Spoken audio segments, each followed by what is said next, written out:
All right, let's go ahead and get started. So we're back on the main account today. We're probably done with the fresh account for now. We kind of gotten to the point in the game where we're kind of where we're at now. And what I want to do today is...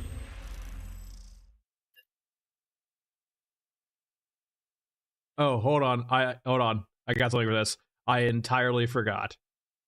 So I can fix this. Give me 1 second. This is what you get for messing with save files. Hold on. Hold on. Hold on. 1 moment, please.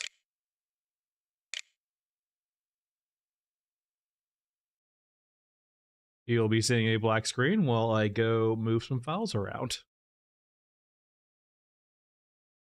So, as you're watching a black screen, essentially, in order to control my save files a bit, I will usually move them out of the app data folder and just keep them safe, especially when I'm playing an alternate account for a while. And what you see there is me not moving it back for this stream yet. All right, so first going to our app data local folder and then going over to Forever Winter. Saved file, saved games, and there is my 118. I want to use, I believe, yeah, right here, saved games. And I'll cut these out. And today's 110.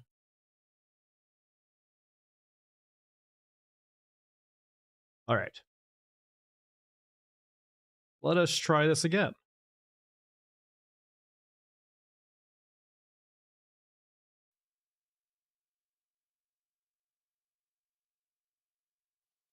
All right, so I moved my save folder back in for my main account, so it should be working perfectly fine now, knock on wood.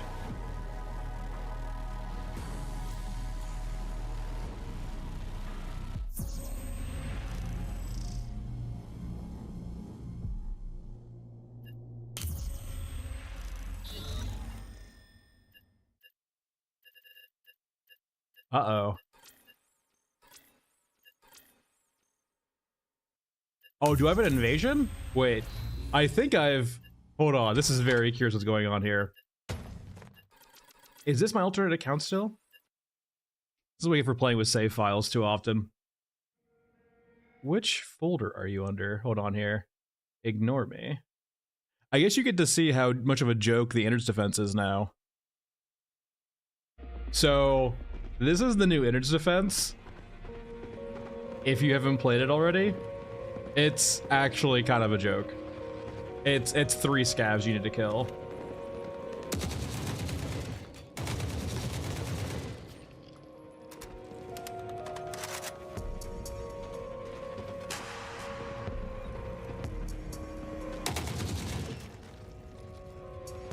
And that's it.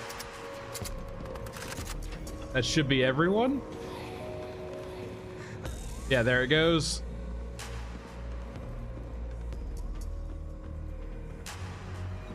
But once again, this is the wrong save file. Let me go over to see what save file it should be. But like, in comparison to the old one, right? Is it just these? That doesn't make so much sense. Oh no, it was this one. Okay, ignore me. I know which one it was. I used the wrong file folder. This is an old one. Alright, one more time.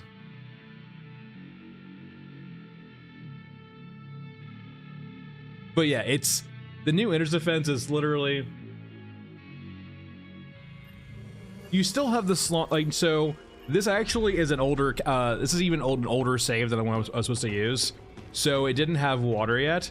So it was just the Water Thieves defense, right? When you come back with low water. So it didn't wipe my account. Because I defended my base. I just killed 3 water scavs and then was able to extract. It's kind of a joke now. Anyway, hold on. One more time. This time I won't go dark on the screen, though. You can enjoy the desktop for a second. Because I used the wrong folder.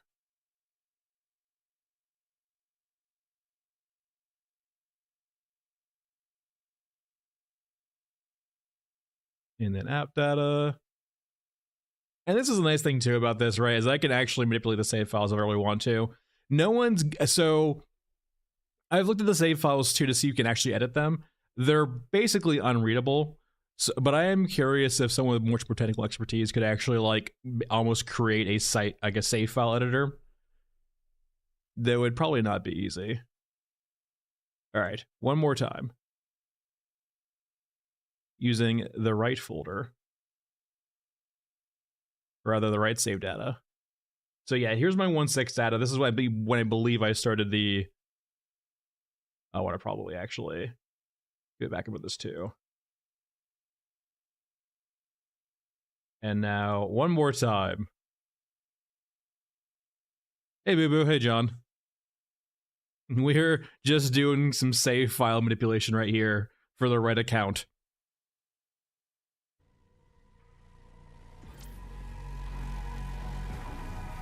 So interestingly enough, too, time will pass.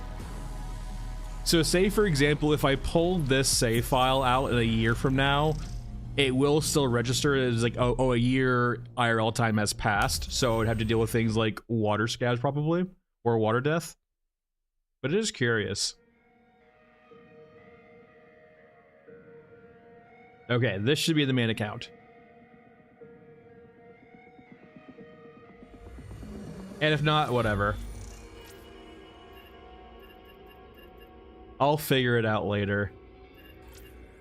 What character experience? Oh, interesting. This is my main account. In regards to experience, I'm just missing a ton of inventory.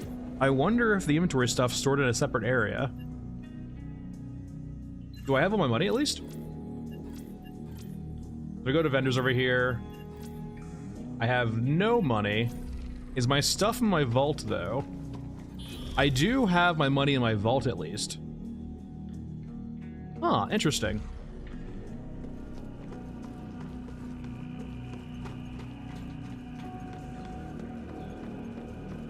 Hey, DJ. So not that catastrophic, considering I still have plenty of money.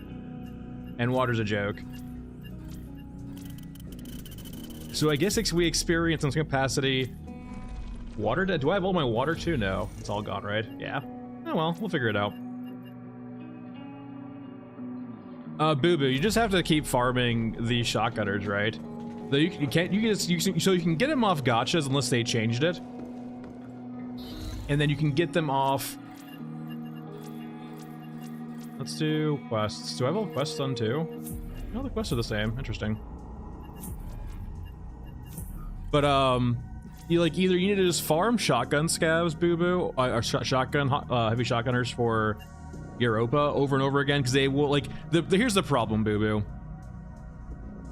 Like the percentage chance for like a USAS or any gun seems to be pretty low, like 5 or less %. And when you it's probably less than 5%. It's probably like a 1, 2, 3% chance of getting disabled.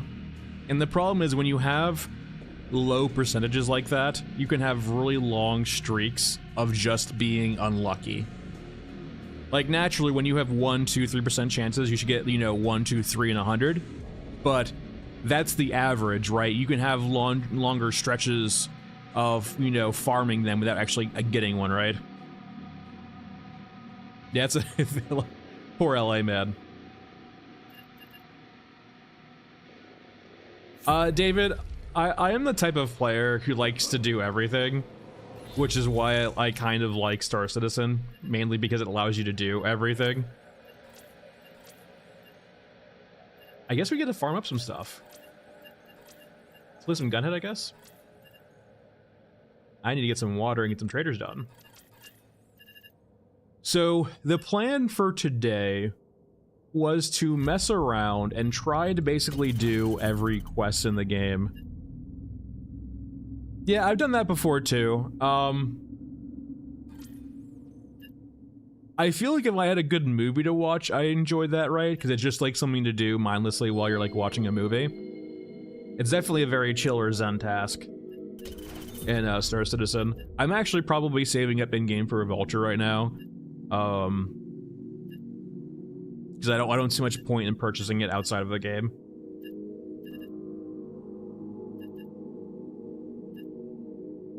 Considering the price in game and credits, and considering the price in dollars out of game, it definitely feels like one of those things where you should just farm it in game.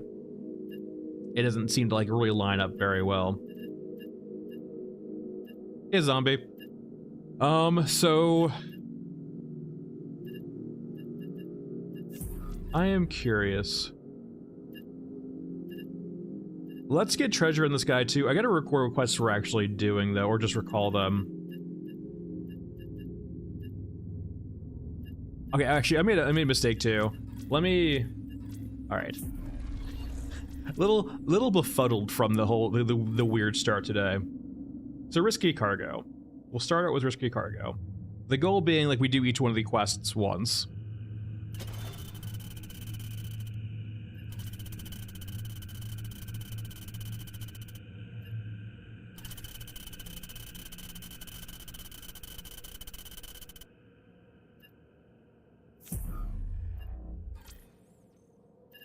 All right. We have the corpse tank panel. And I'm probably gonna end up doing this on mech trenches. It's a really easy way of doing it. I didn't wipe the account. Something weird happened with me moving my save folders around. I'll look into it later. I should still have access to everything, because I keep backups. I just don't want to mess around with it any more than right now than I already have. I still have all my characters prestiged up. I have my vault, so I play in money now. I just have to get water back and I'm fine. So, and I'll get plenty of water by doing quests, so it's no big deal. We'll do data heist too.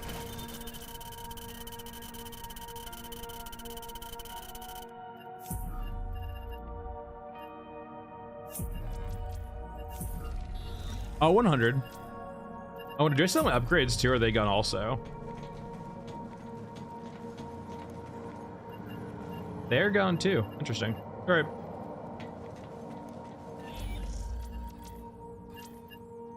No biggie. And I guess we'll do flames also.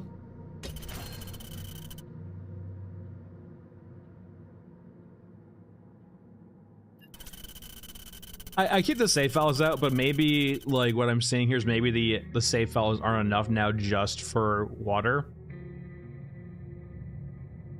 It's weird.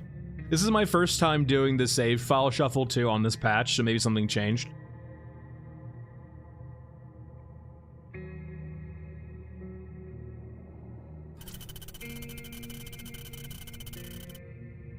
Yeah, so again, we're just go to Mausoleum, yeah.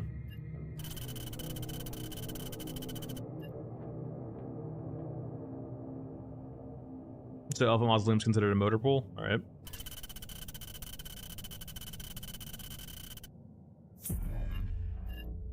It's interesting that he's placing a large amount of value on medium mechs. At least just one. I would almost think. I would almost think, let's not actually do Gunhead because he needs to be stealthier. I would much more think, right?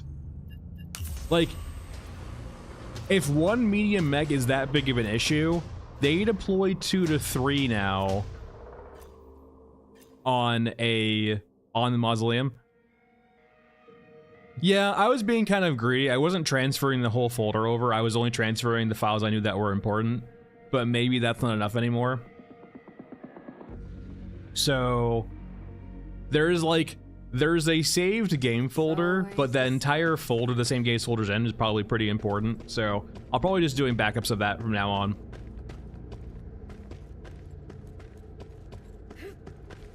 It's just a bit more file space in regards to like, or a bit more files to manage than that. Than those 3.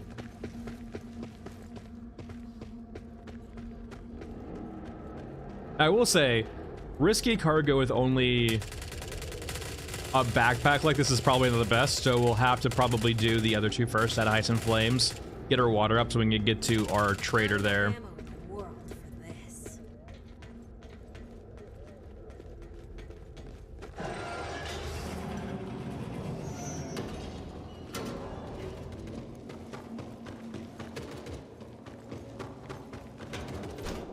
Just a minor inconvenience.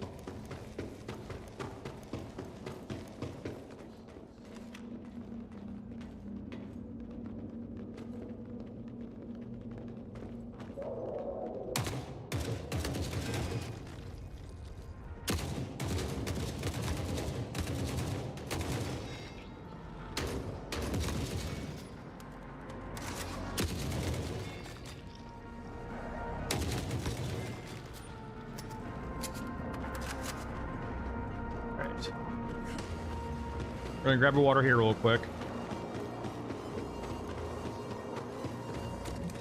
Gotta hold on to this for safekeeping. And I don't think the quests for Data Heist and Flames require us to survive. So if we do manage to die and here's not the end of the world, we get some water from it. There's the aggro as normal.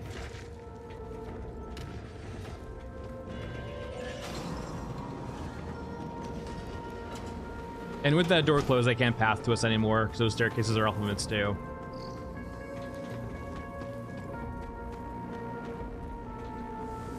All right.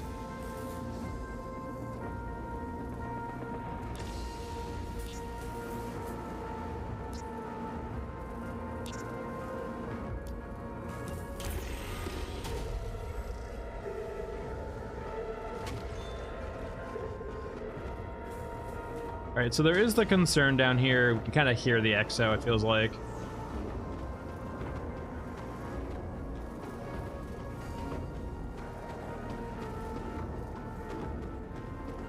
Yeah, it'd be really cool for destroyed doors and stuff.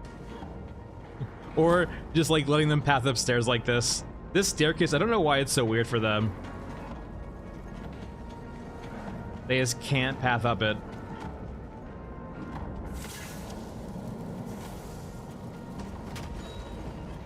Very, very true, right? We installed these doors you can't open or close. Good luck.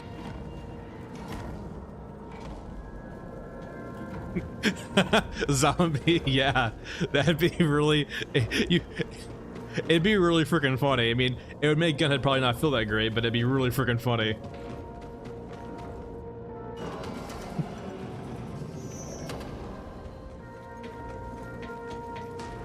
There's a squad there. We'll go around.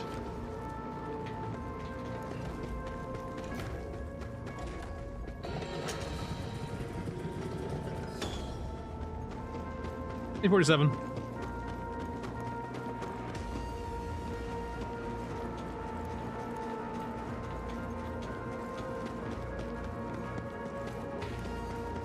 I'm kind of like, I guess.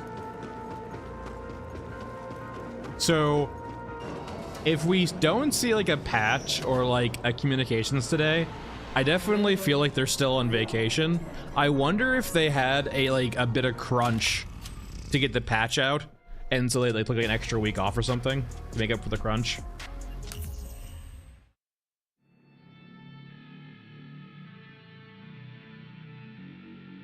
Oh, nothing. Not really. There's not much. We just had some weird stuff with our save files going on, switching accounts, so I kind of have like a partially wiped account. Not fully wiped, just partially wiped. It's weird, but once we get water, it'll be fixed. I have plenty of money. All right, so Data Heist.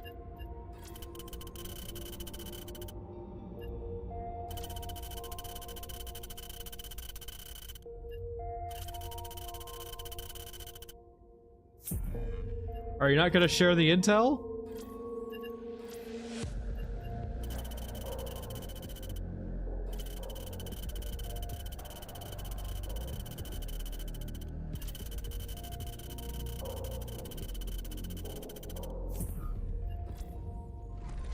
I mean, ElQuest give you water, right? So it's not a big deal. Oh, I basically lost my entire inventory for the most part. So what I'm basically thinking that happened is I accidentally put in an old save file first that I shouldn't have used. And I think that messed things up.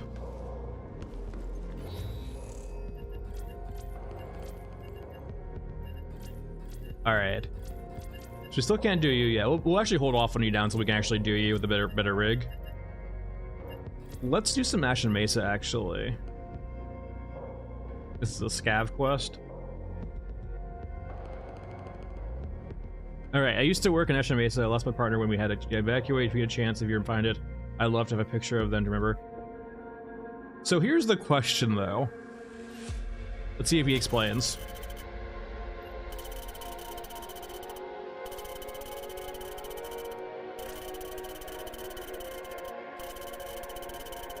Okay. Where is in Memento Part 1 where they literally go insane if you pick up too many pictures? Why do the hunter killers lose their damn minds?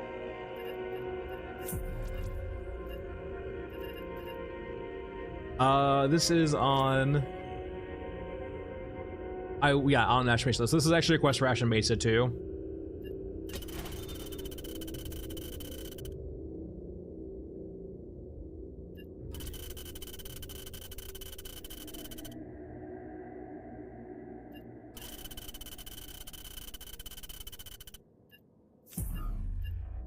And I guess we'll do, we don't have a lot of space, we can't really do that.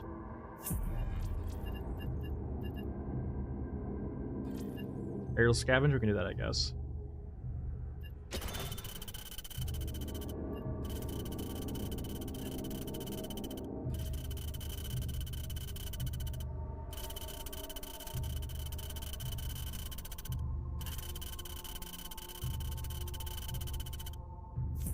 All right.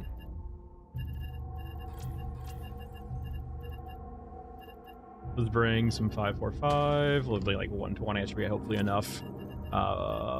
Vendors, I should have access to good meds though, at least. Regions, Mesa, entry point, city ruins is fine. Morgan, my god.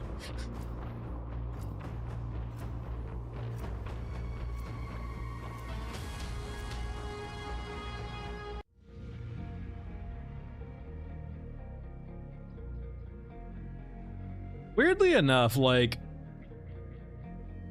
the medium mech HKs are like a threat, but like, I've only gotten punked by them a few times. They're actually kind of easy to avoid once you know they're there. Granted, it does mean you kind of need to leave the map immediately, but it's very rare where a medium mech HK will not make itself known immediately.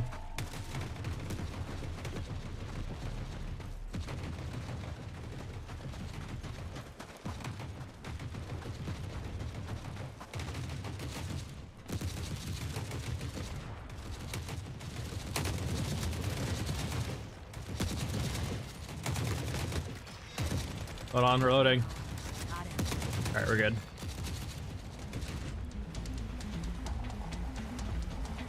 Alright, so we need a picture and uplinks. Grab our water.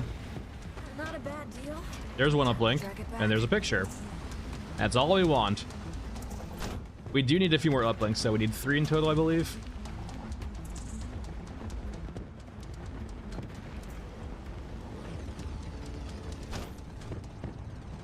There's our mystery MREs that are just like an item that doesn't do anything.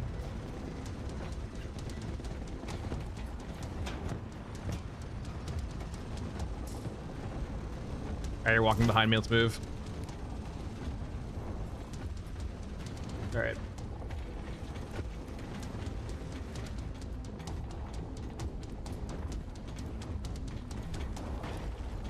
Wait, is that not? Wait. Okay, so this quest has got to be bugged, right? I wonder if it's... So there's different types of uplinks. This is one of them, but there's also an uplink that looks like a flat chip disk. You gotta be kidding me. You're not kidding me. God damn it. Hold on. Let's finish the run. Thank you, Trash Dumpster, by the way. Yeah, there is this one, which is the box, and then there's like the chip card. But the chip card, like the box is the one that spawns on Mesa.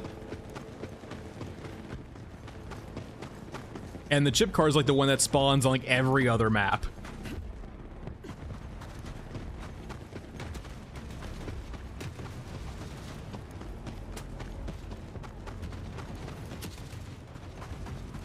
Yep, I'm gonna go run away and then close my game and hopefully install the patch. And then read the patch notes while it's installing. Yeah, I can't imagine it'll be that big anyway, so shouldn't be a big deal.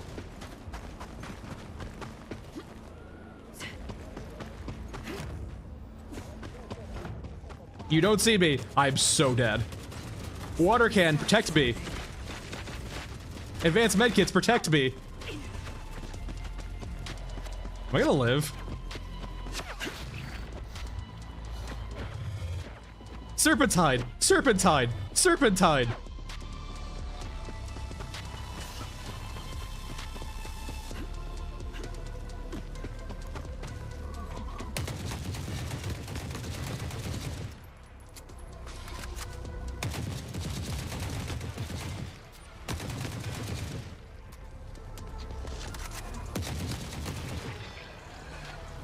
Run!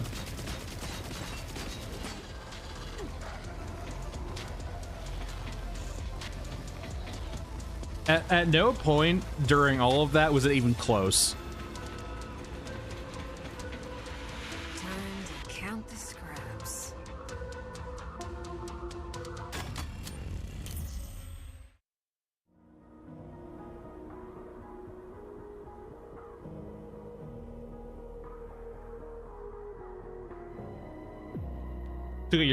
I will say, I do think the backpack saved us. Simon, we just had a drop. I'm gonna be going installing it right now. Weir's mid raid. So give me 1 moment to close my game. You guys can enjoy this giant thing. Where are you? Update.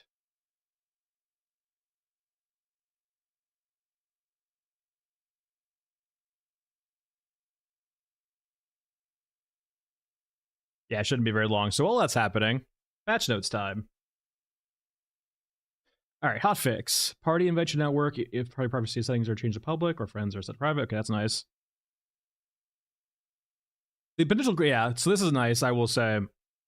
I do know people are having issues with crashing in regards to lobbies. Very nice.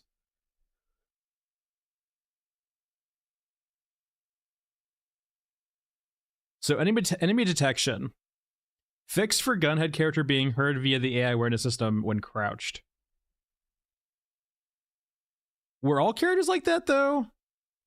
I feel like other characters also had the issue when crouching, right? If they were standing still and crouching, it would be detected. Fixed for the AI being able to sometimes become aware of players instantly at certain heights to distance or heights, okay? Economy bug fixes. Vendors will charge the player experience and a set of credits? I did not know that. Make sure some items recording quests. Okay, I think there's like, I think the rig item did that, right? Like the rig quest would give you the wrong rig components. Addressed an issue where all items and faction rating values could be occasionally lost if players died in a normal mission. Interesting. Improvements for save game file updates, okay. Fix potential save game issues and file characters. Damage has already been done there.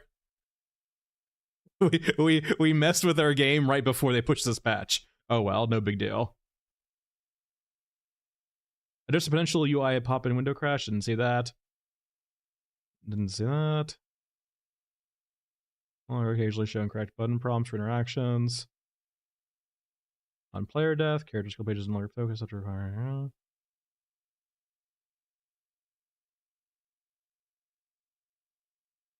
Interesting. Hold on here. So, are you done? Almost done. I'm curious if that means now will your character model change when you switch characters in the innards. So like right now, if you wanted to change your character model in the game, you had to change a character and then go back to the main menu and then enter the innards again. I wonder if this means you can actually swap characters in the innards and it will just reload your model or change your character. But yeah, we're gonna go test out the cylinder real quick.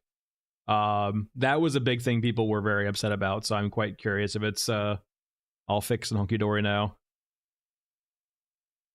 Yeah, it's mainly for the dog pet, right? They want to see people pet more dogs.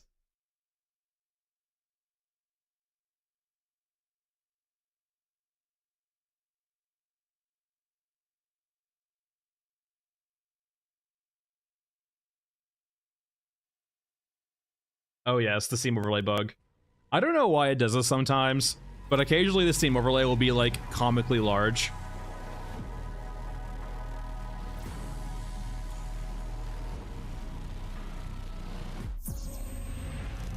And only like restarting will fix it, but I don't use overlay a lot. So the cylinder thing, basically in their patch update, the last content patch before the hotfix, there was essentially like an AI, there's basically like a radius around you where creatures would detect you. And the thing about it is it wasn't constrained by height or floor. So if, say for example, if something was, 5 meters away from me, but 1,000 meters down, they would still detect me because it was a cylinder, not a sphere or an ellipsoid. Okay, so the quick test we're gonna do here, right? Well, first things first.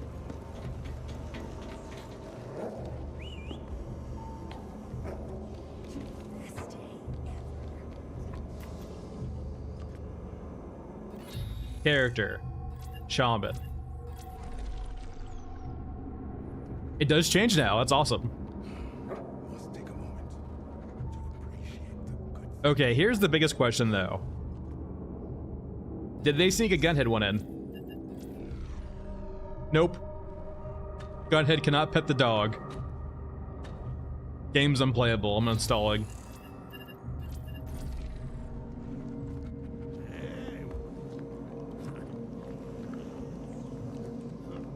They did add in the actual camera motion too, right?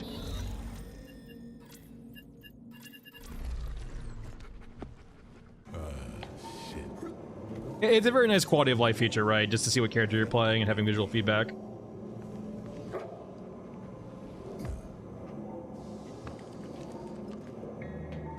I did Shaman already. I already did Shaman once.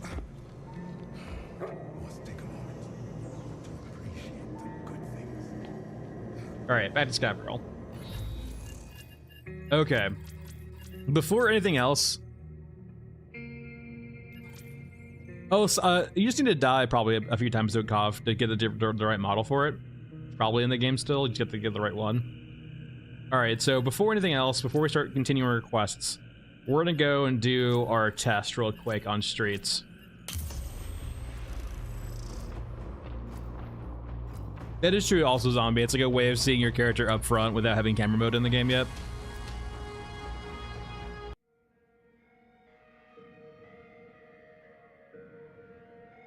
But the big thing I want to see is... So essentially where we're going right now is it's a very easy way to test stealth and aggro. God damn it. Don't leave anything on the cutting room floor. Well, on a normal map, it would be fine to test.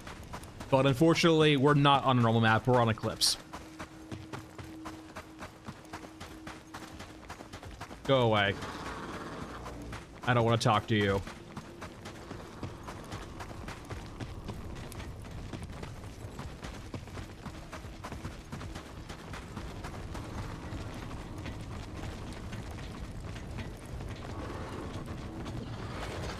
Thankfully, Scav Girl is, like, as long as you're high enough prestige Scav Girl, you are actually faster than, the cyborgs. Especially when you're going around terrain.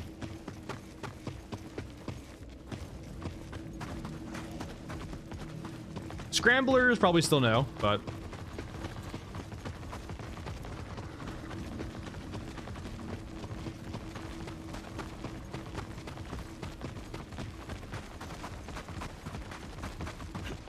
the gang's all there. No, we're just gonna, well, I would have just exited out too, but we're just gonna grab a water real quick and head out. We're testing the aggro Ivan to see what they fixed in the hotfix.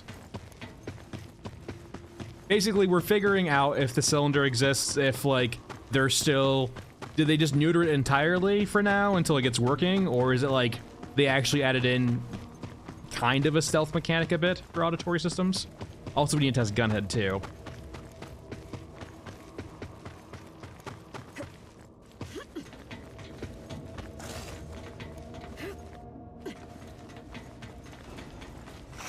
I wouldn't mind a lockbox, but I really just want to take some water real quick before we leave.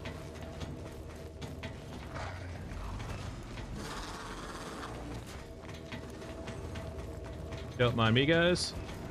There's no water up here.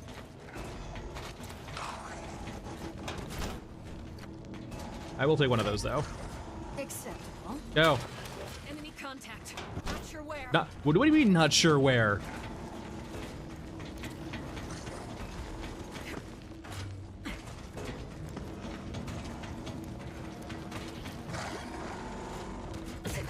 Missed. I missed. No one's cut the stream. Everyone forget like the last minute and a half. Remove it from your memories. Interesting. The upload counted this time. That's nice to know. They literally saw me doing the upload quest. I was like, we gotta fix that. All right.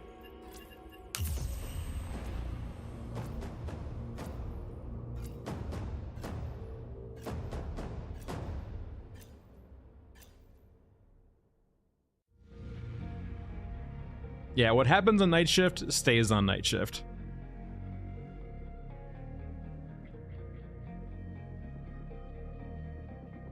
Okay. Now, naturally, it wouldn't give me new... Yeah, there we go. Perfect. Regular map. Carve 'em up. It's gonna give me the variant with no one here. I hate you. I hate you so much, game. I want to... Oh, no, no, right there. Okay.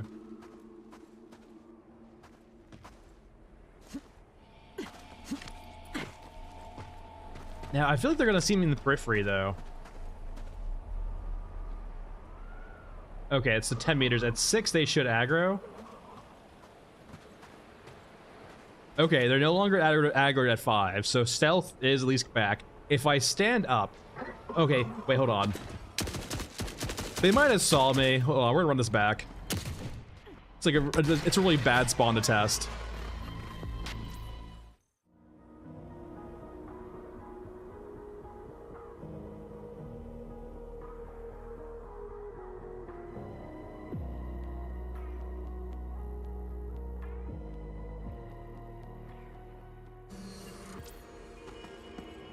I don't know about that. Let's look at the masked man stuff. Wait, do I have anyone at Prestige or close to Prestige yet, though? We'll make it easy to test.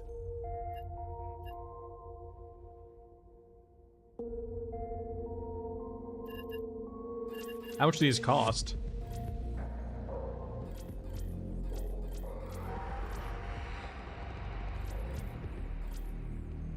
I mean, we'll test that later, but I don't think that's gonna be the case.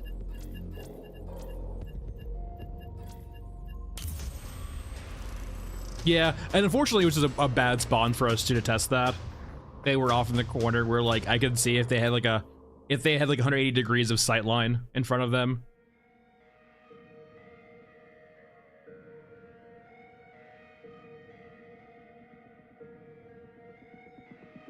Yeah, simply, just anything really.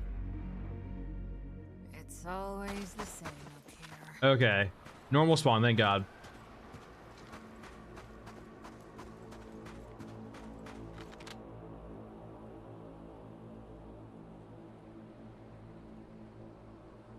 We are like making no sound now. Well, weird. So we're making.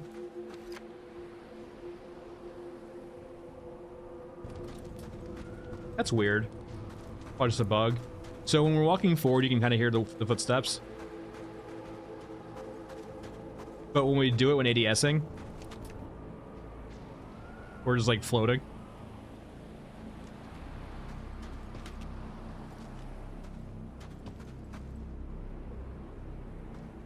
Okay, they're pretty far away too. They shouldn't see us. Okay, we can get in stealth range, which is 3 meters apparently.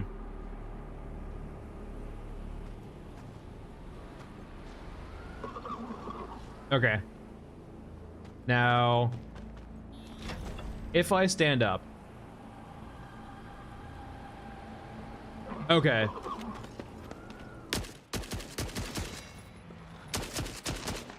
So that seems to be the case now, where if you're standing, it makes you aggro.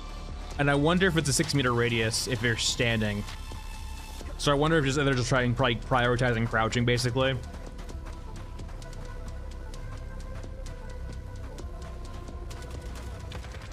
I'm guessing it's still kind of like the similar modifier too, where it was 6 meters for walking and then like 9-ish meters for sprinting.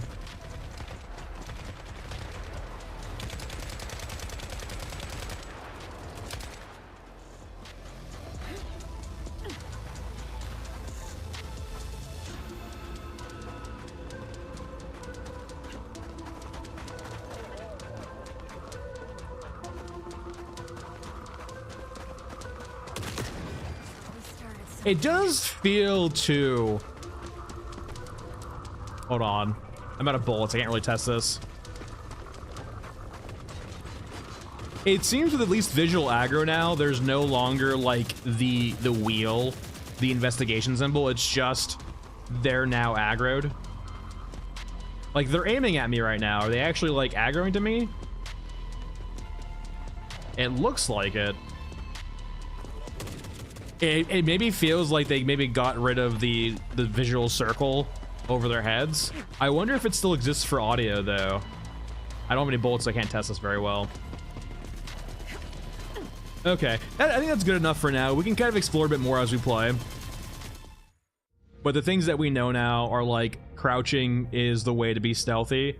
We probably need to do some what's it called? The new map. Frozen Swamp, to see how bad the drones are now, like if crouching hides you from the drones. But apparently they allegedly fixed this quest too.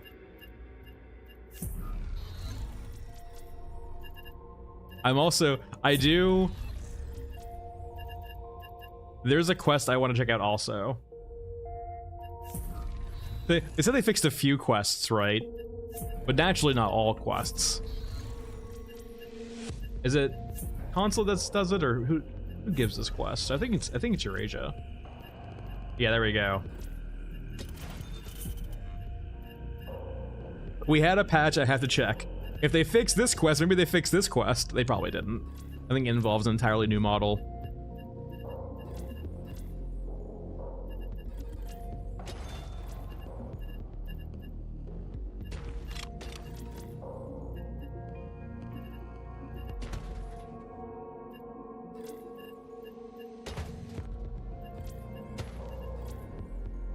Alright, so Mesa, City Ruins. And we probably can't do it anyway because we don't have the actual means of killing a vehicle like that. Doggo is probably easier now because you can actually stealth around now while crouched.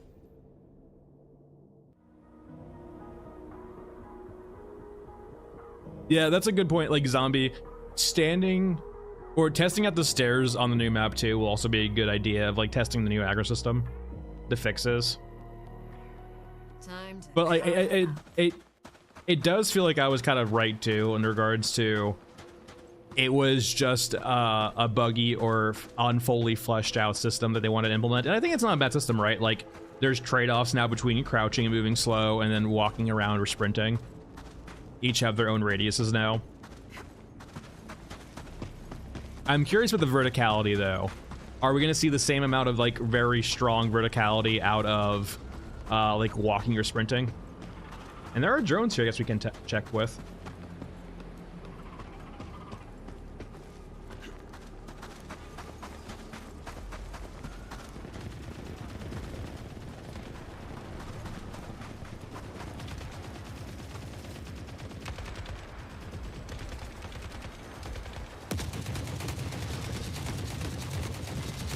Hold on, rolling.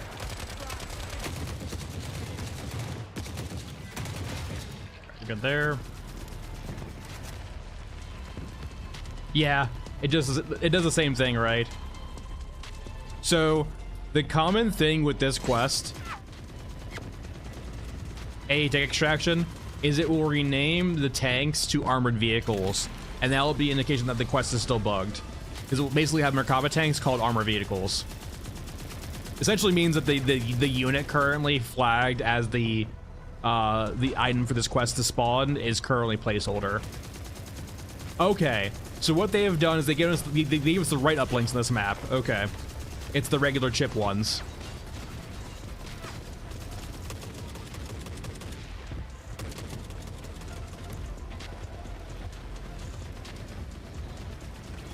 Acceptable. I wonder if you're fixed. Probably not. Nope, still cursed.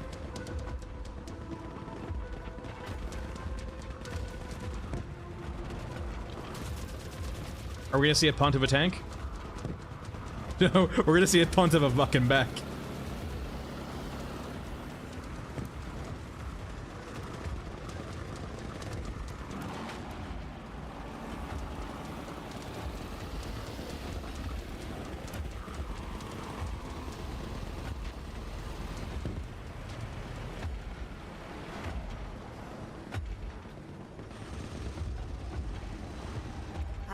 Day. Are they not shooting? Max always gets so weird. Are they not allowed to shoot these for the quest?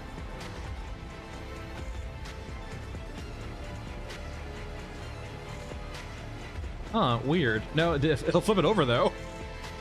Rude. Huh, weird. I don't have room to loot ammo right now.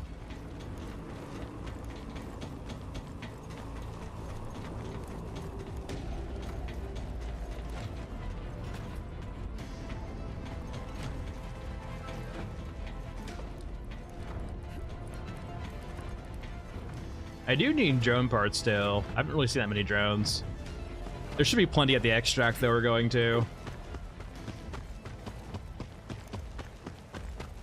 I do want to get this Unclick quest done, though.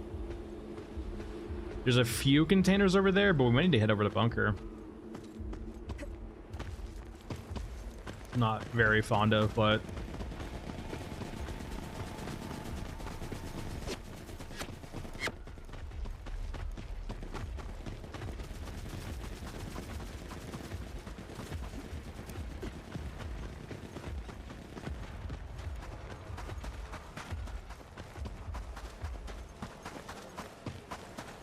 It does, but I don't really want to fight at bunker.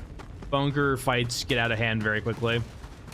And we don't have the guns to really do that, or meds to do that. We're not silenced, and yeah, bunker fights get out of control very quickly.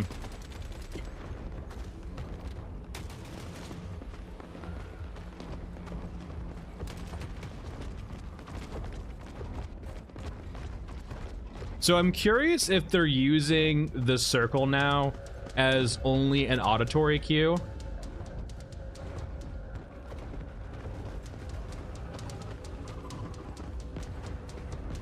And that all visual cues now will just be like, they see you and they go full aggro.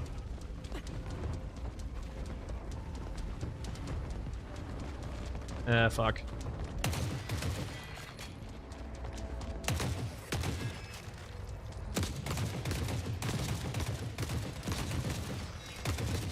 Sneaking around shit.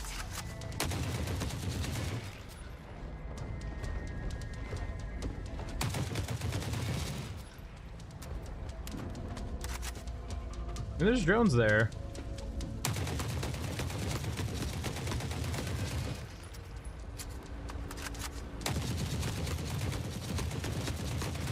that's most of our ammo.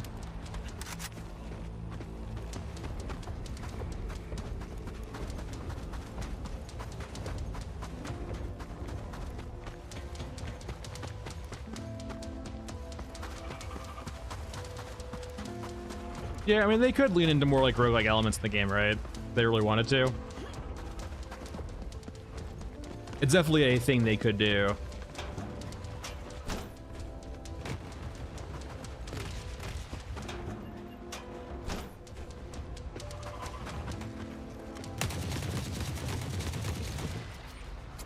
All right, hopefully the last one. Please have your parts. Nope. I have enough for probably like one more drone kill. Hello, drone.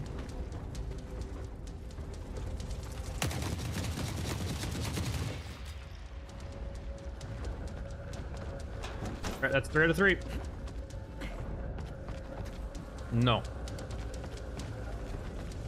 Okay, I think there can be a loot container over here. Yeah, they respawned already. Get that or a med crate.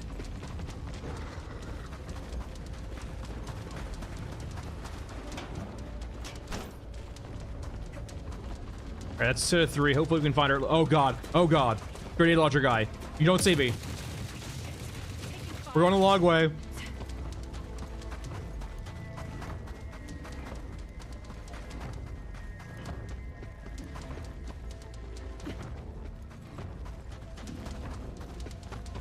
that an Exo or a mech over there? Oh, is it an Exo on top? Perhaps it's Exo on top. You don't... Oh, it despawned.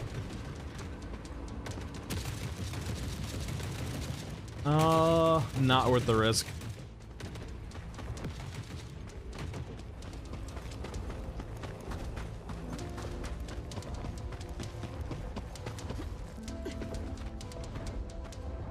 Oh. Huh. There's medium mechs over there now? Alright.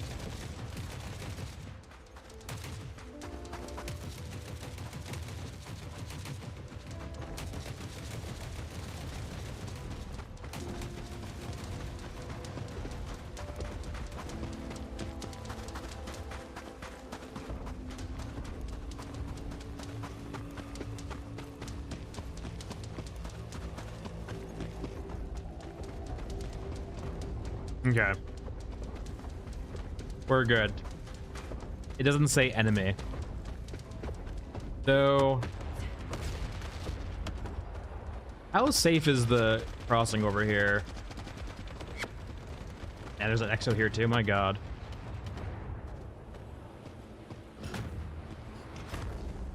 No, I mean, game shift. I wouldn't expect that till like at least the Q1 major patch. That's like a big functionality increase, and Q1 should be our first. Like this quarter should be the first time where we see more units and different deployments coming in. So I wouldn't expect that till like later this quarter, basically like end of February, end of March. All right, I need one more uplink, but unfortunately, at the same time too. Okay, there's no ranged cyborgs here. That actually helps out a ton.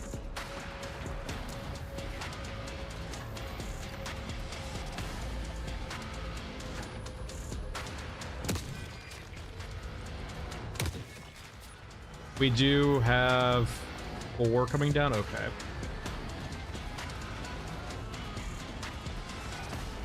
Straight lines, please. I don't have a lot of bullets left. What are you talking, Morkin? What are you talking about? I have no idea what you're referring to. Time for melee. Unfortunately, they might be doing the thing where they just endlessly respawn up top, which makes this kind of hard.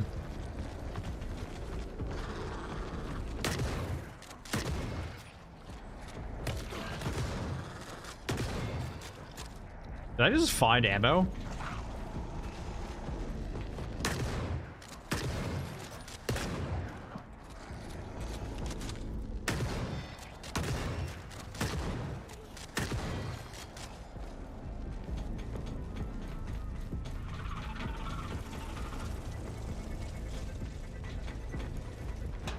Oh no, we didn't get all 3.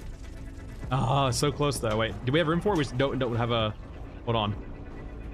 Oh, there's a water map too now. And I fucked on the pictures.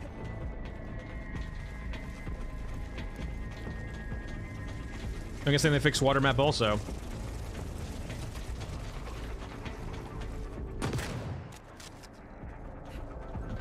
I wonder why it gave us more ammo.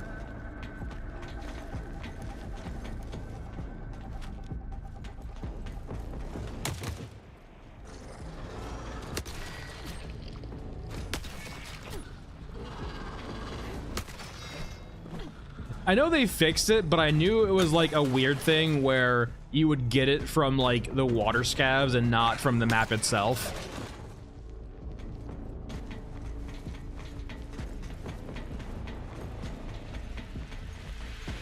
Burn, baby, burn.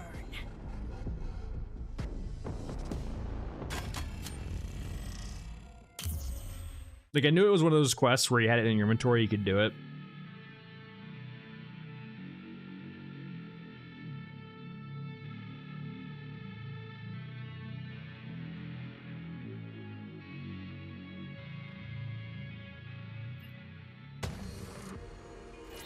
No, I mean, I'm doing all the quests today. That's basically the plan, right? That's the plan for the stream, is to try to do all the quests. These are the ones that are doable. So Aotech is still bugged. This one is fixed. At least the ones you can get now are actually on Ashen Mesa.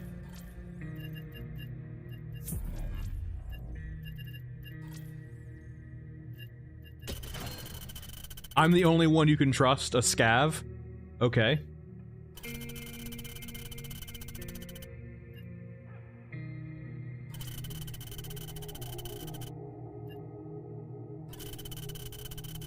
Settlements.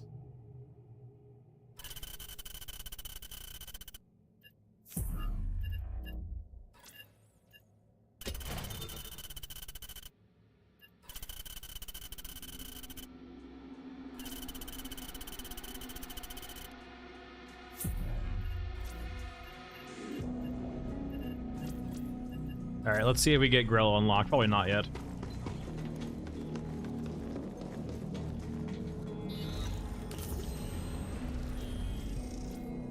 We're so close. Anyway. Which 556 do we have? On D.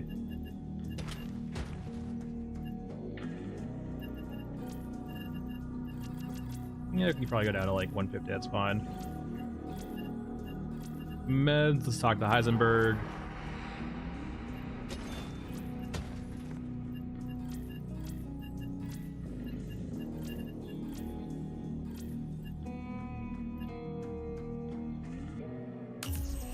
Dude.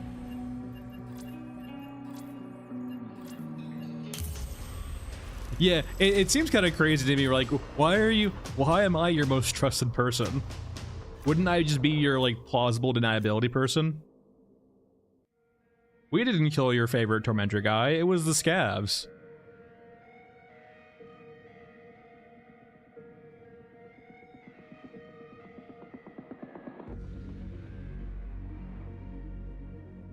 Time to carve him up. All right, one more uplink.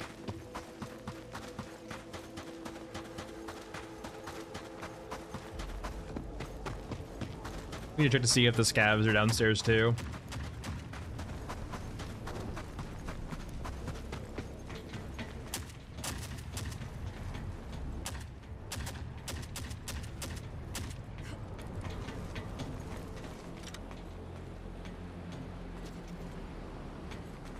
He's not down there. Yeah, this is like the classic lying.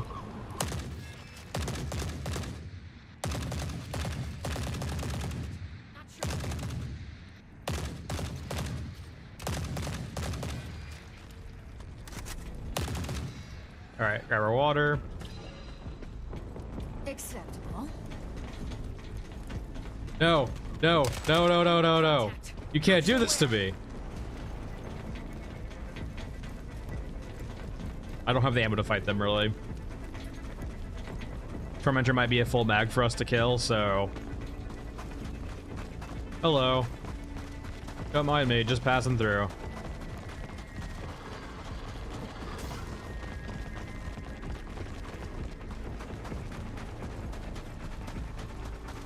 I feel like he's bespoke.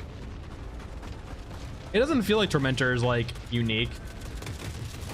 Alright, that's gonna be electric guy. That's the wrong one. Did you just take a shot at me? At me?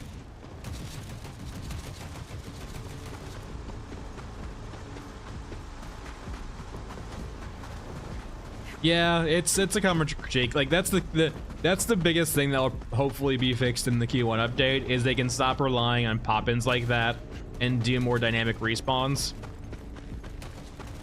Like send a chopper and drop guys off, you know, have them come in from orbit, have them appear off map, or have them do something cool to come into the map as opposed to just exist.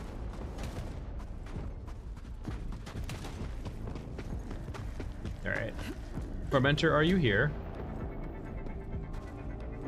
He is Europa, I'm pretty sure too, right? So he'd be fucking with these guys if it was the case.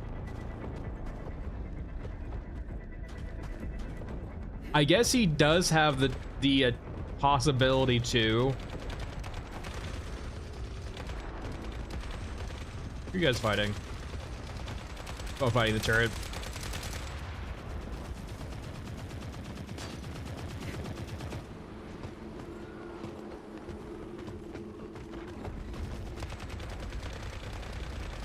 What are those tracers? Are they from a drone? Oh, it's from a turret.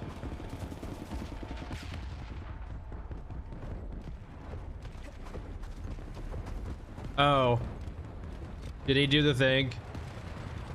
Is this you, Tormentor? Did you spawn inside the wall again? That happens occasionally.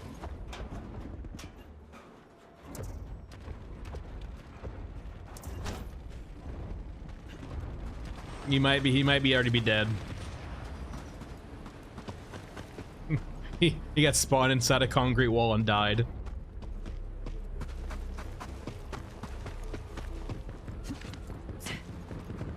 Yeah, I can definitely see that being the case, right? Like basically vehicles whose sole purpose is in the fight, but like drop things off, like, you know, airdrops, like, you know, considering Eurasia's in space apparently, drop pods, so on and so forth.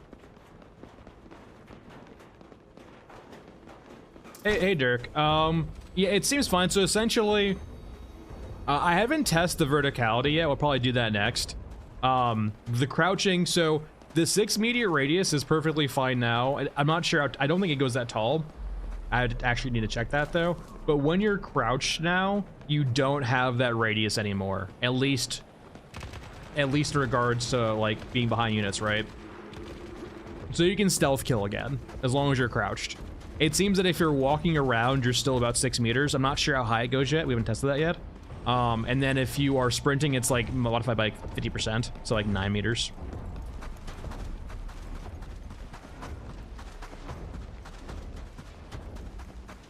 Contact. But it's at least, yeah, it's in fixed so that you can play around it now. Though I guess the biggest thing to test is going to be the staircase on the new map.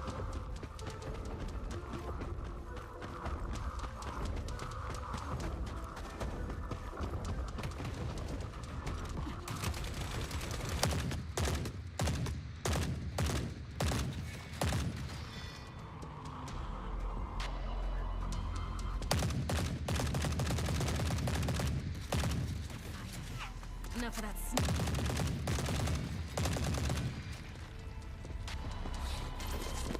Oh, I'm full already, basically. Volume-wise, yeah.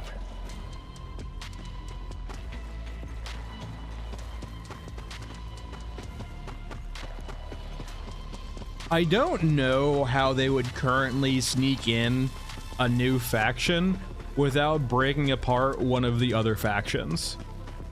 Or one of the big factions, right? The only possibility is they gave themselves Australia for that exact reason, to potentially have room for a 4th faction in the future.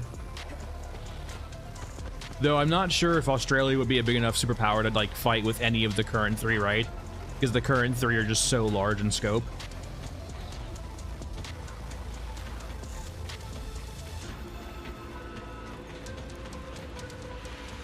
Good times. Yeah, like even if they had kangaroo mechs, right? Like the resources that a thing like Australia might have is like way smaller than like Eruska is like the Slavic states, you know, Russia, and then the Slavic states, and then plus Africa, which is an insane amount of like real estate, right? Then you have Eurasia, which has real estate in space apparently, and then you have Europa, which is like the entire Western, including South America too. It's hard to have more factions without breaking up other ones. Which could be the case if they ever want to, like... Right now, we're only seeing kind of almost like the static lore. The current, like, state where the game starts. But it's, you know, if they ever take the IP further, right? We could see instances of, like, major factions having sub-factions within them. Or, for example, being broken apart. Aliens, I feel like Aliens would... It would be an easy way of doing it, but it also feel like it'd be like a cop-out. I'm ready to try to finish this, but...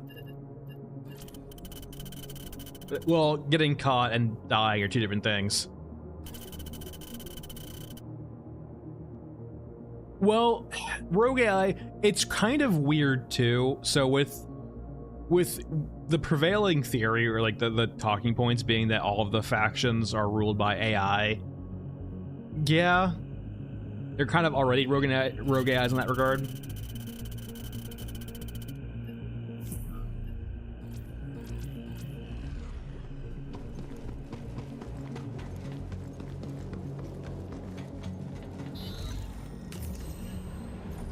Okay, I at least have access to Grillo now, which means muzzle device.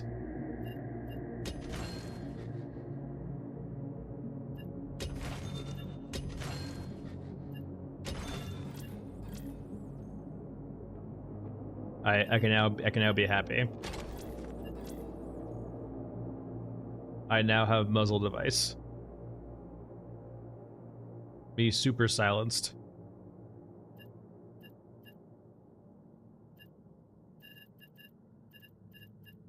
Got the air Maki again. Give me your 545, please. So I just need to get bundled to unlocked and we're good. Probably need to go down to like 200 or so. Alright. We'll come back to these later. It is now time for Risen Swamp.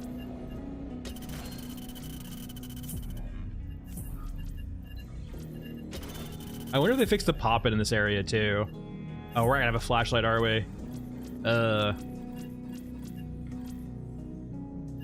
I wonder if I can buy a mod for that already. Let's go talk to vendors, Aramaki, parts, all parts. We should buy the upgraded mag too. Oh, that's right. I don't lose access to my level in the guns, right? From this weird thing that's going on. So I can just buy all the best mods for the AK immediately. Can I sell you stuff too, actually? I want to sell these. The pictures? Fair. Yeah, it's gonna be a while, well. But I can get the parts for it, though. So the main thing I want to get is a handguard with Bacanti rail.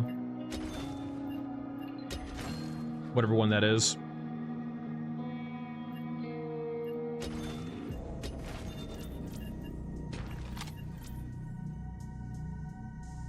There we go. So I can get a flashlight. So I can actually see in that freaking, that Titan.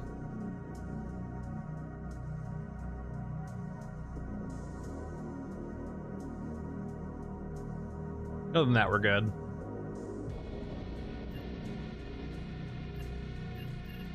Still constrained by the rig mostly. And we have one more quest for this map.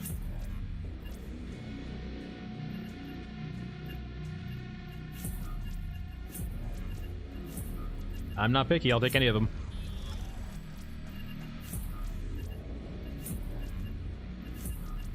That'll work.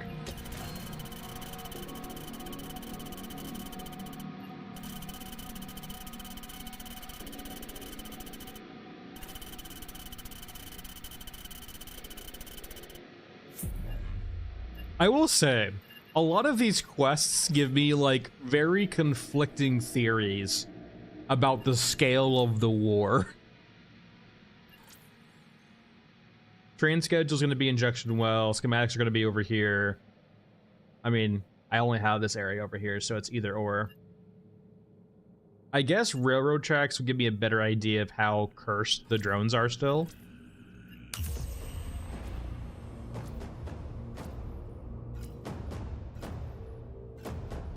I will say, the game does confuse me in scope quite a bit. In regards to, like, what the quest givers say, and what we see in game, and what, like, the vibe of the game gives. The quest givers makes it feel like you're in small skirmishes, or like you're very small in a giant world, but, like, the battles going on feel very large, though.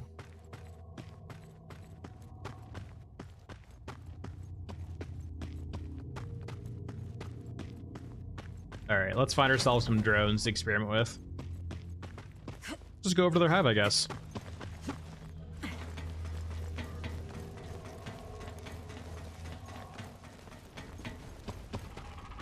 Alright, there's a drone, friends.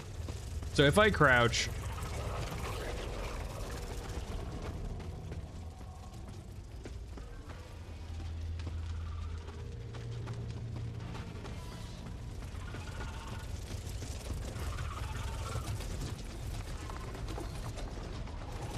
I mean, they seem a lot chiller now, at least with being crouched. Okay, it is shooting me now though without the aggro indicator, but that's just part of the bug, right? It's switching targets and goes to the closest target, but that happens to me. That's a bug we already know about. Same thing here. Where they're not aggro, but there's just targets over to me.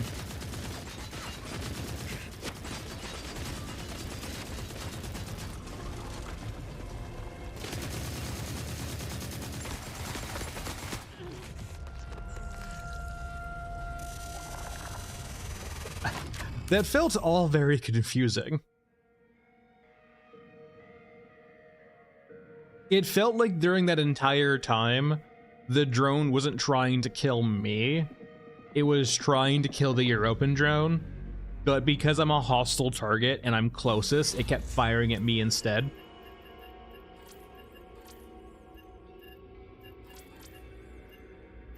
That's fine. I don't need a new tech.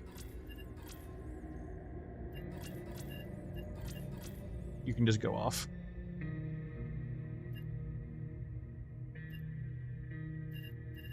It does seem, though, like outside of them being in combat, it seems to be mostly fixed, though, I will say.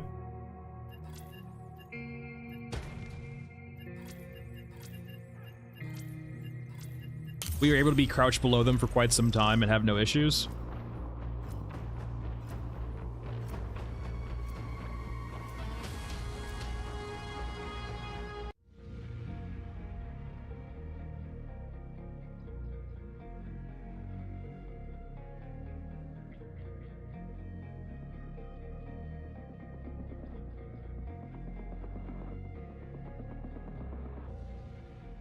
Okay, let's just try a quick just sprint through and see if we draw aggro like the old patch. So we're not gonna stop, we're just gonna sprint right below them. And they just kind of float on the ground.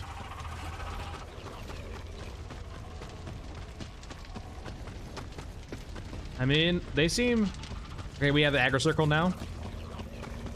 We're sprinting right below them.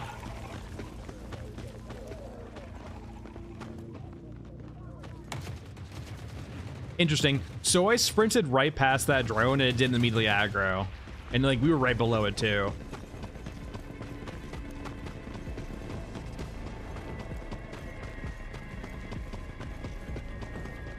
All right. Now, I feel like grass means safe, right?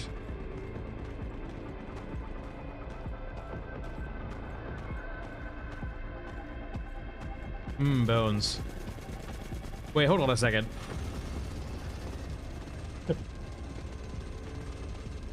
Wait a gosh darn second. Are these giants? What is going on here?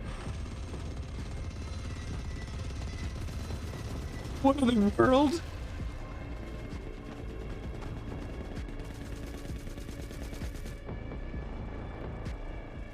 Zombie, it seems like it. I have bigger questions now though. Like, what made these bones? Just small. Dude, this is the... Those are huge bones. I mean, yeah, you can kind of like whisk it away with like genetic engineering. Lots of milk. This is some calcium boys over there.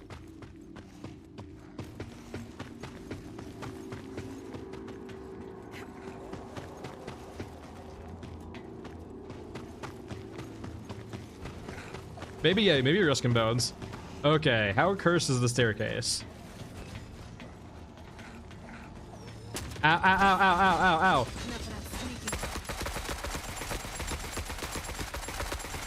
Frickin' turrets.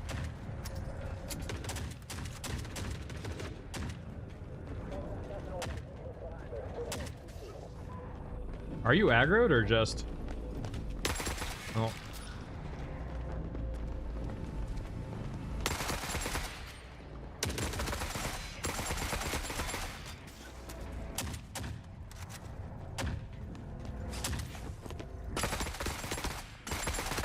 It seems to be a bit better. Like, you at least have time now to react and they don't immediately start shooting you across the wall. I wonder how about the pop-in is though. Like, that was one aspect was the aggro, but another aspect was the pop-in area.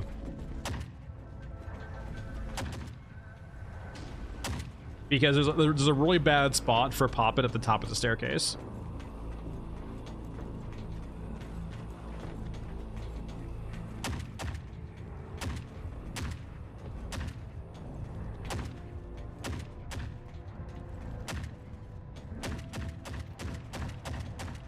I mean, so far so good.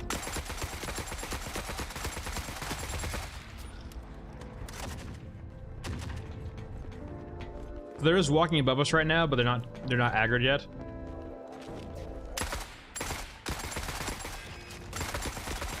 I wonder if it's just we need it. So our next test probably is going to Mausoleum and trying and seeing if any noise at all will go through walls.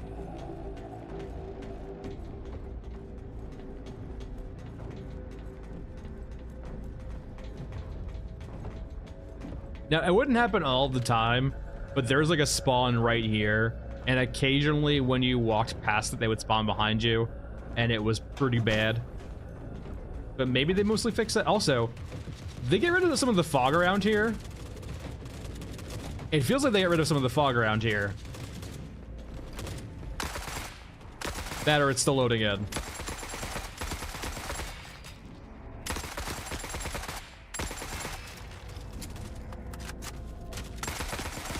How did... Ow, my head.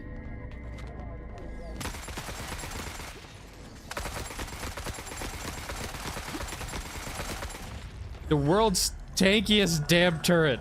Anyway, that's what I get for having no meds. Hey, Pixel. Remember, kids, meds are important.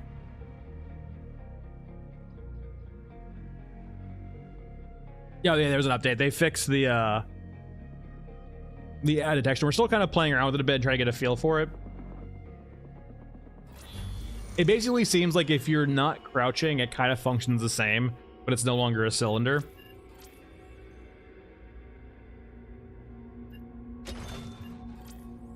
I just really need to get the oh, the rig upgrade's bad. Let me just do a quick... How close are we? We're not that close, actually. Yeah, we'll just do it.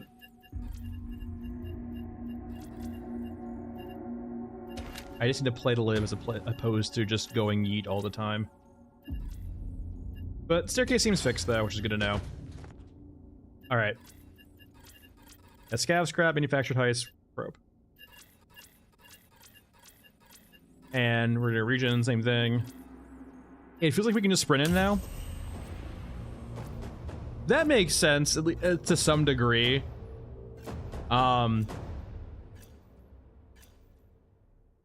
Like, if you hear someone on the other room, it depends too. If they hear you and investigate, that's fine. If they hear you and immediately aggro, it's a bit different. So I'm curious if they can still just go to full aggro through sound alone. Don't leave anything on the cutting room floor. All right, let's go fast here.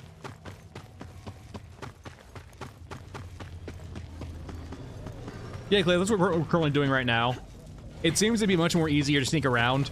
The biggest thing is you still kind of have that radius. It's not a cylinder anymore. It's much more of like a sphere, if anything, which makes sense. And then when you're crouched, that sphere is basically gone now. So if you're actually trying to sneak around, you can just get around sneakily. You'll still draw visual aggro if you're out in the open, but they won't just passively detect you. The hell stairs we just tested, they basically seem to be fixed now. You'll still have units going up and down the stairs, but they won't, like, immediately detect you, right? You'll have some time to play around them a bit or get ready for them.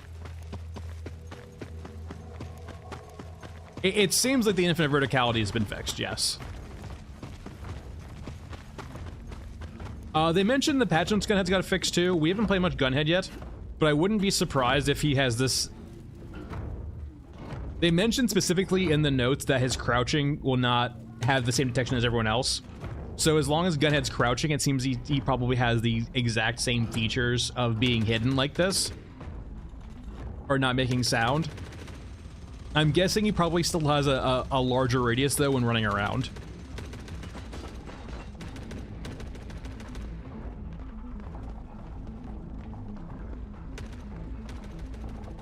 So, like, because we're crouched right now and they can't see us, we're perfectly safe here with the new aggro system.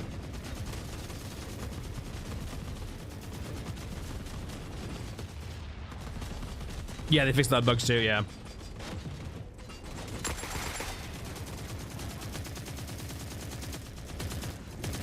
This damn fog.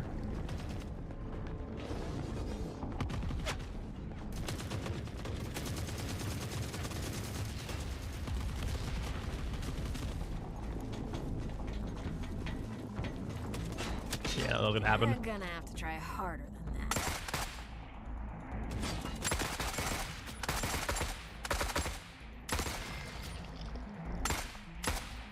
Wait. Is the AK actually working for accuracy? It was never bad before. Huh, interesting. That's actually not that's actually pretty accurate in regards to irons. For this game, at least. All right, no container up here.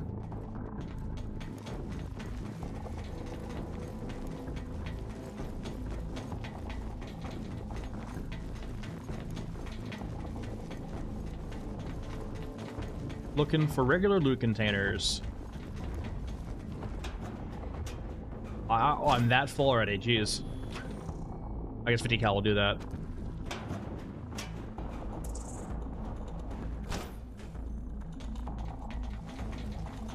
Nickel supplies don't really have room for. All right, time to go down the staircase, I guess.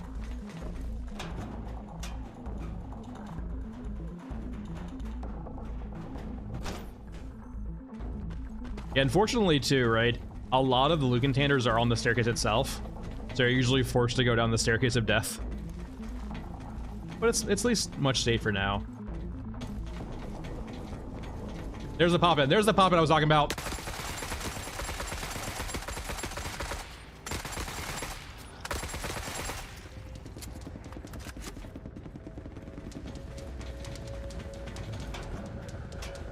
Yeah, this is medical. We don't really need this.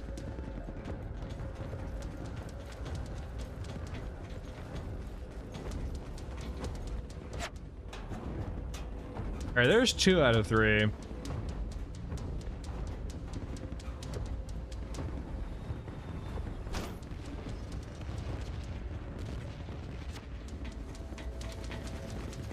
Now, perhaps down here, is that loot? The container, it looks like a loot container. Those might have access to it, or might have the loot table for it. But yeah, no, the staircase is a lot better now. If things are below you, they won't natively come up to you. It's a much safer staircase in some capacity, and the drones seem much chiller now. Though I'm very curious of how they actually aggro. Loot? Ammo.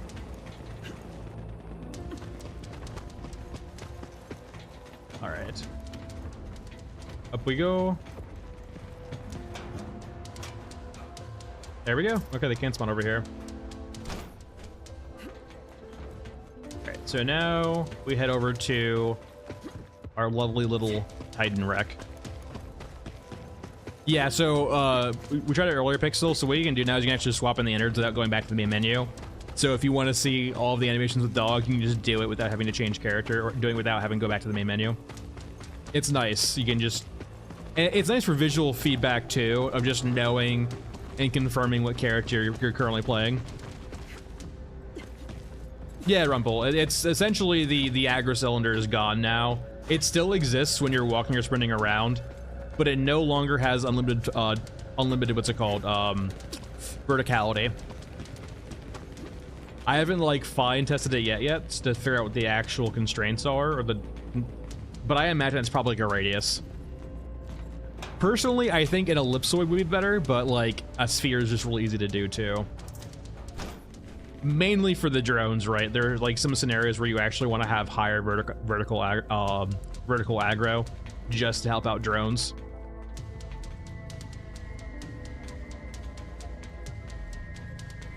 There's two. All right, this is another bad pop-in spot here.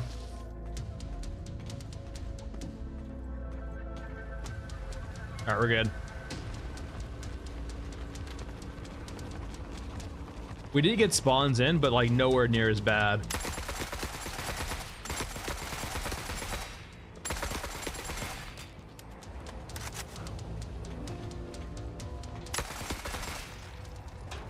Well, definitely seems fixed in that regard.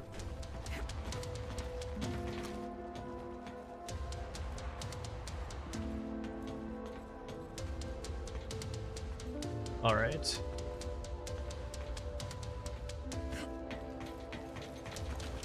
Where is the last water map?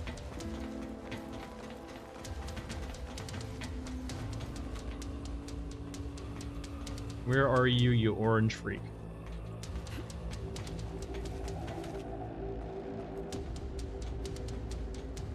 Might just be downstairs. Could be over here up top too. We got that one, right? The very back of the staircase. There it is. All right, we're good.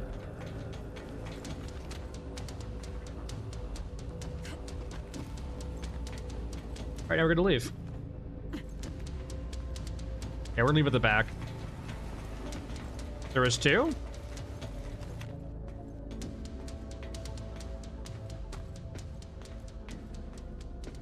There was one here, which we got, and then there was one up top too. Alright, we'll loot all this and then leave. This hopefully should be enough for us to actually get Bundleton unlocked.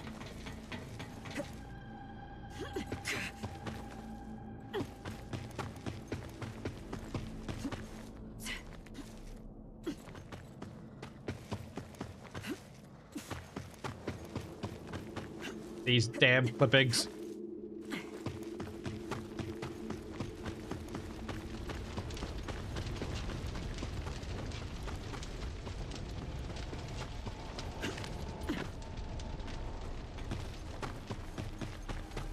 Oh yeah, it's happened to me all the time too, and I don't realize I'm in public. I'll be like just doing something else, someone has joined and typing in chat and then they leave. I'm like, oh whoops, sorry. I didn't realize I was in public. Whoopsie daisy. Right.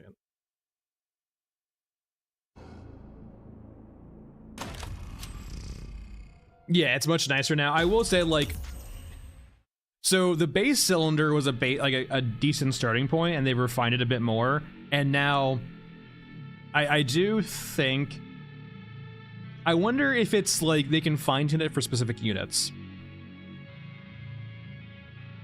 Because I do want the drones to remain a threat. I don't want them to be like an afterthought now. And there is always that weird quirky thing too with like AI targeting, right? And how it targets you sometimes as opposed to other people.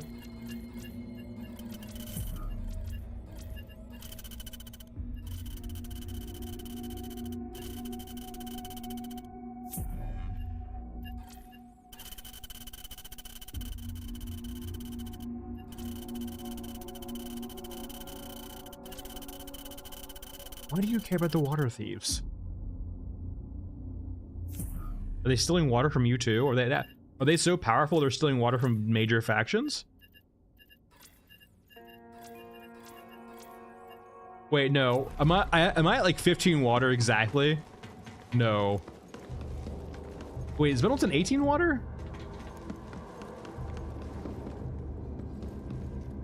Why weren't you showing up in here? There he goes, okay. I guess where he was 16 water. Alright, perfect. Hey, Masked Man. Alright, let's go to our vendors here, Bundleton. Let's buy our big boy rig again. You beautiful thing. And that's really the only 2 rigs we need. No other rig here is worth any money. The rack I could see a case for, but, like, not really.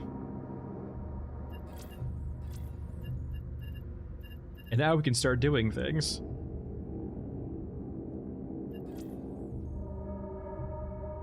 Like carrying loot out and carrying ammo in.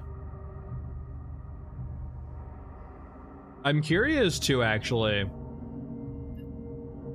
We're gonna try something here also. Yeah, like that's the reason why you actually use the rack, is for like the meme of bringing 8 turrets in.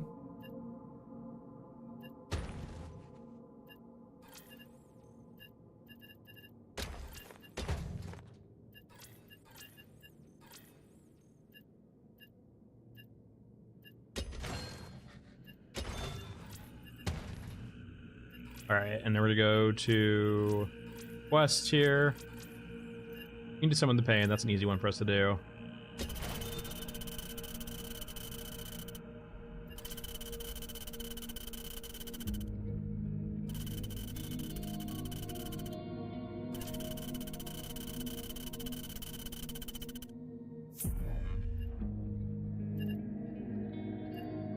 These are both Nexus quests, despite saying it. And we're conscripts.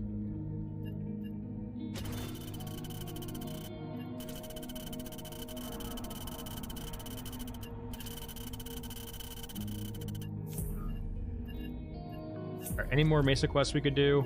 Fermenter again. Yeah, why am I the only one you can trust? How is it that one scab with an AK can gun down someone but you can't? Alright, we have that. Regions, Mesa. And we're gonna go back to streets here. I'm curious if, like, I doubt it's the case, right? But this would be a good indication too, right? We're now playing a pretty unstealthy... Actually, hold on here. Yeah, we'll do Gunhead later. We're playing what should probably be a not that stealthy character wearing a very large rig.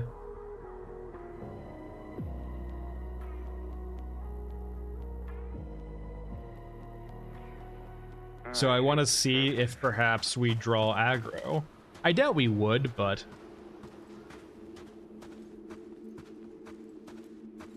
Are you good? There we are. Okay. So the big thing this patch, right, is they fixed the aggro radius. So since we're behind them, they shouldn't detect us if we're crouched, regardless of range. And that's still the case, right? So let me uncrouch here. They shouldn't detect me right here now. And at 6 meters, they should aggro. Yeah.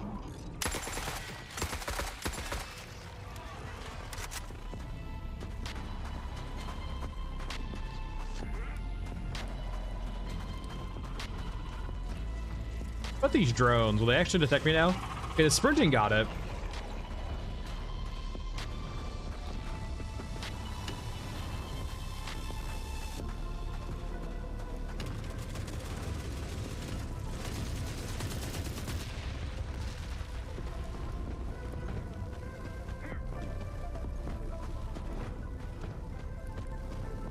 Well, that's something they mentioned in the patch notes too, right? It seems like probably for compatibility with groups, right? They gave Gunhead the ability to be stealthy as long as he's crouched too. But I imagine when standing, right, he probably has a similar 12-meter radius, so we can test that out later.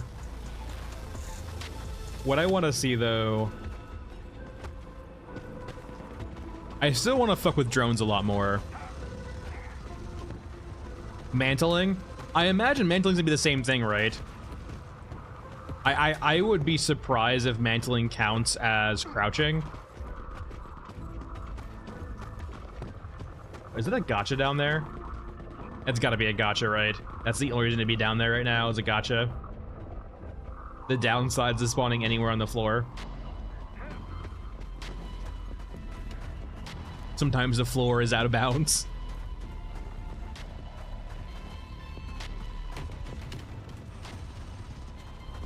I imagine when you're mantling it, you're probably standing up for that brief moment, so I imagine you'll get detected. I don't want your pictures, Gabe. 4 freaking pictures. Y7, there was a hotfix today.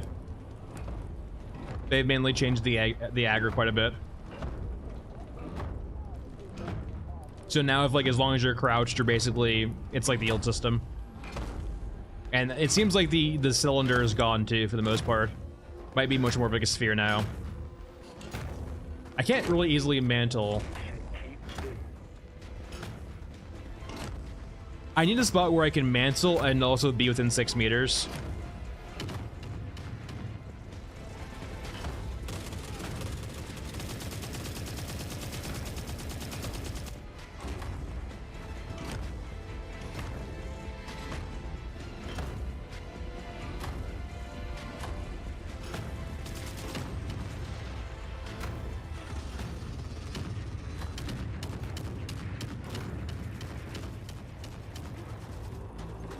I guess probably the best spot's gonna be over here with all of the cyborgs potentially. If they spawn.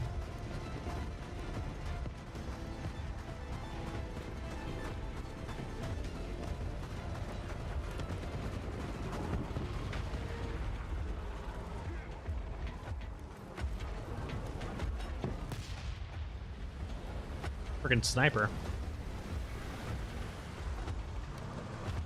Alright, do we have any of the drones or the cyborgs over here? Aqua, please. Oh, this is what it's all for. Any pop-ins? The whole gang want to spawn here?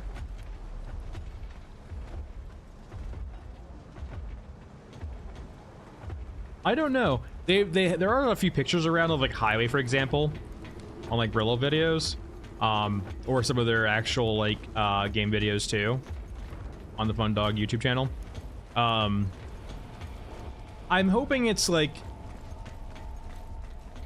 actually like claustrophobic, like a city almost. Like I'm hoping we have tons of indoor and outdoor areas. I want to like weave through buildings and have like CQB.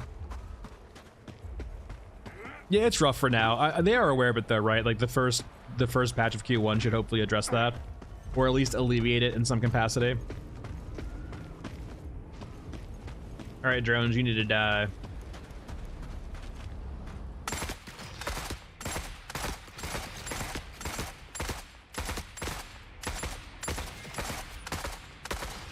Hey, Jacob.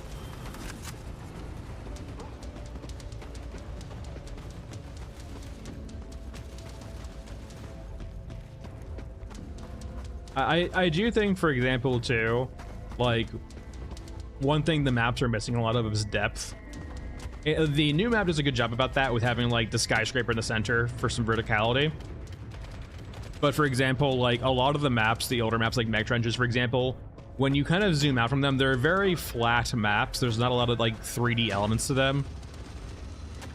And they're kind of simple for that reason, right? They're not terrible, but they don't have a lot of gameplay differences in them, right? Like Frozen Swamp does.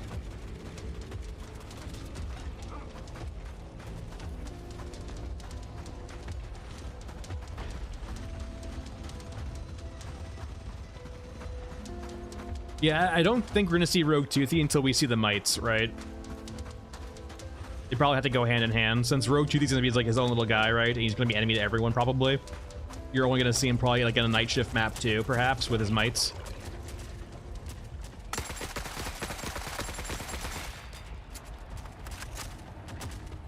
I will say, like, the biggest thing with the aggro too is the drones seem a lot more chill now, which should help out with things quite a bit. And this Tormentor does not want to spawn.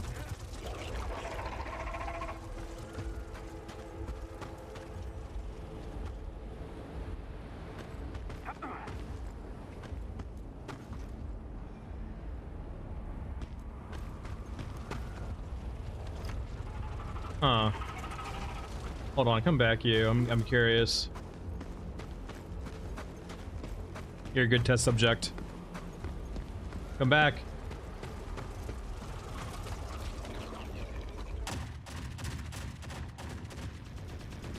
Now you're fighting someone that's not fair.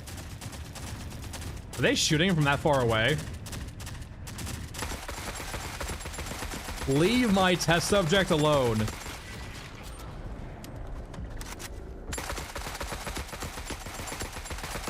Anyway, hey drone.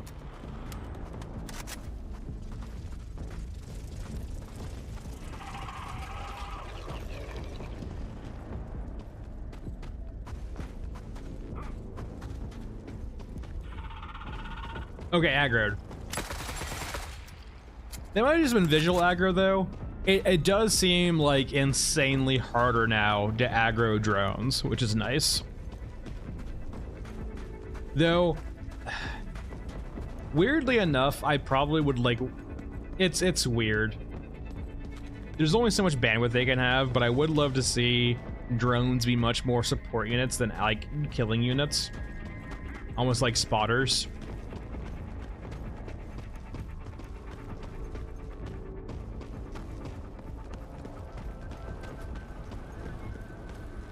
Kill more Eurasians, I guess. Hey, hey Eurasians.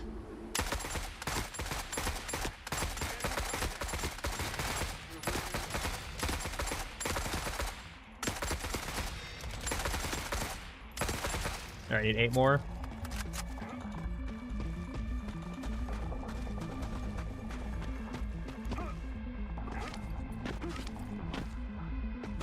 Don't worry, I'll get this eventually. There we go. Yeah, Rumble, like, it's weird. We can kind of, we're supposed to kind of see it from here, right? Like, if you come to Ashland Mesa and look into, right, this is supposed to be the city proper. You'll kind of see it from atop the crawler over here when we get on top of it. But if it's like a hive city, right, it's mostly underground, which does make a bit of sense.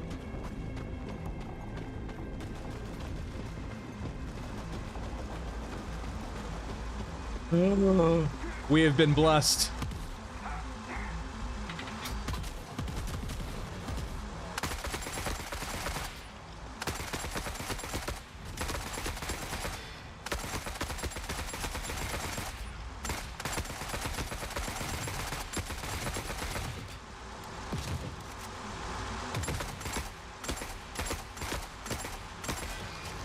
Absolutely blessed.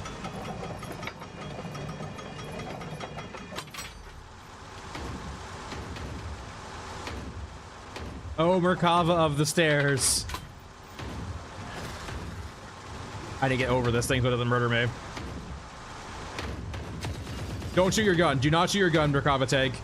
I need to get around you. So, Avlos. The interior here. There we go. Let me up. There we go. So, an egghead is like, so, okay, let me just explain this. The spawn down here is a very unique spawn for Eurasia. As opposed to being like a set few different units, any unit in the European pool of units can spawn down here in this hangar. So, Exos, medium mechs, anything that currently exists for Europa can spawn in this room.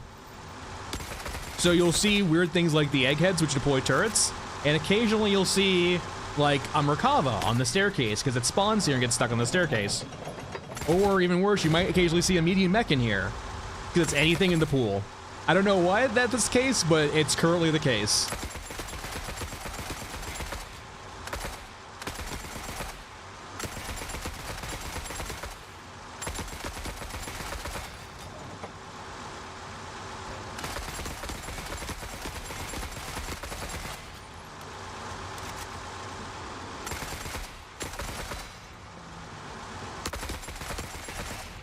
Alright.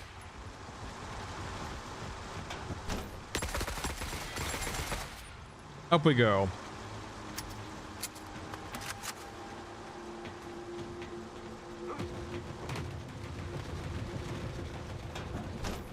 Yeah, I don't know why, just like we have infinite cyborgs in here. It is what it is though.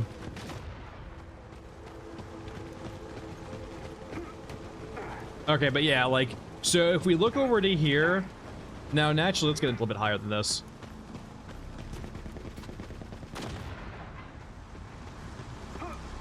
Oh, Merkava of the stairs.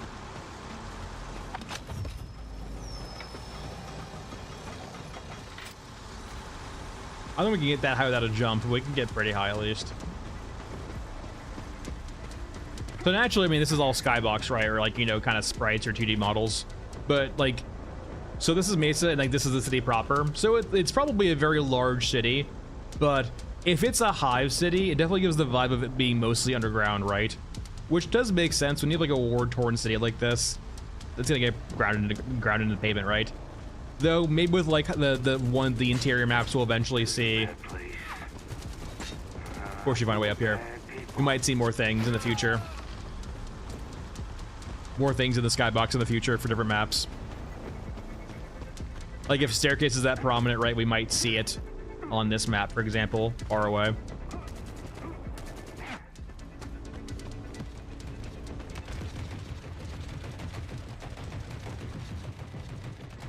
Considering how much we can carry, I think our knees are fine.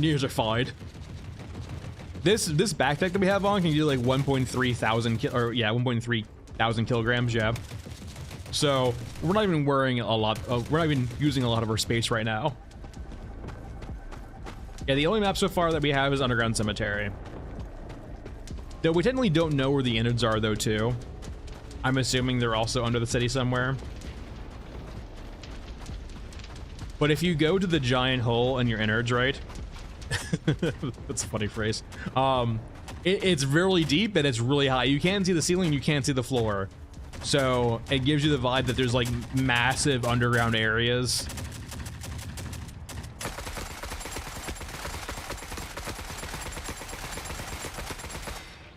Give me your loot.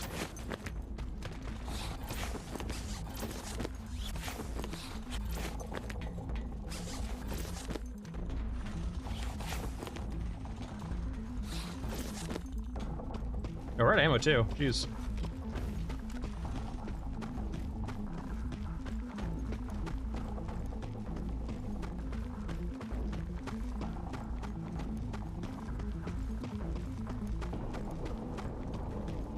Yeah, it makes sense too. Now, okay. I have a new deep dive video coming out probably about Sunday, I'd guess, with my current pace.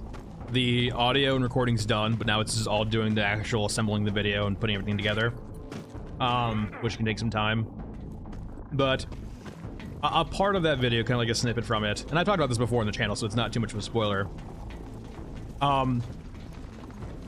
One of the side effects with mass nuclear war, it's not like Mad Max, right, where the oceans evaporate. Way too much energy required for that. Water is crazy. Water requires an insane amount of energy to both lose or gain heat, which is why it's so good for a planet, right? It can store and moderate heat very well. So nuclear war would not evaporate oceans. What nuclear war would very likely do, though, is absolutely obliterate the ozone. And for those unaware, the sun produces radiation, essentially, right?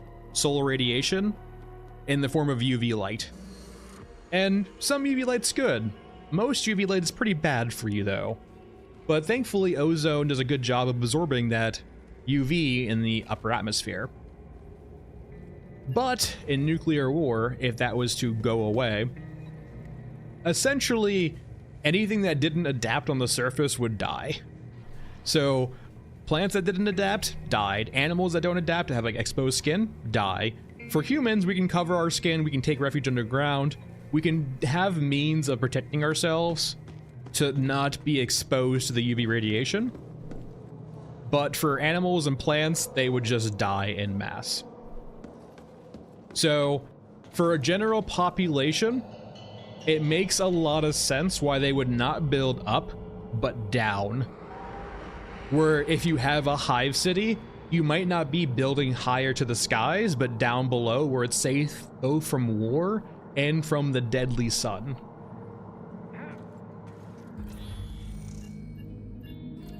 And that's not to say too, for example, that you couldn't just artificially produce ozone and pump it into the atmosphere. But maybe some countries, some factions don't want that, right? Some factions actually pray, for example, Eurasia, if they're mostly cyborgs, don't care about their skin getting fried because they don't have skin. Funny you mentioned that, zombie.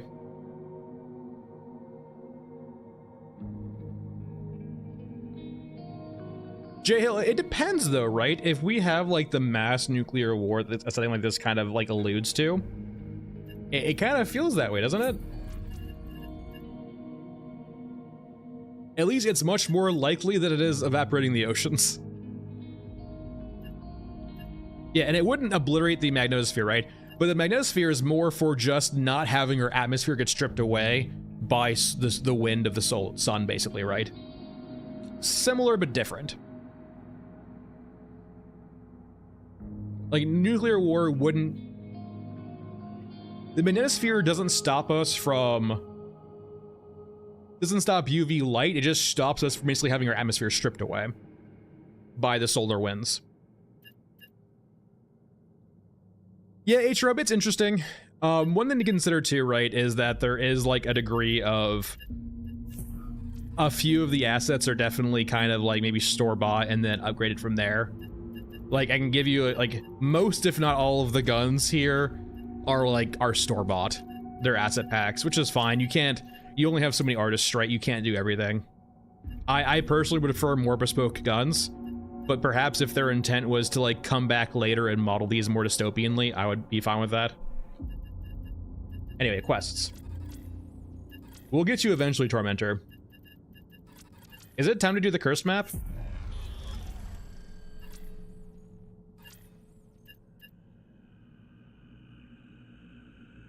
So, yeah, magnetosphere is generated by the Earth's core, correct. But because of that, it basically pushes away a bunch of the, like, solar winds, for example. It's not about that, Mr. Grooves. So, they're kind of two different things. They are somewhat related because they involve the atmosphere, but they're not exactly the same, right? So, for example, right, if you remember... back in like the 90s, right? People were, maybe like later, like 90s or late 80s, the chlorofluorocarbons were basically bonding with the ozone in the upper atmosphere. And they were actually creating holes in the atmosphere, holes in the ozone layer over things like Antarctica. And that was causing a lot of extra solar radiation or solar energy to get down to the surface. And also in the form of harmful UV lights. But it was hopefully, it was actually a big enough issue where people were like, okay, let's ban CFCs now. And mass nuclear war, naturally, it would mainly involve more atmospheric detonations. But it's definitely possible for like mass nuclear war to kind of do the same thing CFCs did and just nuke the ozone layer. The ozone does regenerate, but if we're still having nukes getting popped off constantly, it would have a hard time keeping up.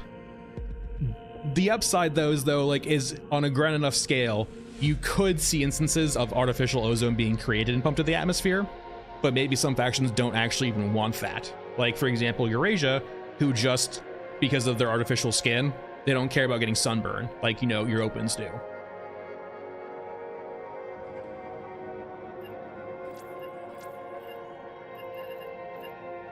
Let's do elephant, I guess.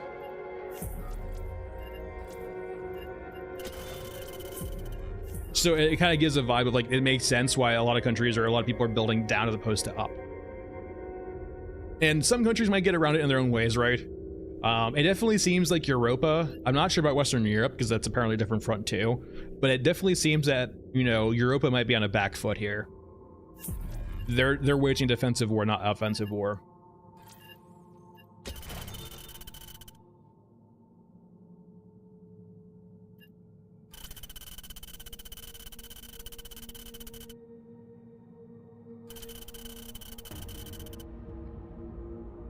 Yeah. On that point, Mr. Grooves too, in the sense of, like, there are definitely plants, like, for example, Frozen Swamp showing that there are planets.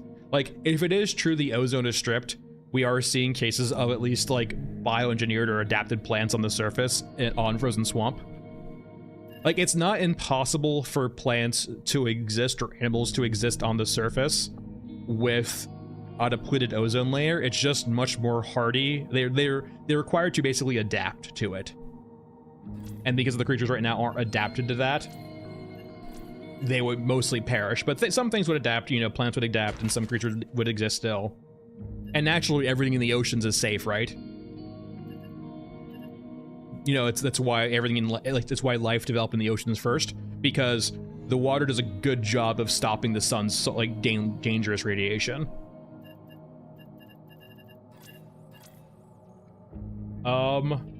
Can I sell you anything to make you happy? Because I kind of really would like... I don't think I can make him happy at all. I would really like the ability to, buy ammo again. Alright, G36 then, I guess.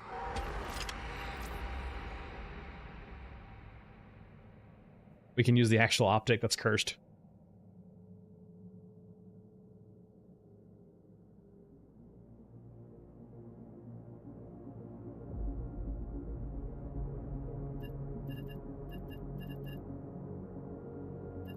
Oh yeah, they'd be mostly safe too, right? The water's perfectly fine.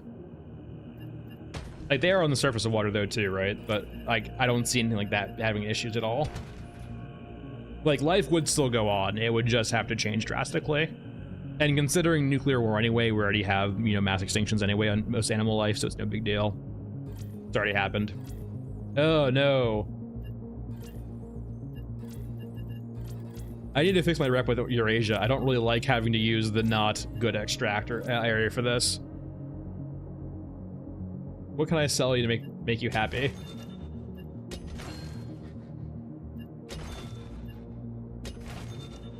What do you want from me? It's going up so slowly. We'll fix you later. I guess we're spawning pipes.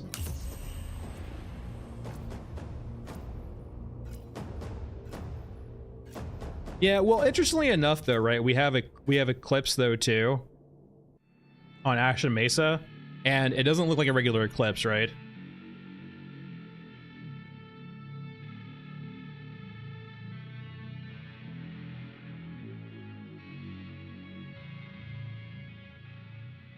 I hate the surface.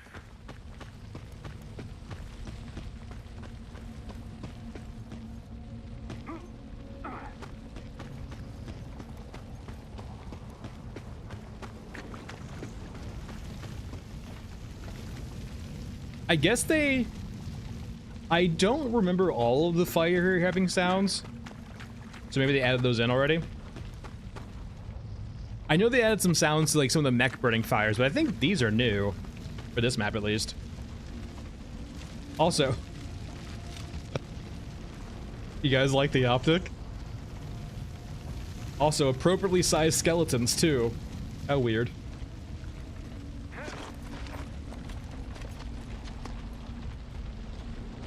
Oh, I'll never change.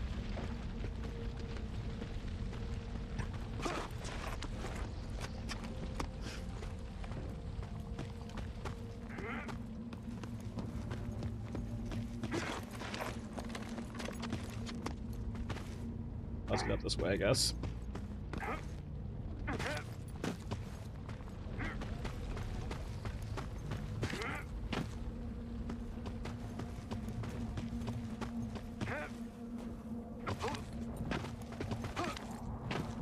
I don't think I ever played this where there's helicopters there. I know they showed it off in like one of the trailers, but I don't think I ever played this game when there was actually helicopters at the spawn here.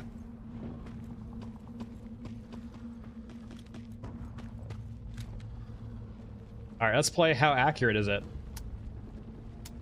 Stand still, I can barely see you. It's not even a reticle too, it's just a circle.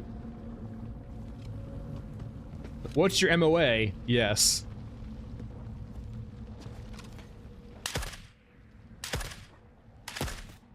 Seems to be a little low.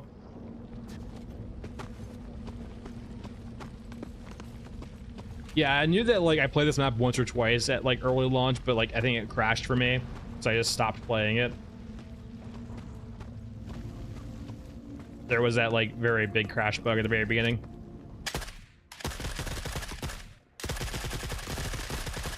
Yeah, this is a little cursed.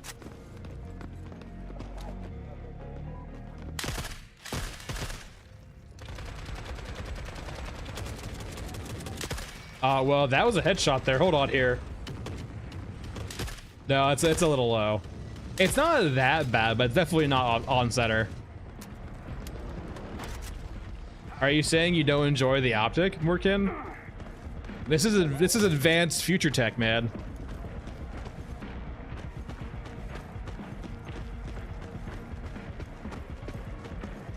I actually wonder too, did they sneak in some textures over here? I'm curious. Oh cool, they have sounds now. That's new. These things used to be fucking silent as shit. Does it still fly into the wall though? It still flies into the wall though.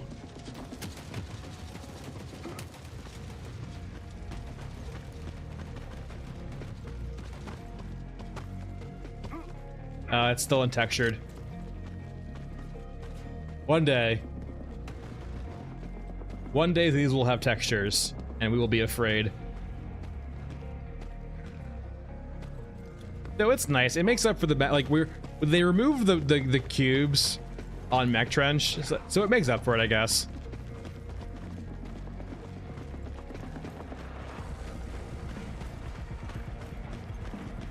It would be really cool eventually, Jacob, if we had like advanced units like railguns and something like that. Not for us, but for enemy units, right?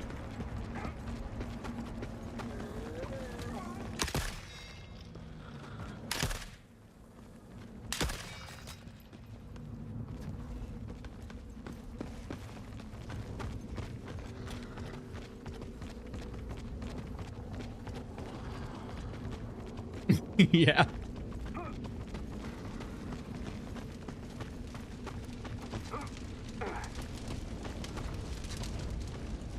Yeah. The inclusion of these small little sound effects too add up so much more for immersion, right? Ooh, cool, gotcha. As perfect a day as any. Alright, so the big thing I want to test here for sure is the aggro through walls.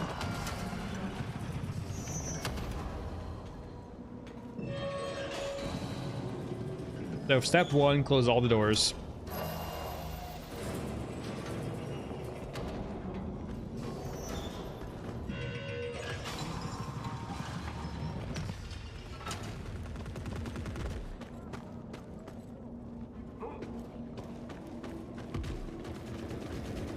I might need to draw some of them closer.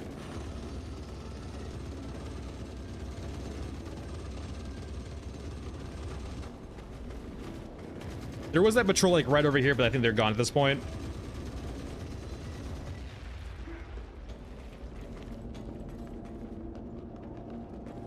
Nope, yeah, there's the aggro through wall, okay. Now, they're not aggroed though, I will say. So before in the previous patch, they would go straight to aggro. They're just trying, like, they would have the red diamond above their head right now, but they're actually just trying to path to us and investigate. That's actually the right way of doing it, right?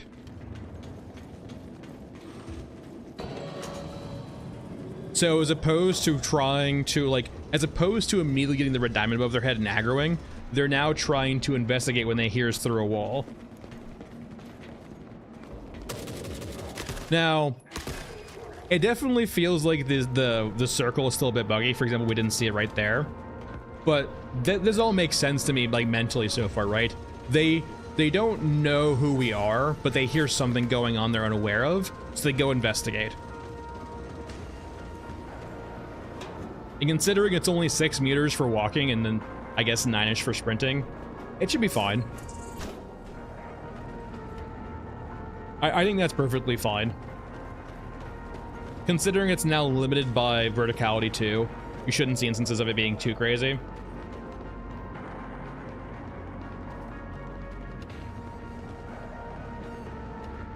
And this gives you like plenty of time to prepare too.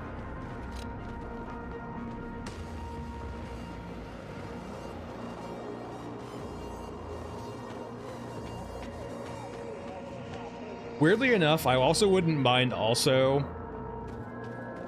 So right now they have the cylinder, the circle above their head, and as long as that cylinder or that circle has time left, they'll investigate. I wouldn't even be upset if they removed that and just had them go investigate where they heard the sound was, check the immediate area, and then like after a set time leave. So say for example, you sprint around, you get a notification that like they've heard you, they go investigate where they thought they heard you at, check like a 10-20 meter radius in a search pattern, and then leave. If you're not there, they can't find you.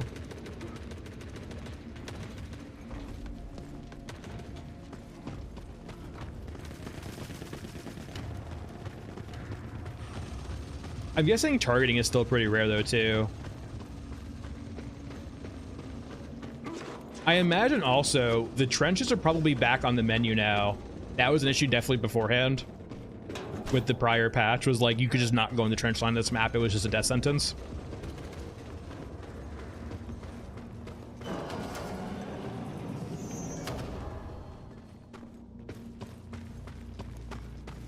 I guess this is all like medical crates over here, I think. Oh, you know what we need to do now, actually? I totally forgot. If Gunhead can now stealth, it should mean that Gunhead should have a stealth kill. I know what we're doing after this map.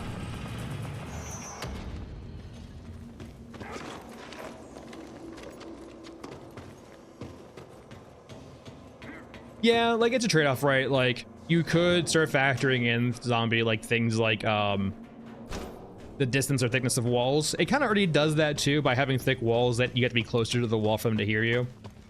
And it's just like an approximate way too to consider like the bouncing off of different areas and walls and so on and so forth. Like, is it perfectly accurate? No. But is it simple and serviceable enough for a game? Yeah, probably.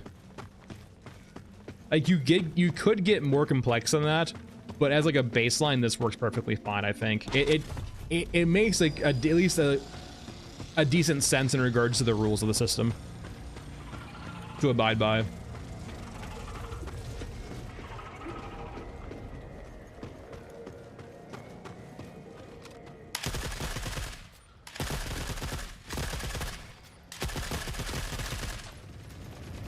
I wonder why they aggroed.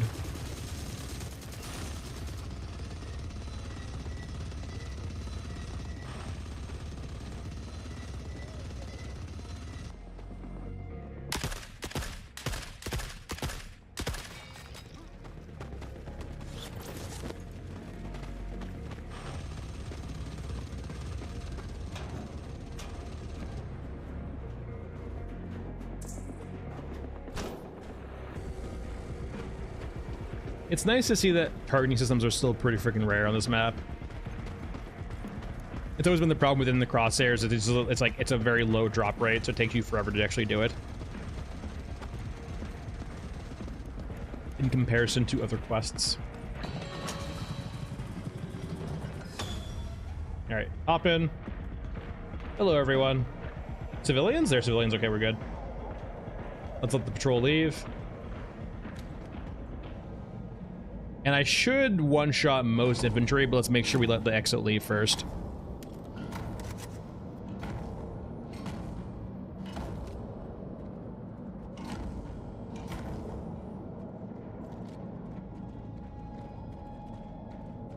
Don't mind me. Oh, H case? I have light on, yeah.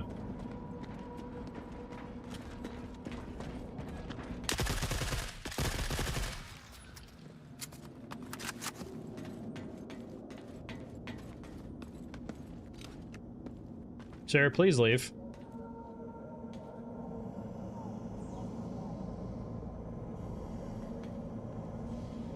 Don't you want to go patrol up the staircase? Or I guess up the ramp?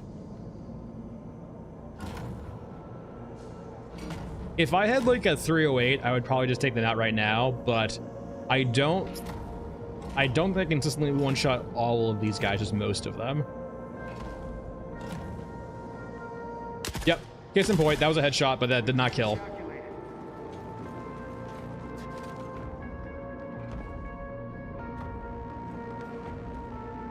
Come on, guys. There we go.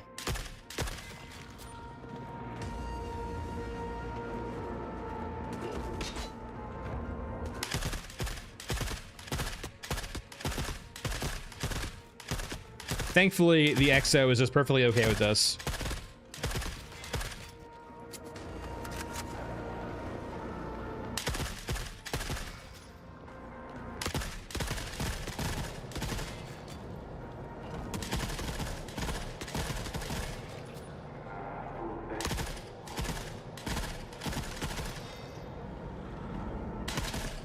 Hold on. Cylinder time.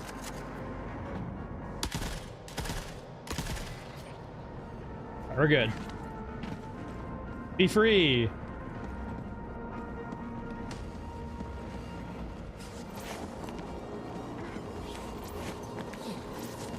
The entire time, like, the extras is like not my problem. Yeah, H-Rub. So just a new patch. It's a hotfix more than a patch per se, but it fixes the things like the vertical audio being very, very crazy.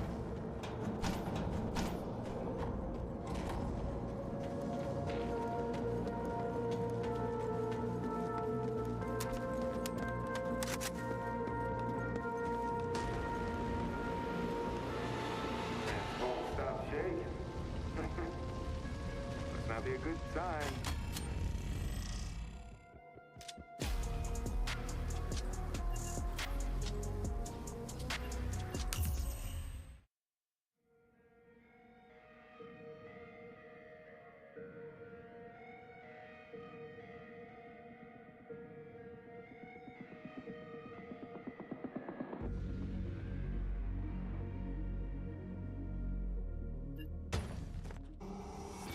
That's two done at least.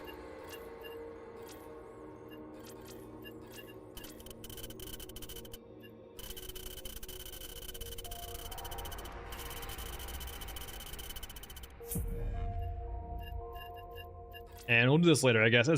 Some of these quests take multiple times to do. All right, let's do this one. Can we just turn this in immediately?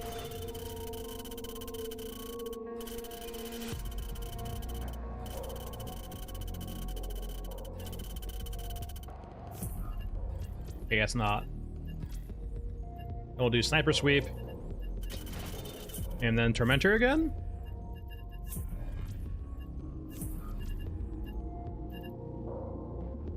We could do this quest. This quest actually works in the Ashen Mesa.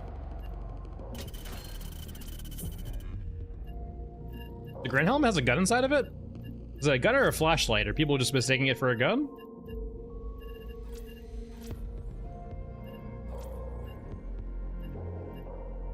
That's kind of hilarious though. It actually has a gun in it. Adorable. All right, let's uncurse this.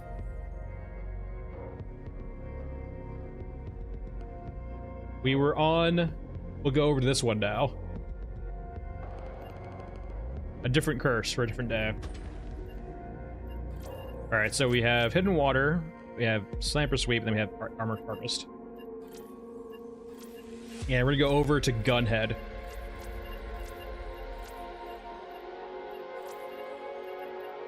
Which means I don't actually need meds. Goodbye meds.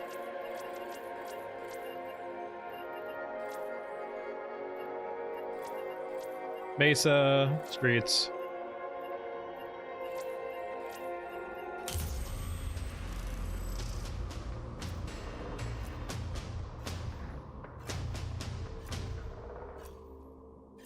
So the big thing we want to see here is if we can assassinate with Gunhead.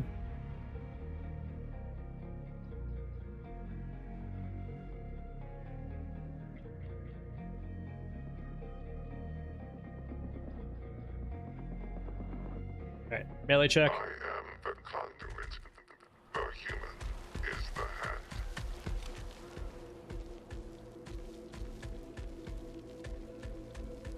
Okay, so he should be able to stealth kill here if he has one.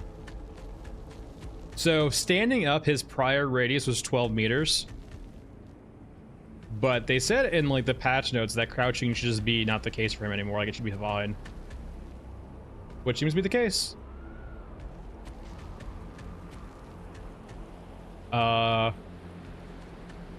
Let me try the other one.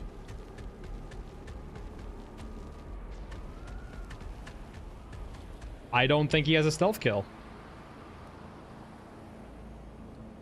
I mean, it's always worthwhile using a silencer, right? It's always been worthwhile for for audio aggro.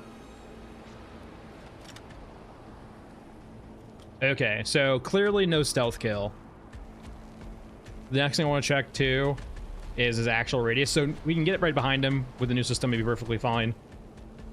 So standing up, moving around at 15 meters, perfectly fine. Is it still 12? Yep, still 12. So it basically seems like all they did right was remove the verticality and then make it when you're crouched, you no longer have that radius anymore, which is fine. I hope to see different things in the future, like perhaps weight, weapons, and your rig maybe factor into it a bit more too. Maybe while running or like sprinting.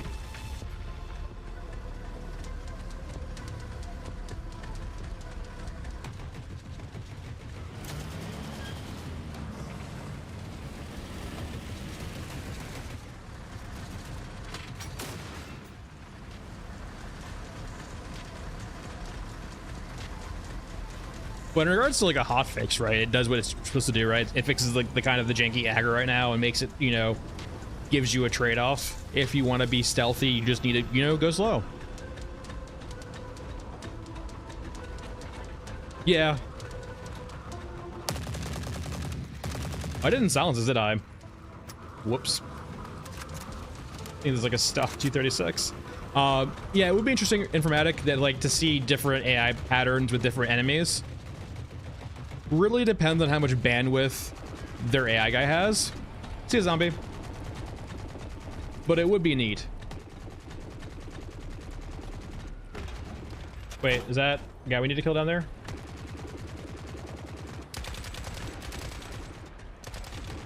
It shouldn't be the sniper. The sniper should be somewhere else. And we actually don't need to kill a sniper. We just need his stuff.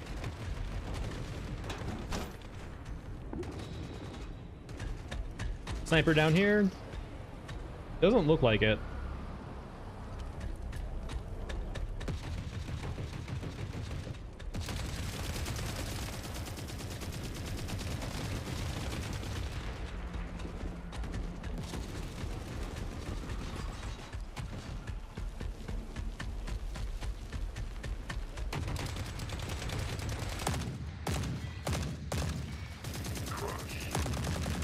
Yeah, I definitely, so far, it definitely seems like the biggest instances of drones aggroing is through accidental proximity retargeting. And so what I mean by that is just like how you occasionally will get pot shot by like mechs and tanks, not tanks, but mechs, where say for example, a Euruscan mech is fighting a European mech. They'll like, if they're looking your way, they might occasionally shoot you.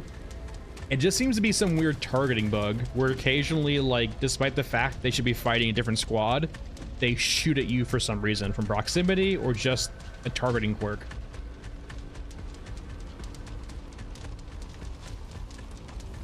Like, outside of that, the drones seem incredibly passive now. Weirdly enough, I actually kind of hope the drones have, like, spotlights in the future, and kind of you have to avoid them. And as opposed to like having guns, for example, they just alert nearby units and perhaps like follow you around and be like kind of like the Helldivers ones, right? For the new faction Helldivers, the drones for the Illuminati, the Illuminate. where they just follow you around, and they have a weapon. It does basically very little to nothing, but their main goal is just to follow you around, alert people nearby you, and just be annoying as shit.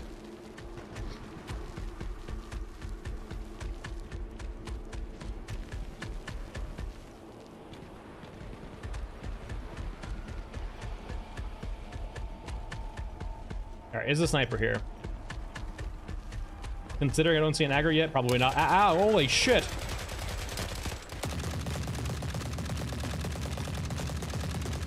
They aggro pretty early, it felt like.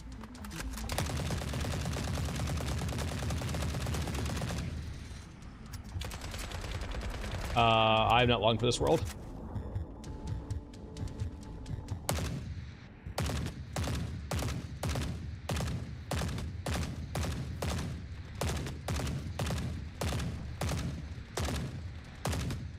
Nice. Is it new that I should be sway when I'm damaged?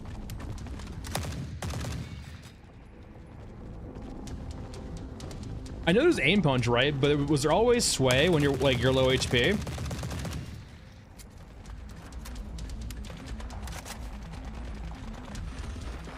Like, is that new?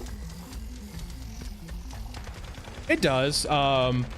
Like, so there's the anti-material rifle, sniper rifles, like the NWT-50, the GM6, and by extension, I guess the 20mm one, the 36M. But there's also the SVD and the R20, or the RSAS rather.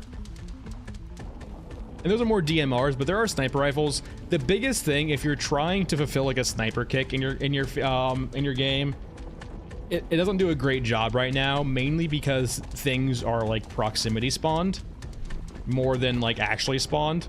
The only units that get around the proximity spawn are quest units. So say for example, if I went on top of Shantytown over there and was trying to snipe across the map, the only units I would ever see were specific quest units, like for example, sniper sweep guy, the DMR sniper. You wouldn't see cyborgs, you wouldn't see any conventional units. They wouldn't be spawned that far out for performance reasons. Weirdly enough, I'm gonna try over here first. Nope, I'm gonna get droned. So I always have to question now, was that drone aggroed to me, or was it trying to shoot a different unit farther away? Might have been me though. I do have like, it is 24 meters with or about 18, 24 meters with a gunhead sprinting, so it is pretty long. But no, yeah, now we know. We know that gunhead can now technically stealth, which is good, right? It's kind of rough when you're playing with a 4-man group.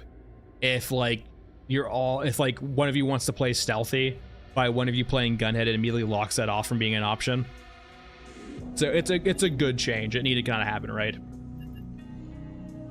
And the crouching trade-off is still trade-off, right? Like you have to crouch to do it.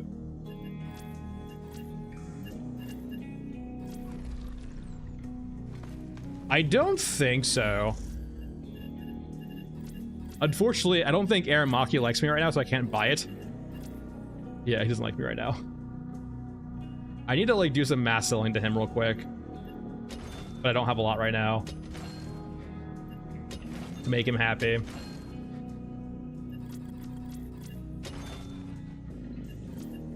What did I have in my thing over here, actually? I pulled out the crits, but did I pull out the guns?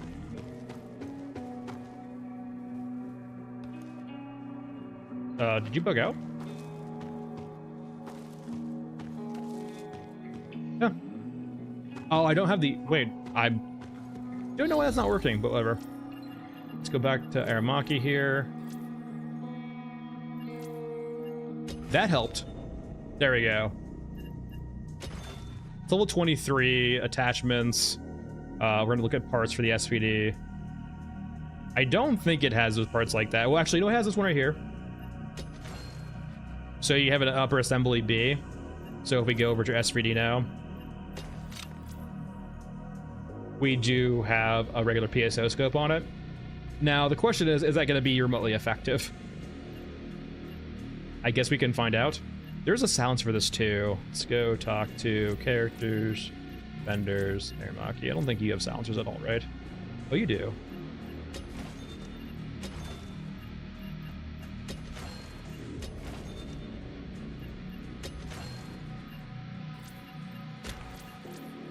There we go.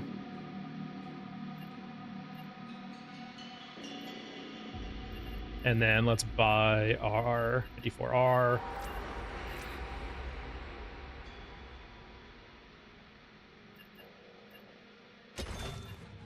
Go over to Bunko 2, buy some 54R.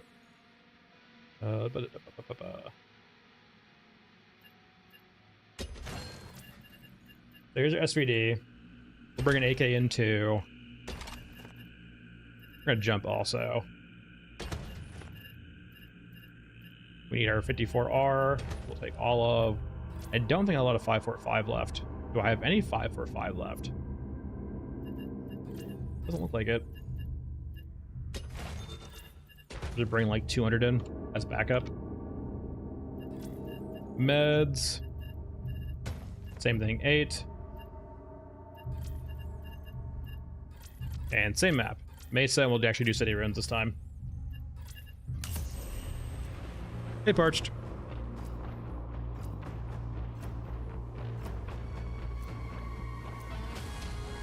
That's very cool, guy. That's a good idea, too. Just buy stuff to sell stuff to lift ratings. That was definitely a thing in Tarkov, right? Where, like, if you wanted to get your rep up, because you get, like, the leveling up traders required certain amounts to be sold to them, so you would just buy from them and sell to them to actually get, like, more out of your money. Now, wait a gosh darn second. I hate the surface. So I have bad news. Like, yeah, so they have modeled the 3D model on it. It's not a traditional PSO scope in the inside, though. So if you want realism, this game ain't it. But I don't think it's trying to be realistic either, too, right? So it's like 3D modeled as the scope, the PSO scope. But I can tell you right now, this is not the interior or the actual reticle for a PSO scope.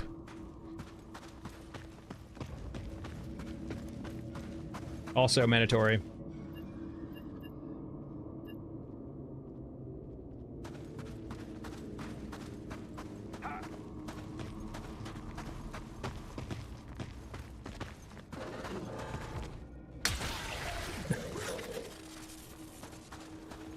You know what they need to do? They just like need to like have someone needs to mod in when the cyborgs die. It just plays like the old Windows shutting down sound.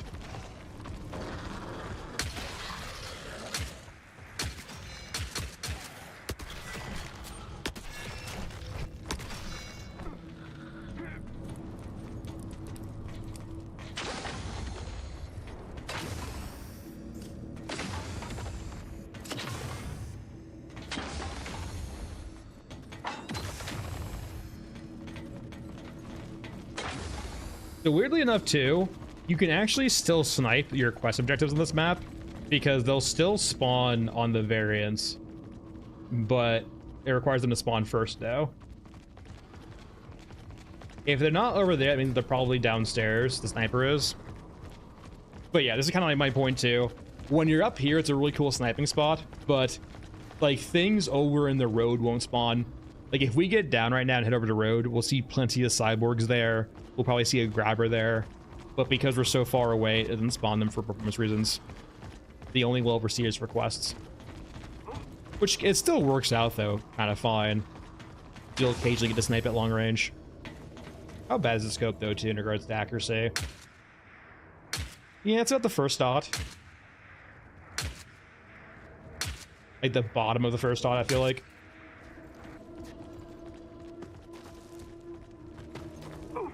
You aren't real.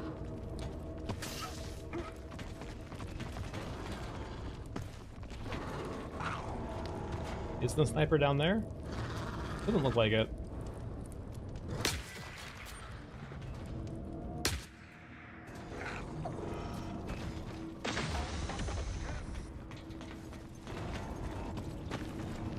It would be a funny April Fool's joke, I will say, and a pretty easy one to do with that also. Replacing the death sounds with like shutdown sound for Windows.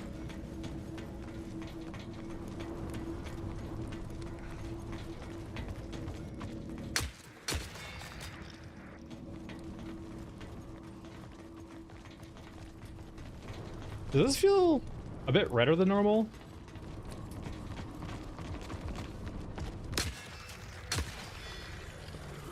I don't know. April is not far, that is true.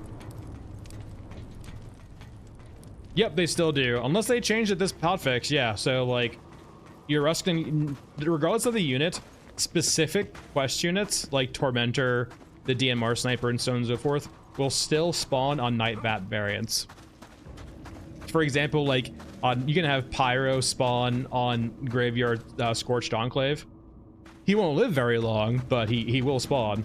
Hey, Mom. Is he up there? He is.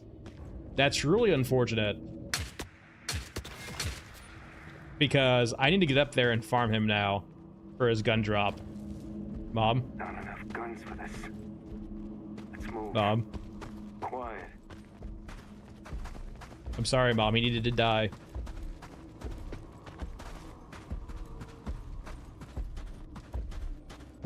Only have to be faster than the slowest Mom, are you human. walking toward Mom?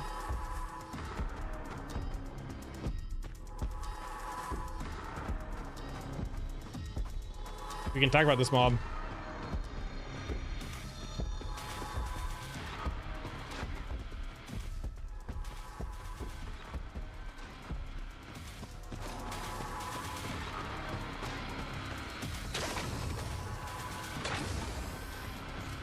I'm assuming I got it. I'm not gonna check.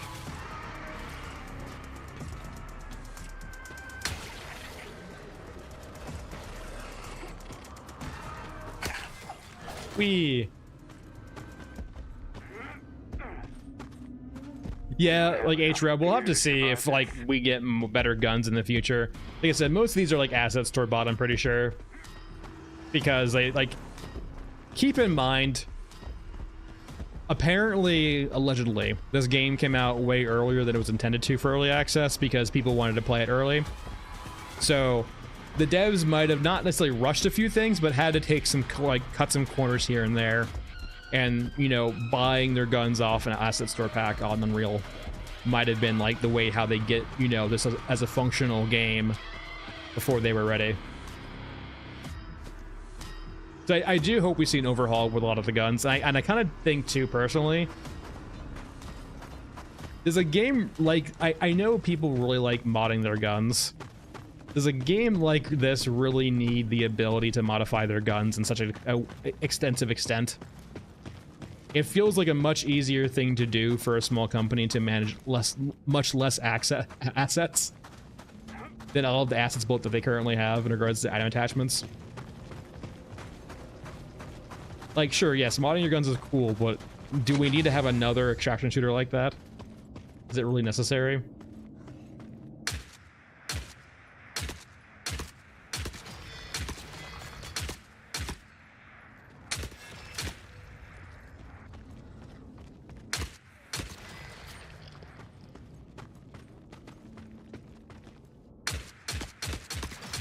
What quest do I still have on this map, by the way? I did the DMR. I still need a water map. Oh, there's the grabber I was talking about earlier. Let's take the long way around. Thanks to our pneumatic jump.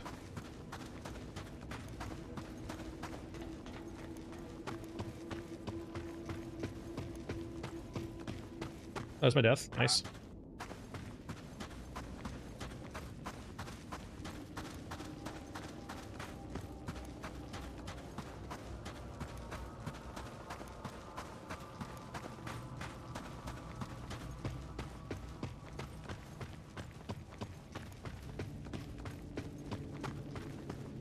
Yeah, it's unfortunate too. So like a lot of these buildings look like they'd be interesting to like go through and scavenge through. Naturally, they're wrecks, right? The scale on them is a bit weird though too. Like we have buildings over there that have like the floors are like 6 or 7 feet, and then we have buildings like this that actually seem like appropriate, at least somewhat. That's fair. It's very horror. Like, yeah, it's a very much of a horror unit, right? Very scary.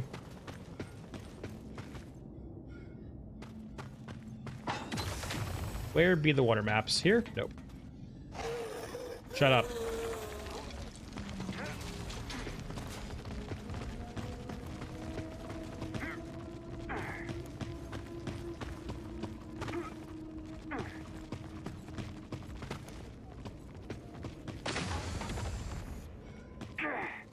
Yeah, I'm hoping that we eventually get a few, like, so there's 3 more maps they have to release. Well, not have to, but like are saying they're going to release by having them on the map. I'm curious. Also never been over here before. Not this far over here. I'm also very curious too if we might eventually ever see like them go back to these older maps. And where's the minefield here? Interesting. And like touch them up a bit, add more stuff to them. Also, it definitely feels like this map was definitely part of maybe a larger map. Like this might have been part of Scorched Enclave or something, right? The desert's out behind us kind of give that vibe, but also like we have a bunch of like weird connecting areas that are just locked off now. Like for example, this room over here is just a door. Where do you go to?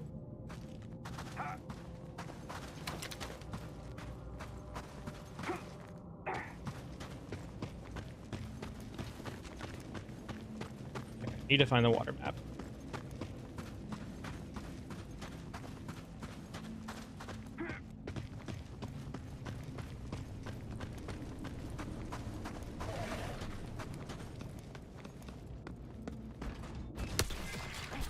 Brawlers? Yeah, brawlers.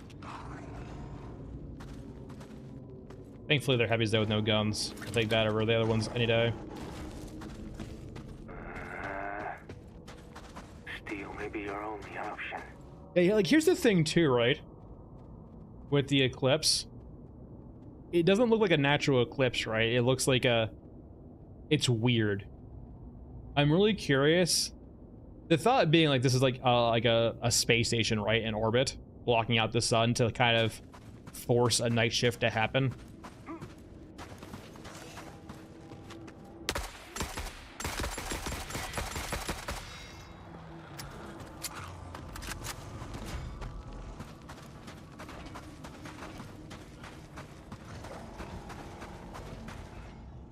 We don't need medical supplies, we need loot crates.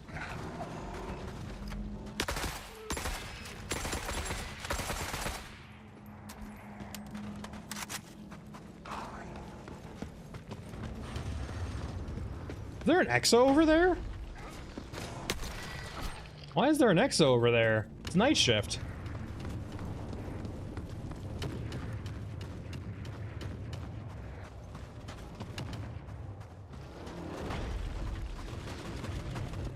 And just your opens too?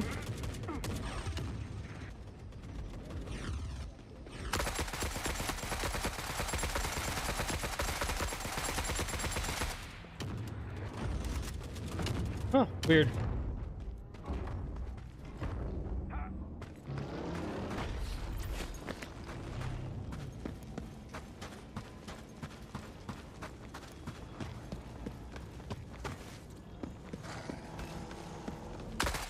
Yeah, though I will say, like, units they've added in after the maps were initially set up definitely seem to violate the rules sometimes in regards to being on the night or day shift, right? So, for example, they added the medium mechs onto Alpha Mausoleum at the trench lines, and they'll spawn also regardless of day shift or night shift. So maybe they added those in later, and because of that, we see them on this map in night shift too. Where are you? This is. All right, there's like a few more spots I know about. So a scrambler, Big Bill, are the little quadrupedal cyborgs, the one that like run around on all 4 legs. Those are called scramblers. So basically these, but they run around on 4 legs, as opposed to just by being bipedal. Weirdly enough, they're the HKs for night shifts, but they never like actually spawn properly half the time. So they're usually an afterthought.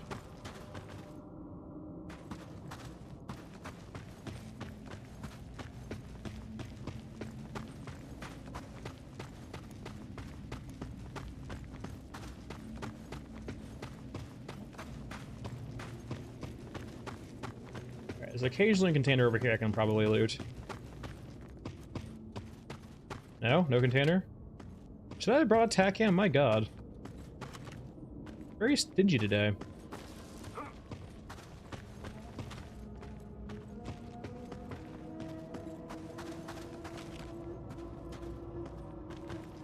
Where else might a loot container be? I guess it really only costs the bridge at this point.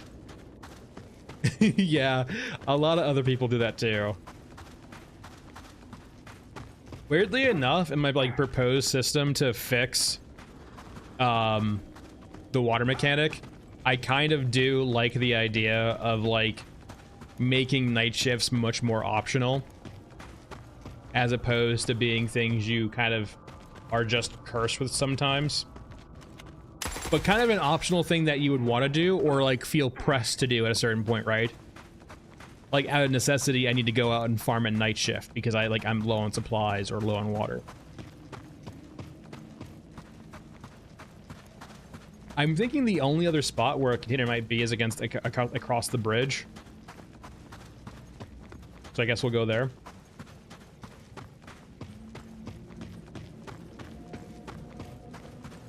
And like the big thing too about night shifts is, for example, your response, Big Bill, where you like people get into night shifts and immediately just run through them because they don't want to play them. They don't want to have the experience too, because they don't feel like they have the it wasn't their choice, so they don't want to do it, right? But by making the players actually choose when they go into night shifts, it's now their choice, so they're much more inclined to actually play through it, at least for whatever their goal is to complete on that map, right?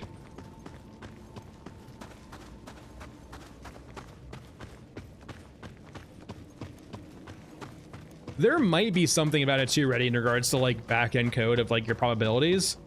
It feels like just like a low percentage chance, but like there could be more to it also, right? Maybe there's certain conditions you have to fulfill to do it, but they're just so weird that you just can't easily figure it out.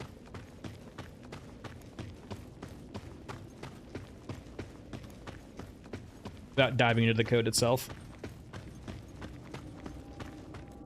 I've always found this bridge a bit weird, right? It's like a giant chain with like a claw at the very end that's attaching to the city. Like, are they... Now, this is Los Angeles, right? Or at least it alludes to being Los Angeles. So I wonder if this is like it's like a fissure that like the city is like literally like drifting or falling away, and they're trying to keep it together with like this hook. I don't know. It could just be a means of crossing too, but like it just feels very thematically weird. Not weird, not in a bad way, but just in like an interesting way.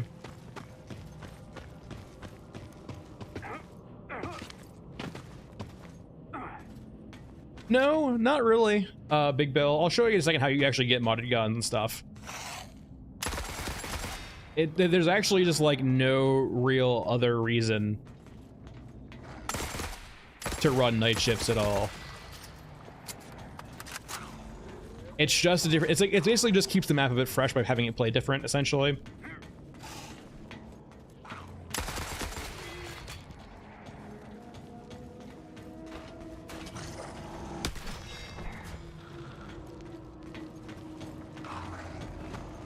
And I imagine too, also, with the map being strictly probability based, you wouldn't really want to have a quest that's specific to night shifts anyway. Or loot that's specific to night shifts. Because I've done it for videos before. Having to re-roll the map constantly to get a night shift can be a giant pain in the ass sometimes.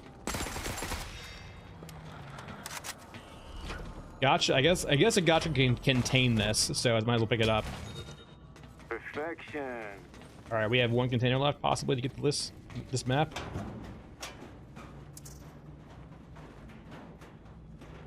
Nope. I do have the map in my inventory back at base, though, I feel like. I can just drop it and bring it back in. It'll count. Probably not.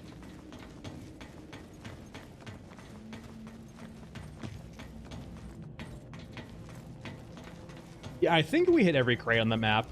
Every loot crate. There was quite a few that weren't spawned, so that could have been the case too. But I feel like we hit every spawned major crate.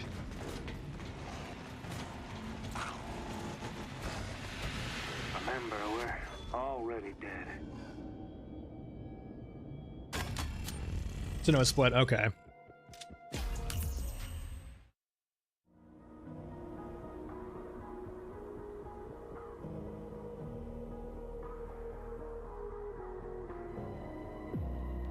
So Big Bill. Let us get over to our inventory a second. Open our box. Didn't get a jump, sad day. So if we go to our loadout here, right, we can see that our guns have levels, and as you use your guns and gain levels, you unlock extra components for those guns from the traders. Some of the components too will just drop in raid, which lets you bypass the level. Say for example, if a part for this AK required level 50 for it to be buyable from a trader, if it dropped in raid from a character, even at level 1, I could still use it without having to be able to buy it from a trader. So say for example, I have an AK now, so I can go over to one of these vendors here, we'll say Aramaki, for, you know, HK stuff, or sorry, AK stuff and stuff like that. Up here they have parts and attachments. So parts will be things like the actual mechanical components of the gun that require to function. Like you have to have these, like you have to have a stock, you have to have a trigger group. Not for most guns, it just comes stock. Upper assemblies, so on and so forth. You can deselect this too. Deselect this. This will usually hide things that you actually can use. So deselect hiding compatible. I think it looks at guns that you currently have equipped for this. Just deselect this. You can see all the upper assemblies. You can see your grips. You can see your magazines, so on and so forth. And then under attachments, you can see more optional stuff, right? The biggest thing you can do to help yourself out is when you get access to either of these traders, like Gurlo or Aramaki, is try and buy all of the silencers that you see, especially the ones that look like they're for rifles. Essentially, as soon as you can buy a silencer, always run a silencer. There is no downside. And it makes your life so much easier. And it's definitely a balancing issue, but for right now, just make your life easier and run a silencer. And so you can get out your guns, like, so let's say for example you buy a few parts, you can now come over to your inventory here and you hit customize on your AK. So AK and then customize. And now you can select different parts. So I can put a magazine in, a big magazine for extra rounds, a grip, assemblies, stocks, barrels. You can think things like recoil, not recoil, but weapon damage is changing. The big thing is, I will say, stability is weird. The more accuracy, the better. The less stability, the better. So when you see -3 in the red on stability, it's actually a good thing. It's super counterintuitive, but you actually want less stability. I know it's weird, just I don't know why it's the case, but you want lower stability. Though it does seem like the hard floor of the stability is 1.5. If a gun doesn't come natively below that, like an AA-12, you can't really lower your gun below that point.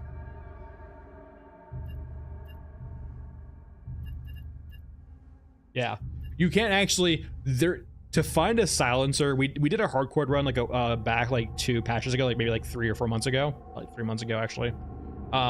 It's possible, but basically almost, it's technically possible, but very incredibly unlikely that you'll ever find a silencer in raid. It's like hundreds and hundreds of loot chances basically to actually find a silencer in raid.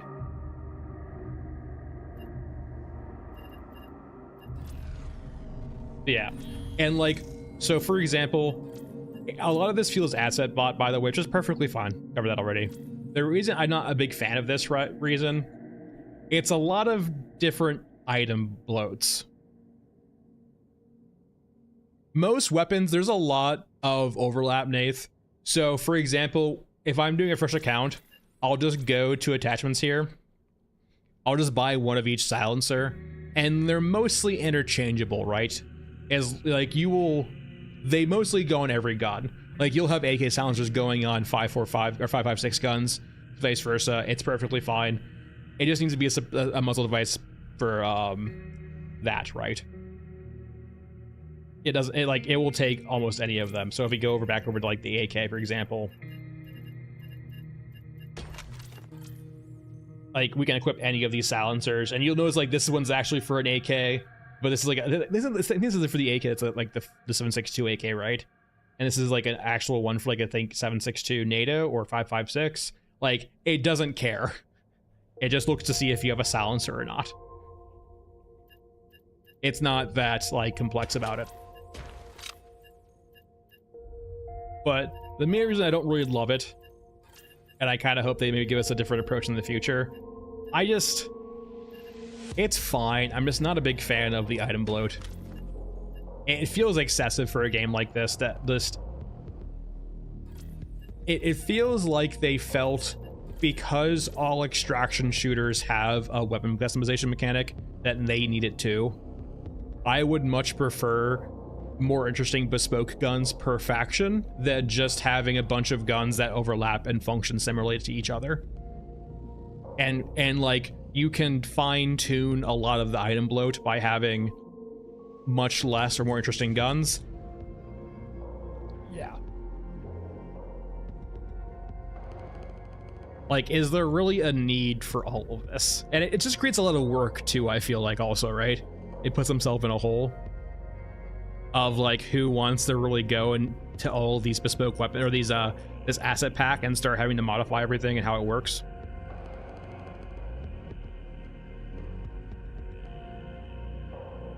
Yeah, true, but like you will have different size silencers for different size calibers, right?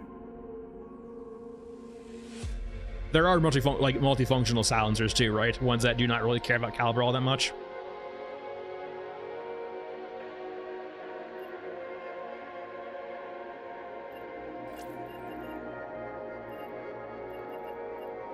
All right. Quest-wise, we got one done.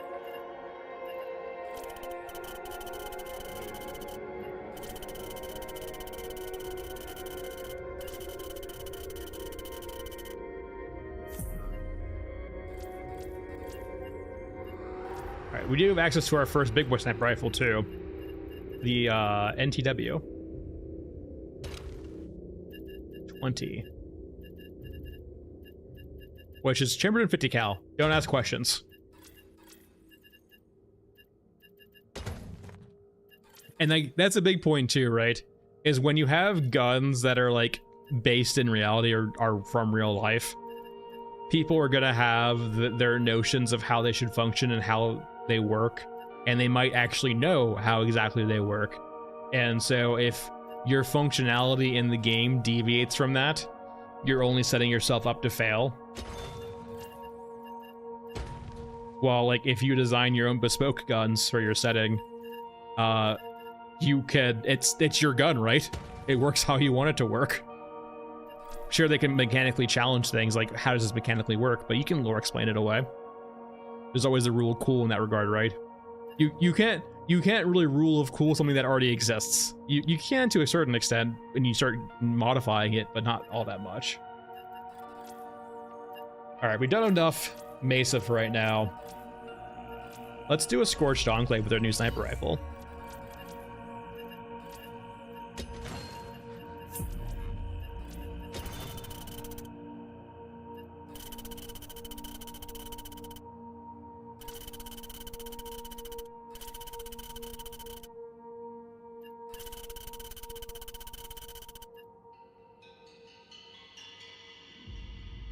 Shouldn't it be a Toothy rather than Toothy?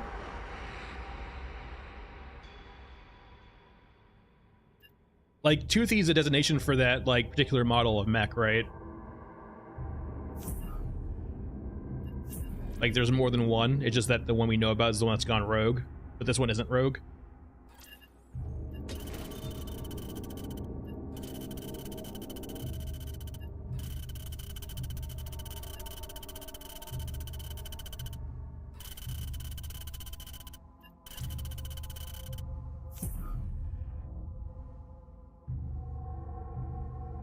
See, the quest dialogue always feels so out of scope with the rewards or like the factions, right?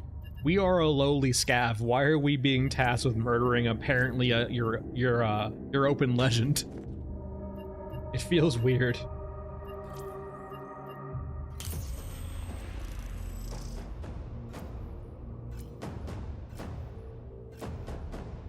Like, are we a lowly scav trying to survive, or are we an assassin?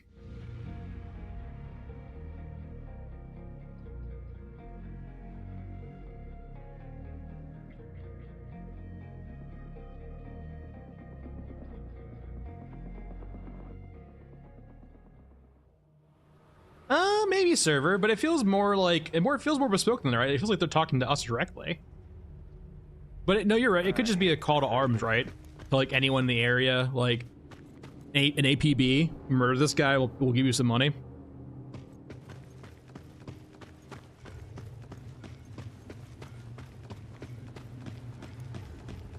I feel like more quests would be interesting in regards to like, hey, go steal this object, but be aware it's such a high importance, it's like near European command or Euruscan command, right?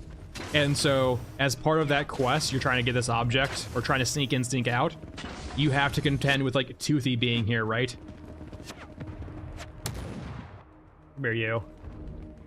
Toothy, you're in the way. Are you shooting at me? I can't do the calculations. Ow, ow, ow, ow. Who the hell just shot me? Sniper?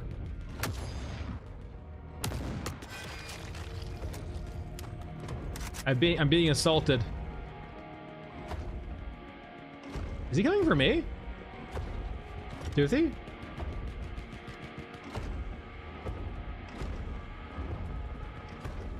That's fair. It could just be an APB, right? But it feels much more personal than that, right?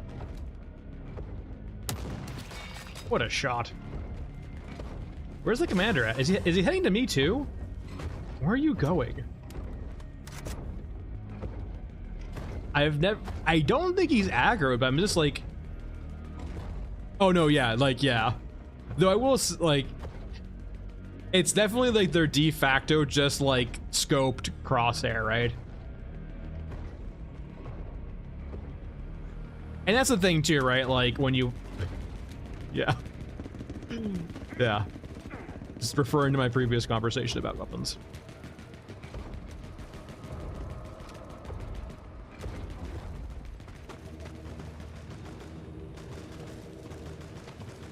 All right, there you are.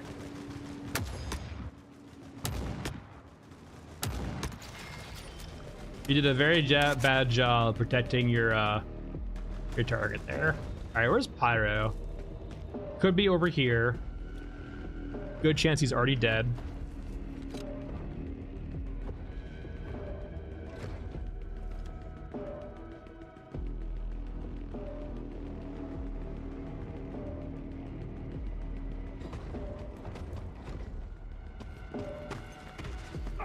Oh, that's... Wait, did you just...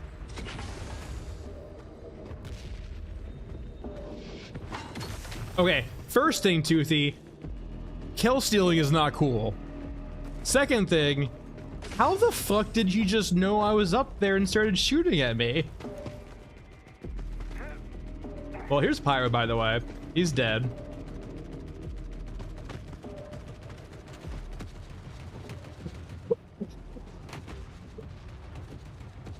His face is in the ground, so I don't think it's rendering the face. It is, Funk. Crouching is viable. Hold on, it's the light. Let's get the light on here. All right, where's my light at? I thought I had a light on here. It's fucking eyeballs. I'm fucking losing it. Thanks, Tyler, by the way. You guys see what I'm saying, right? His face is just not there. It's just his mouth and his fucking eyeballs. Like in front of the American flag. That's great. That's a top tier bug right there. My god. Alright. Well, Pyro's dead. I could try to reset the spawn and get him to spawn again, actually. See if that still works. But I'm actually really quite curious too, right? Maybe he just heard the sound and came investigating and then saw me and started shooting. This gun is quite loud, so...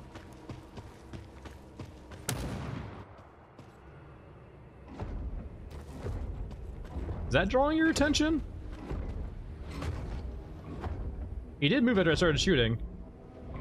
I think that's the case. Maybe they increased the audio range for certain things.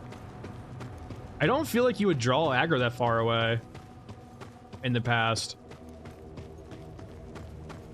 Thanks for Prime, Monk. All right, let's hit a despawn trigger real quick. Get to go back quite a ways, unfortunately. Unless they changed it, we'll have to see. All right. We definitely should hit it by now.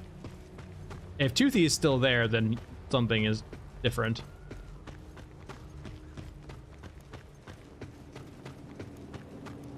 Nope, he's not. He should spawn in soon. Yep, there he's back again. No, we don't, Funk. So the hotfix basically changed it now, so you can crouch. There is, like, when you're walking around, there is still the 6-meter radius. If anything's in the 6-meter radius, it will detect you. The cylinder is gone now, though. It's either a sphere or it's vastly reduced. I haven't fine-tuned or picked it out yet exactly how bad it is, but the drones, it's definitely probably it's probably a sphere now. It's probably not a cylinder. Drone aggro is much reduced now. Like, it's very hard to aggro drones. You'll more often fight drones when they just accidentally target you more than anything else now.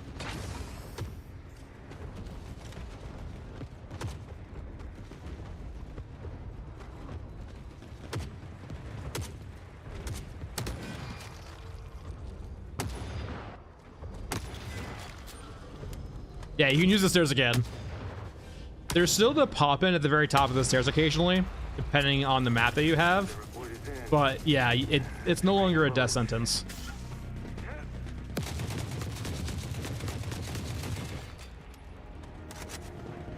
Pyro? No.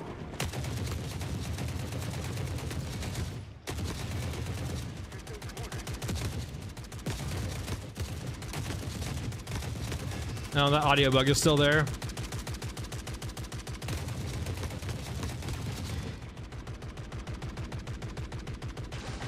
No pyro. Yeah, there's like a weird audio bug with like the quest units, and occasionally just like having infinite firing with their guns when they die. We're just playing the sound effect over and over again.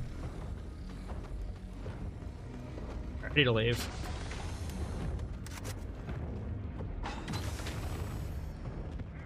Fortunately, no pyro for today. We were kill stolen. Oh fuck, oh fuck, oh fuck, oh fuck, oh fuck. I heard it behind me.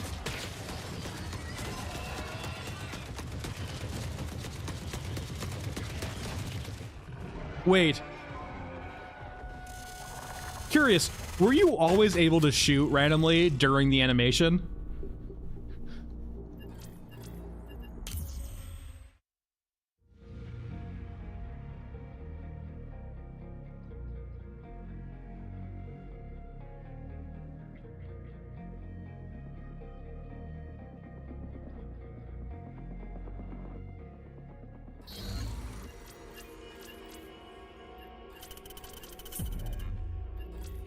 I can't help but feel... I can't remember being able to shoot during that before, but maybe I just can't recall. Maybe you were able to.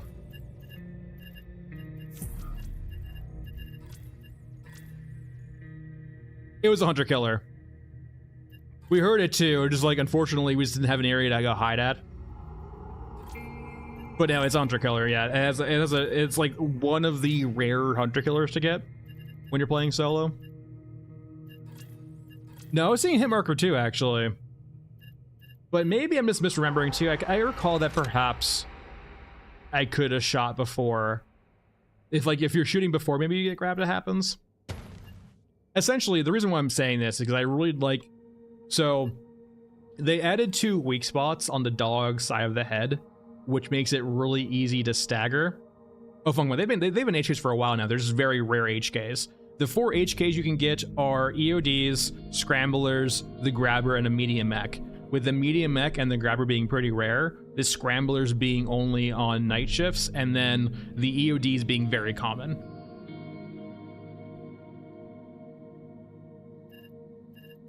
But what I was saying though is I'm hoping that eventually they add in some functionality or like change how the grabber works from being like a one shot to like it grabs you and just starts doing like dot damage by slamming into the ground. And you can actually try to get out of its grab by like shooting the weak spots or shooting it in the head enough. Basically a way of trying to free yourself from the dog's like one shot kill or its, you know, quick time event, if you will. Or perhaps if you get a teammate right, they might be able to free you by shooting the side of the head in the weak spots to like free you from the one shot kill too. So I'm hoping like seeing like, I was hoping that like, oh, I can shoot now while the dog's grabbing me. But it's like, they made it's like the first functionality on a path toward that. It would be neat. All right, any other quests on the Scorched Enclave we can pick up while I am doing this map? We can do Enclave Strike, that works.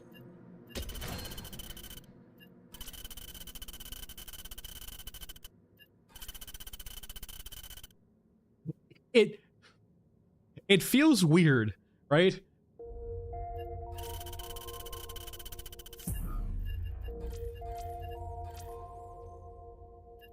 It's like, it does still feel weird, right? Oh, these Eurasian assaulters are destroying our frontline troops, cutting through them, mowing us down. Can you, a scavenger, go deal with them for us alone?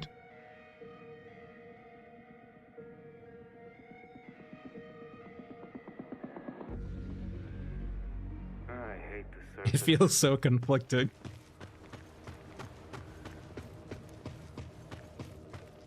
Alright, let's go Pied and Pyro first. He'll usually spawn over here on the right. He'll sometimes spawn over here or over here. The hell? Is that a tank? Probably.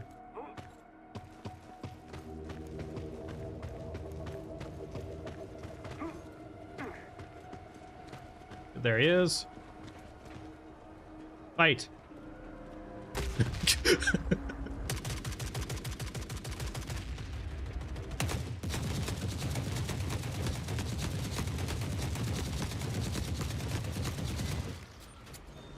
Weirdly enough, they should just remove Stagger.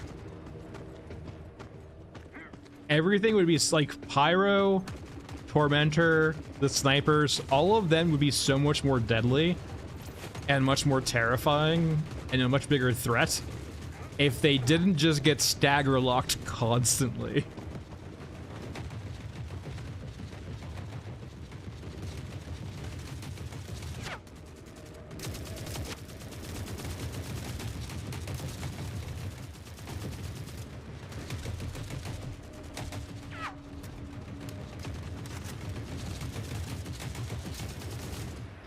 Yeah, Pixel. I mean, it's fine. It's kind of like a vibe, like kind of dilemma, right?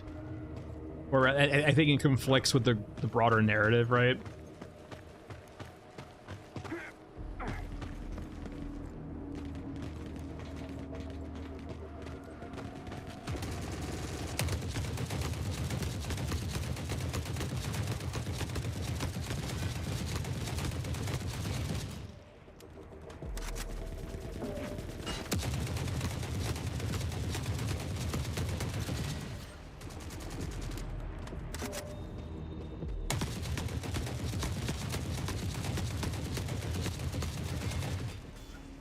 They're quite tanky.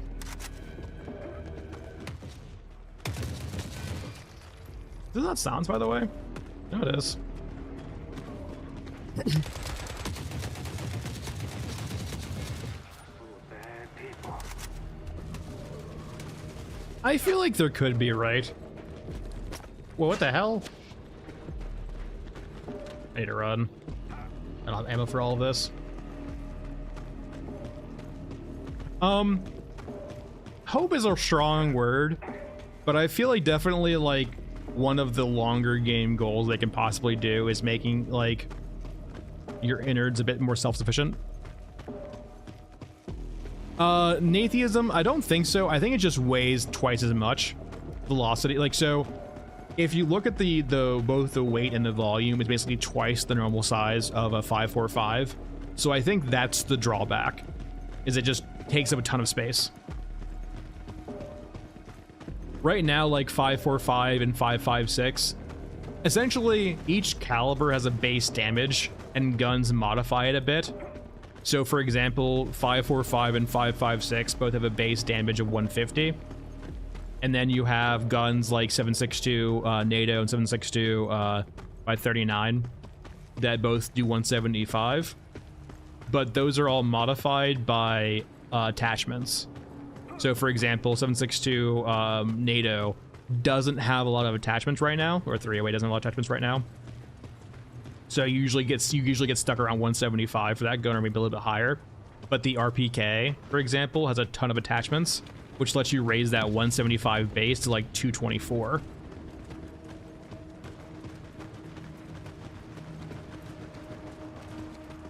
That's actually how it works, Jack. The weird thing with the RPK, I'll show you in a second after this raid, after I escape.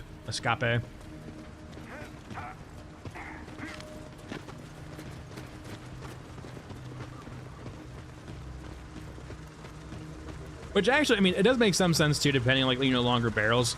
It was always such a weird thing in Tarkov for the longest time, how like a short stubby barrel would have the same velocity, or same velocity mainly as the longer barrels. They changed that eventually, but it did take them a while.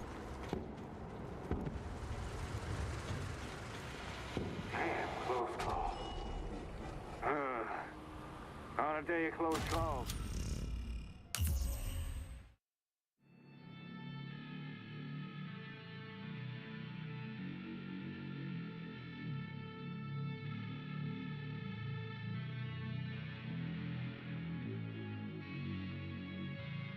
All right, so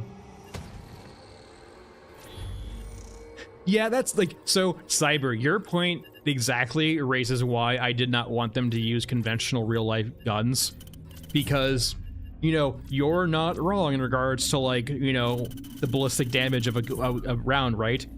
But, you know, how much do you stray into realism over balance, right? This is not supposed to be like a realistic game. But because of that preconceived notion of how this gun should operate, right? You know, 7.62 by 39 should be less lethal than 308, or less damaging than 308. You have this dilemma, right? But no, okay. So, here is the base RPK. You think, you see 7.62 and you see it has this is a stock RPK, it has a weapon damage of 224. That makes you think that 7.62 does a base damage of 224. But weirdly enough, this RPK is actually not the base RPK. If we customize this, we can see we have a bunch of components that are not A components. So the way they do modifications currently in the game is you have A, B, C, D, so on and so forth attachments, right? And usually the higher the letter will, you know, later in the alphabet the letter is, the better the attachment will be.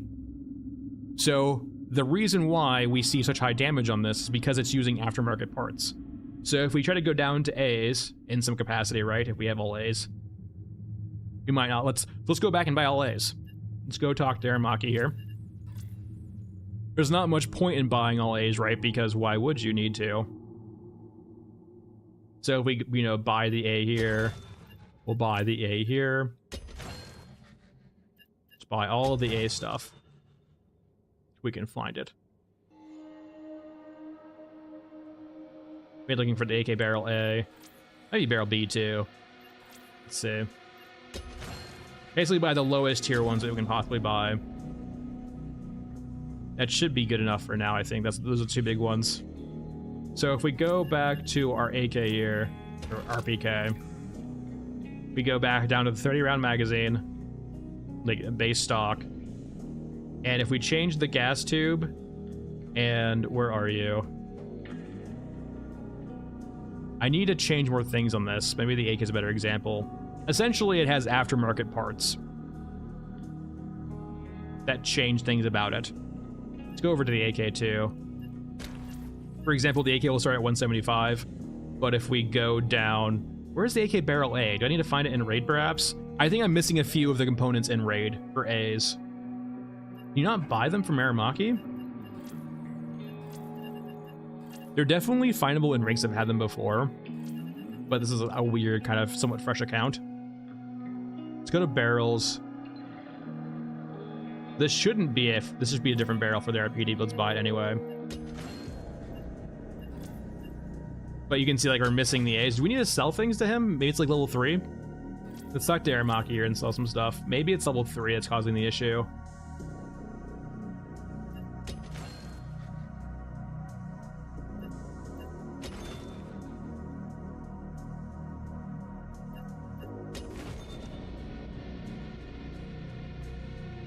No, he's not selling the A's anymore.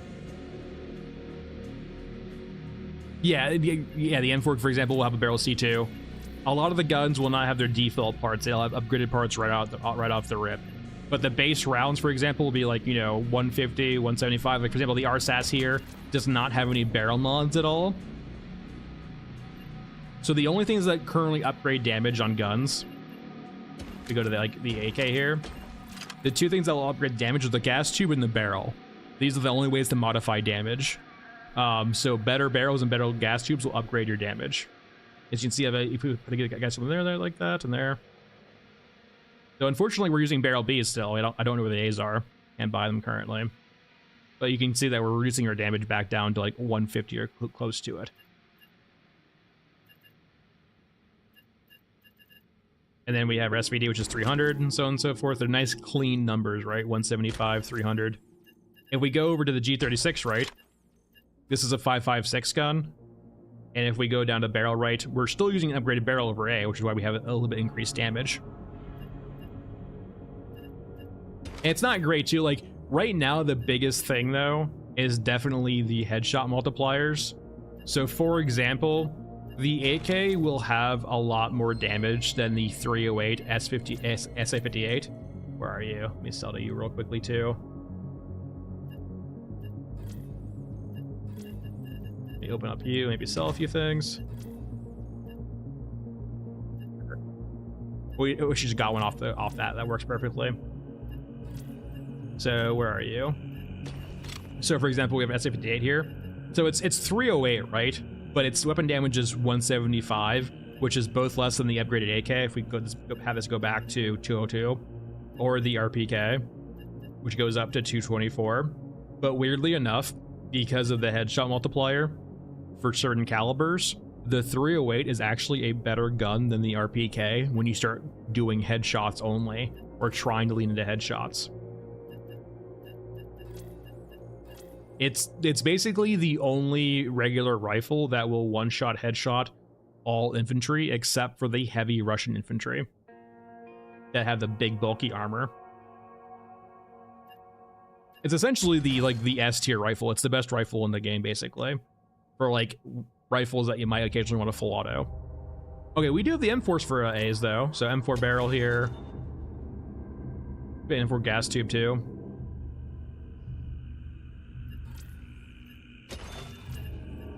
Should have an M4 in here also, I imagine. No, I can buy one. So Grillo, M4. So magazine A, we have barrel B and gas tube A. So if we cut out the actual upgraded barrel here, we go down to the base caliber, the base damage of the round.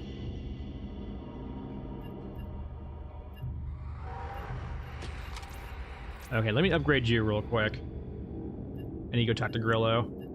The downside of like leveling this up is definitely getting the drum mag, but once you get the drum mag, it's a really good gun.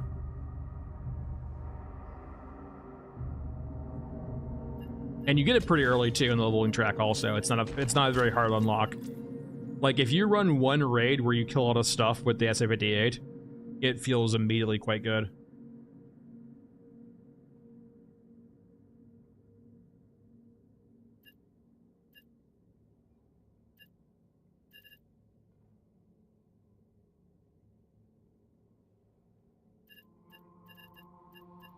Yeah, I mean, like, we've definitely talked about this a lot too in regards to weapons and stuff like that.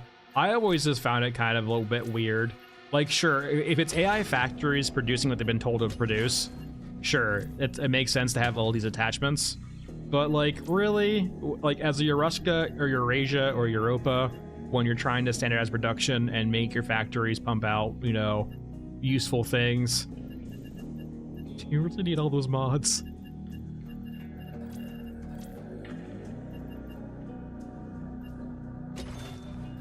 Like, sure, if they're constrained to do that by their programming, okay. But I always felt it a bit weird. It's hard. Like, once you get the RPK jack, for sure, it's very hard to feel like you need to do anything, because the RPK is just so good all around.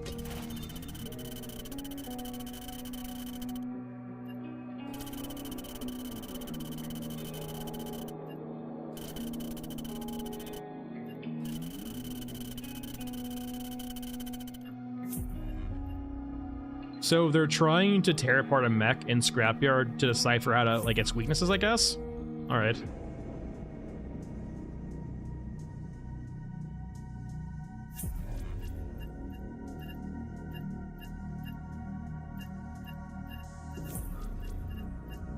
You're not on there, you're not on there.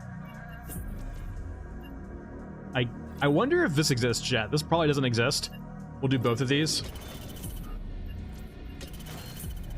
I would be surprised if they exist. Let's bring an SVD too. Hopefully a silenced SVD, actually. 54R, let me go buy some.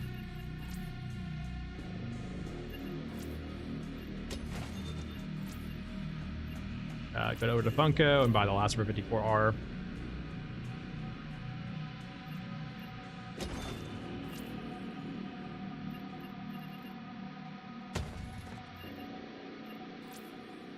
And let me not use too much ammo here. Let's go talk to Bundleton.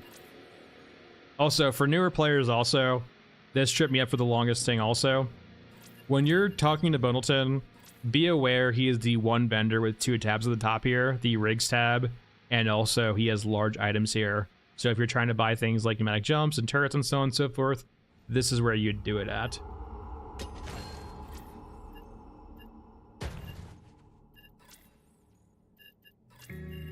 You can buy 2 per reset, which is pretty fun.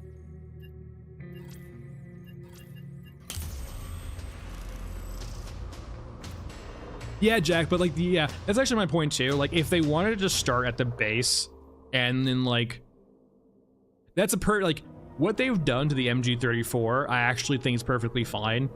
Like, taking guns based in history like that and then modifying them for your dystopian vibe and then kind of maybe perhaps changing their functionality a bit works pretty well. Also, this is the wrong variant. I hate the surface. Like, I actually think that's probably the right way of going about it if you wanted to both transition between, like, you know, the current era to, like, a dystopian hellscape in the future, right? You take guns that exist, but you modify them heavily aesthetically and perhaps functionally.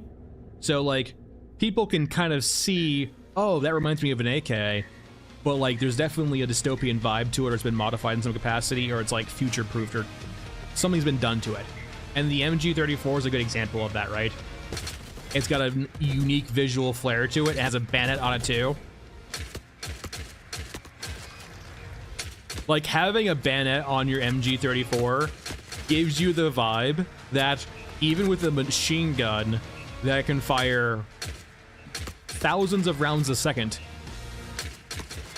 it might not be enough for the massive battles you're facing, and you still might get in close combat. It's a vibe for sure. Now,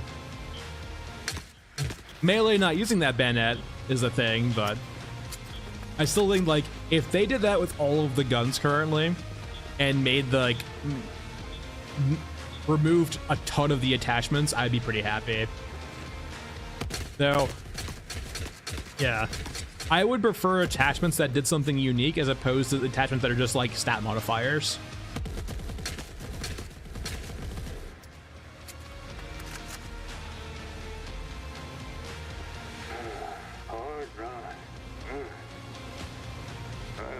Perhaps Atrub, yeah. There are some guns floating in the innards that we could do, or they might do in the future. Yeah, Jack, like, corrupting guns is a good way of doing it, right? Like, you know, the AI, like, if there are AI factories, right, I can see them corrupting different things. Like, for example, we see faces everywhere, right? Say, for example, they made it like a handguard of face. Like a metallic face that you would actually put under your gun, like stuff like that, right?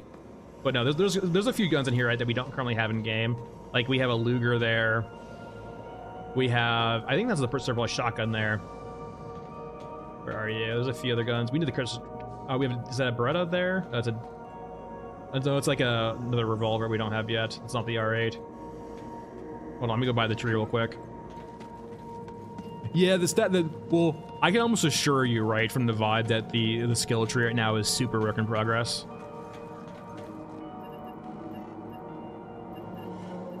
I'm trying.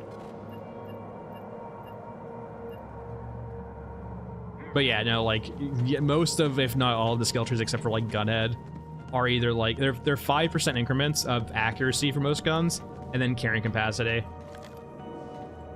But no, yeah, we have, oh yeah, we have the ACRs on here, right? Like we have naturally the Lugers, but we have the middle ones there that look like ACRs. And we have up top, we have like the MPX. And then we already have Glocks in the game.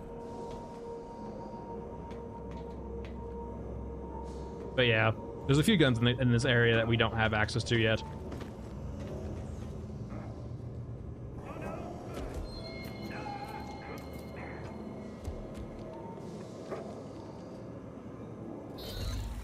Let's run it back. So the reason why we joined and left that map is because there's 3 different variants on Scrapyard Nexus. There is like the white variant, the orange variant, and then the night variant. We're looking for the white variant for the brawlers.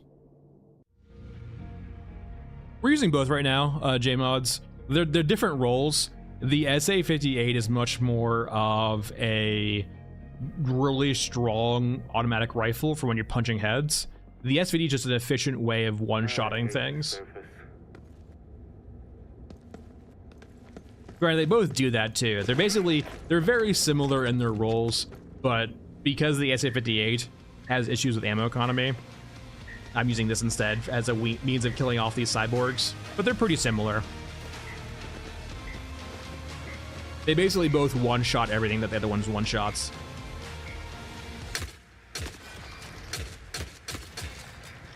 The plus side is that this has way higher just normal damage, which is pretty useful for the crawlers and for the scramblers here, because neither these guys or those guys actually have hitboxes for the head, which kind of negates the purpose of bringing this, because this is a headshot machine.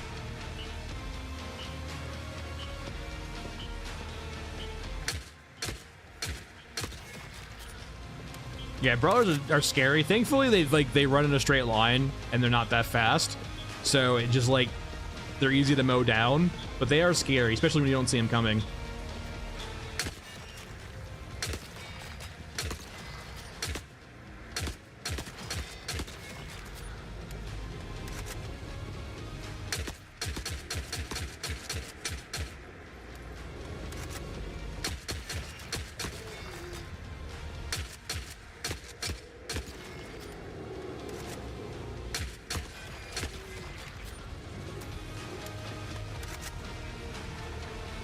Yeah, brawlers do tend to be very weirdly quiet.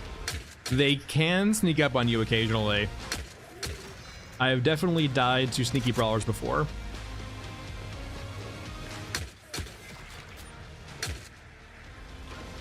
I should be clear for the most part. But yeah, things like drones too, for example.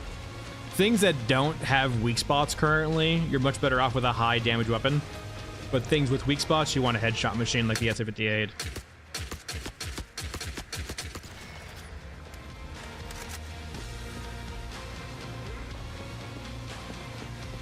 All right, do we have grenade launchers or, yeah, prisoners, okay. Now, I don't believe this one-shots headshots. I believe we tried this out before. Yeah, it does not. Like, for these heavy Ruskin guys, you can one-shot headshot them, but I don't think there's a silenced gun in the game that can do it. You have to use a 50 cal sniper rifle. All right, so they're aggroed now. The only one's aggroed? Really? Or are you just stuck? I think just stuck.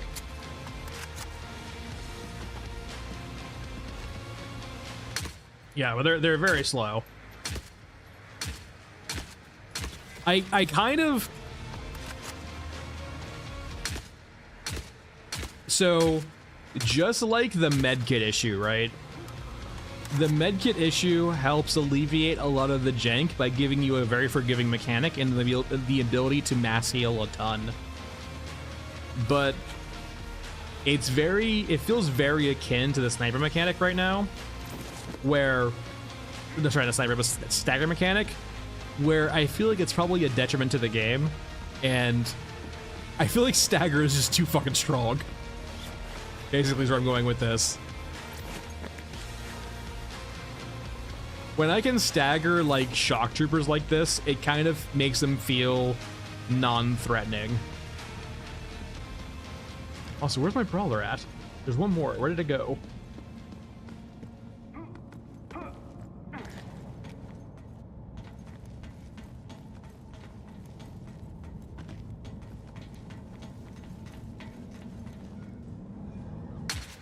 No. Damn invisible walls. Yeah, I'm still not getting any brawler components, by the way. I think it's just incredibly rare too, but yeah.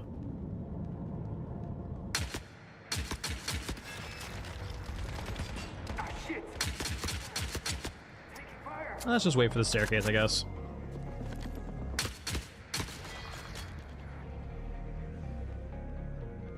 It's weird too, by the way. I don't know what causes it, but you might have not noticed it too. So traditionally, the crosshair on this is green, but for some reason on this map in particular, it's white.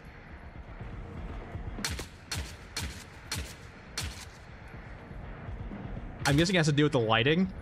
Even the ghosting you see on it, right, turns green a bit when the screen shakes around a bit when shooting.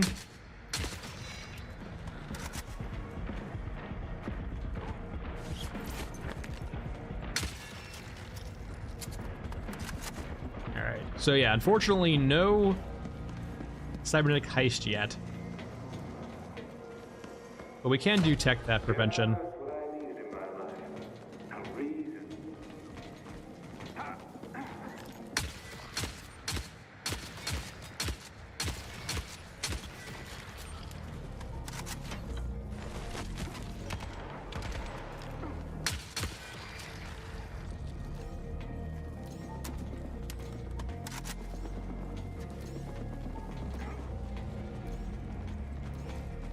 Yeah, that's exactly right, Pixel. That's definitely the vibe it gives off.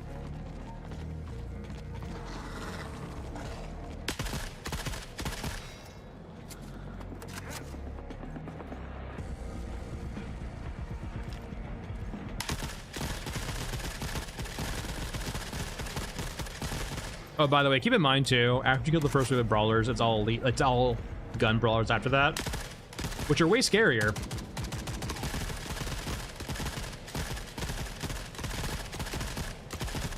Because they hurt real bad.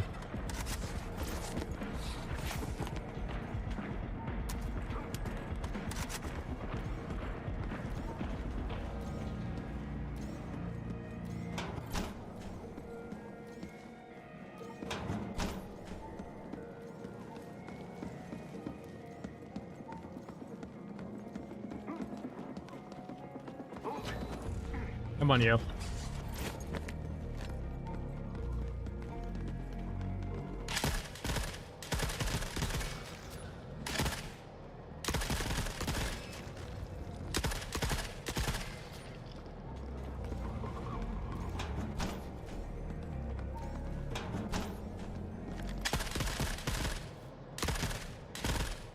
I was gonna say, the SC-58, it's a headshot machine. Watch me not get headshots with it.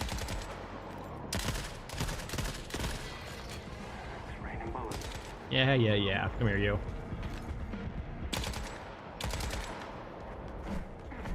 Swing and a miss. Alright, I need a few more brawlers. Here's the next wave.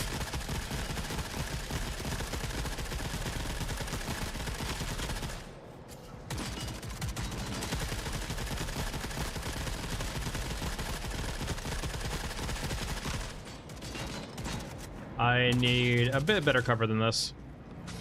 I'm not hitting heads like I should be doing. Come on, you. One more, Unamas.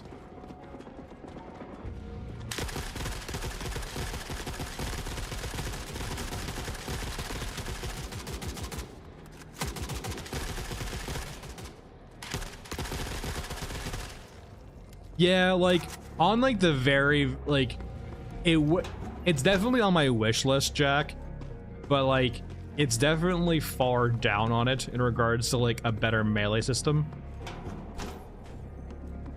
But it's like in regards to priorities, it's like almost dead last, but it would be cool, especially when we have bayonets, right?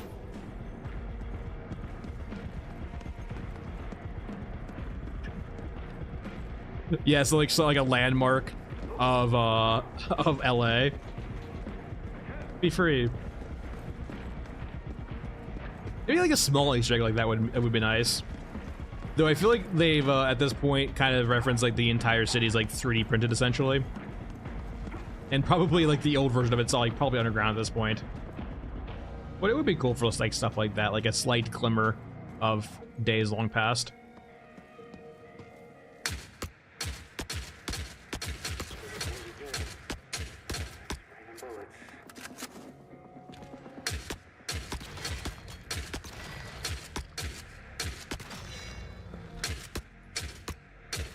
For those unaware, I'm not compensating for drop.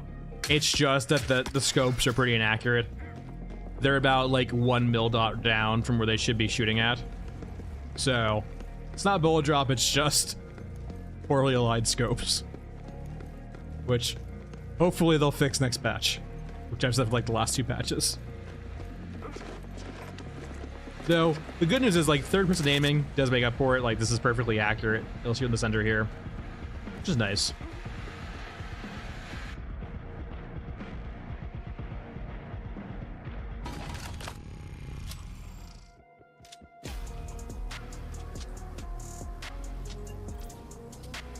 Plenty of loot. And 2 quests. Heist definitely is still broken. Yeah, it certainly unfortunately does now.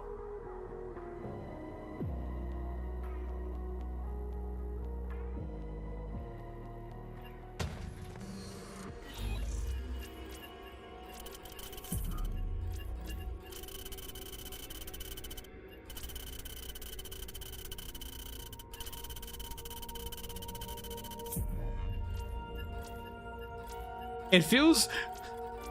If you kill 10 more brawlers, we'll turn this war around. Brother, we're in a small theater. Like, I don't know. It's interesting, right, too? Because this is like this is a global conflict. But we're like very zoomed in on this global conflict. So like, in what capacity?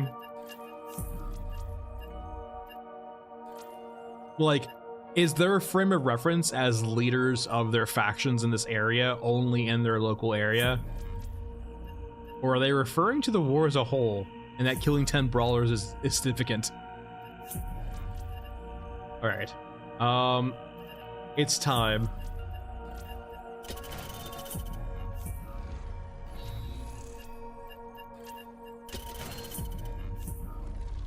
It is time.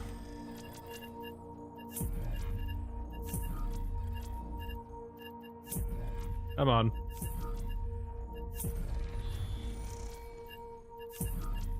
Come on.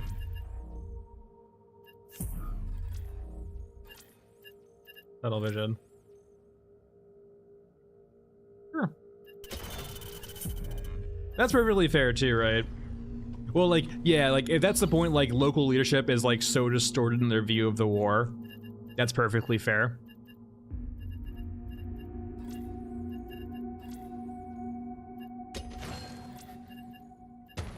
So we're trying to be sneaky. So we basically just don't need to shoot at all. And if we are gonna shoot, it's gonna be like 54R to the head. Unfortunately, the things that we probably would end up shooting have giant armored heads. So probably won't end in them dying. We'll just bring 3 in, we're supposed to be stealthy. I imagine the pneumatic jump, though, is probably not very stealthy.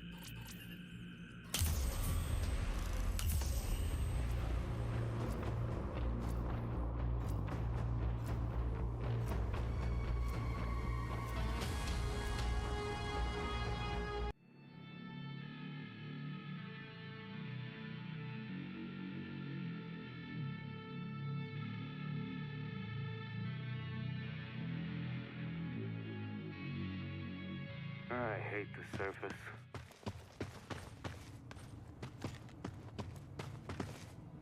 I think they've done like a good enough job, Cyber, trying to transport it over to that setting. We'll have to see with like the interior maps too. I definitely think like maps like Elephant, and I feel like a lot of the older maps probably need like a quality pass or like an update to them in a very small capacity, like not major.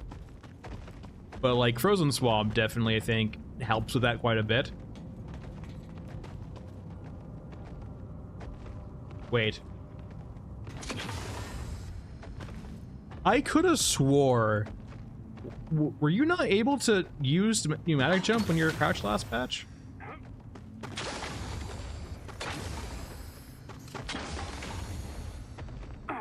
I will say them fixing the aggro helps out this map so much.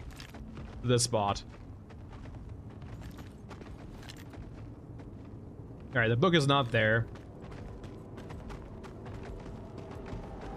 I guess this is maybe a good spot too to test out vertical aggro. It's gonna ruin tunnel vision, but how far are you down? You're 12 meters down right now. Is there a way I can mantle over here too, perhaps? I can probably mantle on that, perhaps. Let's test this first. This is a good way of testing out dog. Now, I will say too, I kind of, it works for now. I do hope standing still and standing doesn't cause aggro, but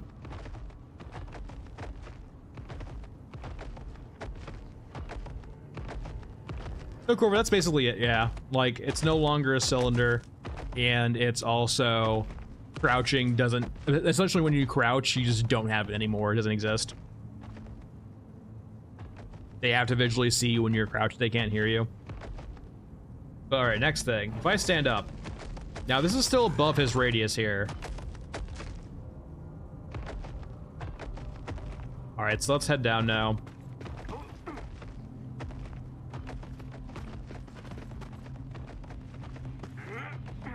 Okay, I have to mantle on that. So, Pixel, this should be your test.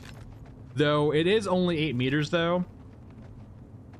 So it depends on where, it depends on where the cylinder, or I guess the sphere, is located. If it clips it, it'll probably do it because it'll be a little bit higher than the floor.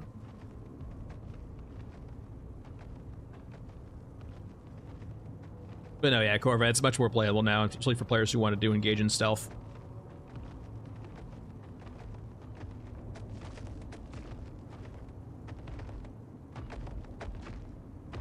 So we need to do a few things first. The first thing we need to check to see is will it pass me from here? Crouch, it should. It does that. Okay, the next thing I want to do is then mantle.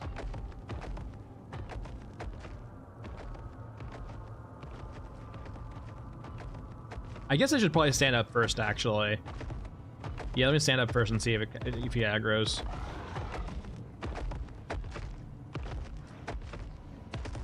Interestingly, no, he did not aggro for me standing up. Let me try. Let me see how far it is away where I am currently when I tag it.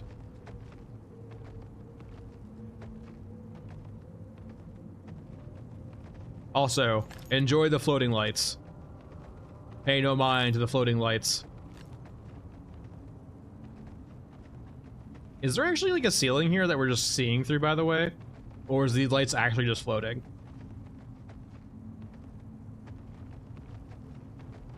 I guess we'll be able to find out in a second.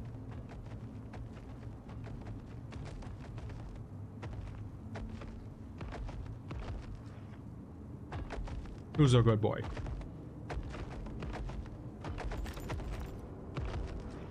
Come on. It does hit 6 meters. There is a time where it hits the 6 meters where it should aggro. Unless it's like 6 and change, it doesn't count 6 and change. All right, we're gonna try mantling next to see if that pisses it off.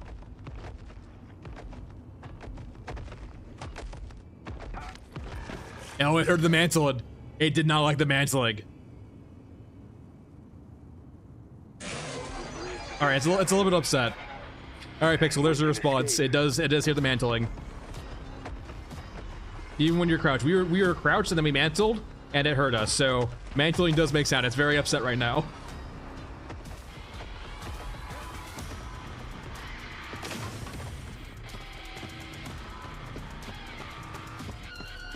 Though, interestingly enough, unlike the last patch, it didn't actually break tunnel vision. We don't have enough gear to survive this. Yeah, I feel like these are just floating. Who's a good boy? Who's a murder machine? You're a murder machine. Sir? Sir? Sir?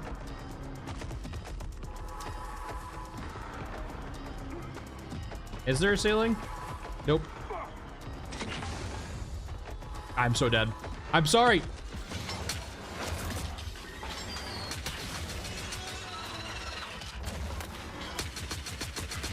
It's okay. So, I'm not sure if it was the last patch or not. Or I feel like I was able to do that in the past. Let me shoot the dog and free myself. Take a grenade launcher. Yeah, I mean, falling down, I figured that. I was too curious about the lights, right? I genuinely wanted to see if the lights were floating or not, and they are. We'll run it back, though. That wasn't an honest attempt at doing the map, though. That was more experimental. We'll do an actual, like, factual running the map normally.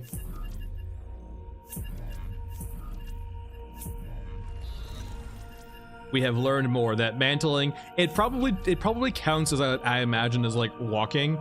Maybe it's the case where if you're stationary, no, maybe not. Like maybe it's the case if you're stationary, but standing up doesn't count. I really don't want to do Alpha Threat. I guess we can fuck with it. So, because of how the dog operates, Alpha Threat is like a suicide mission, essentially.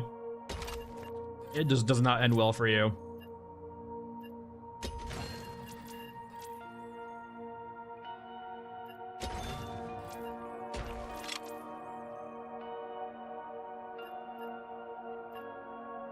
It's a really cool concept, though, I will say. Like, so Alpha Threat essentially has a cyborg officer in charge of a bunch of scramblers, which aesthetically is really fucking cool. It's just that they're a threat that you kind of have to kill, and when you kill things in Cemetery, the dog does not like it. The dog is actually very pro-peace.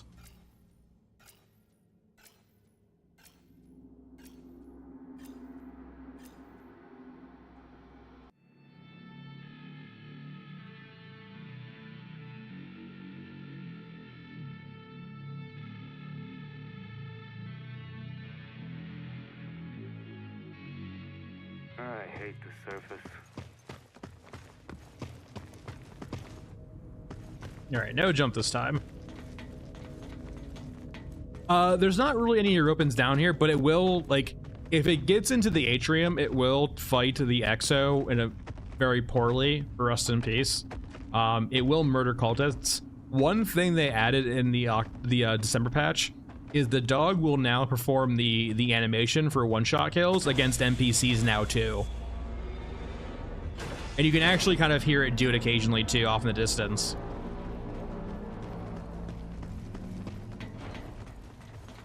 So it will fight them, but it usually just runs around like one-shotting each one of them at a time.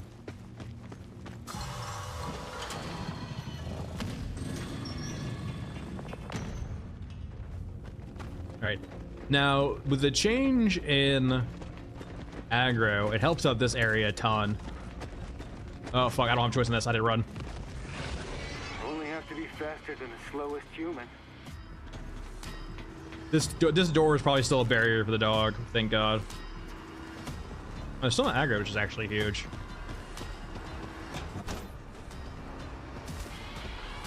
In last patch, that whole squad would have been aggroed by now, which thank God.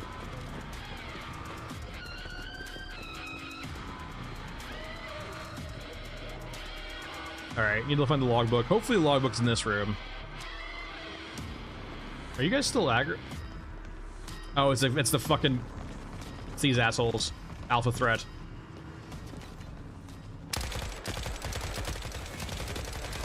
Holy shit, that aggroed all of them. Oh my God, there's so many. Holy fuck, there's so many. Oh, alpha threat, why? Open the fucking door.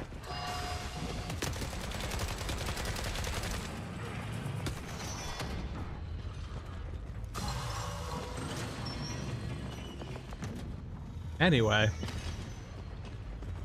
No, no, no, I did. Why did you teleport? You're not allowed to do that. It's cheating. Fuck off. Cheater. Cheater. Teleporting dog cheats. Anyway.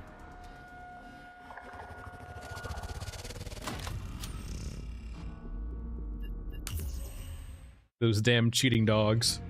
That's why you don't do alpha threat. I mean, the dog teleporting is its own thing, but like, alpha threat has, I think, 3 different spawns. And like, you even saw them. They literally spawned in front of us. Actually ludicrous. I don't think with how the dog currently functions that you can honestly ever do alpha threat in a real capacity. You can cheese it by all means by like just using pneumatic jump to get in high spots and just killing them there. But without like using pneumatic jump to cheese the map a bit, you're kind of that quest is ludicrous. But yeah, here's the MG34, by the way. You can kind of see the inspirations, right? But it's definitely like, it fits the setting, at least, right? It looks dystopian. All right. One more time into the breach. This time with no alpha threat. I don't need ammo at all. I don't need anything at all. We don't need guns where we're going. Because we're gonna be perfectly stealthy. No one's going to see us.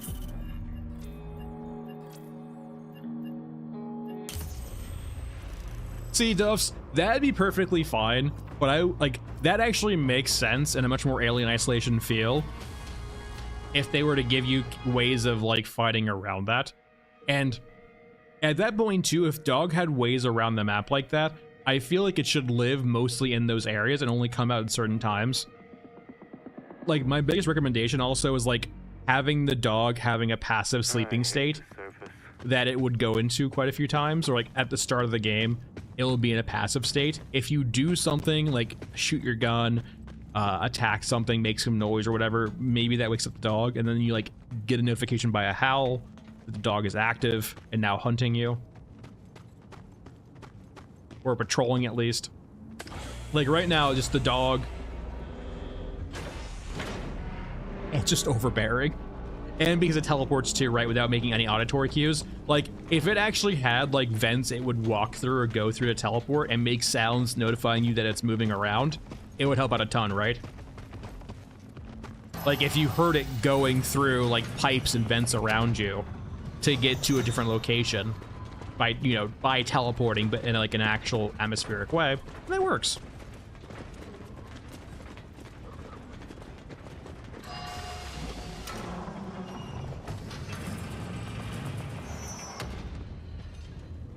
Oh, I don't remember that door making noise last time, but maybe they changed it a bit. Stop looking for me.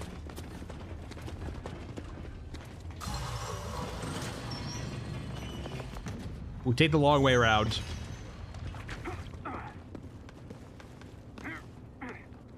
Like, there are a bunch of pipes, no, I guess not around here, but there's definitely pipes around, right? Where I can see, like, the dog moving through them to get to you.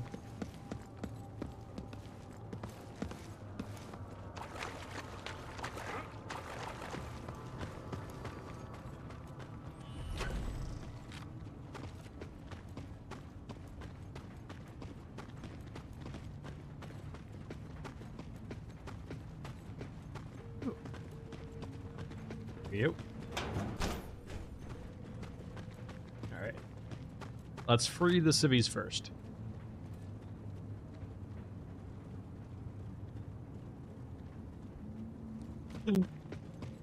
I just like want. There's these speakers everywhere too. I so much want them just to like start randomly playing sounds off those speakers to draw the dog in.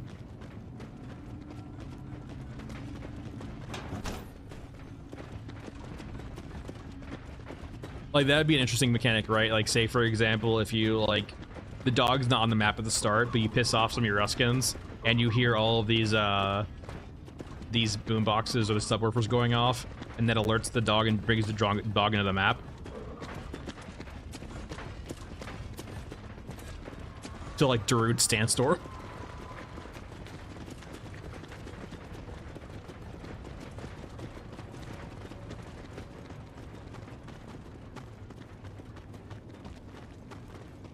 Be free.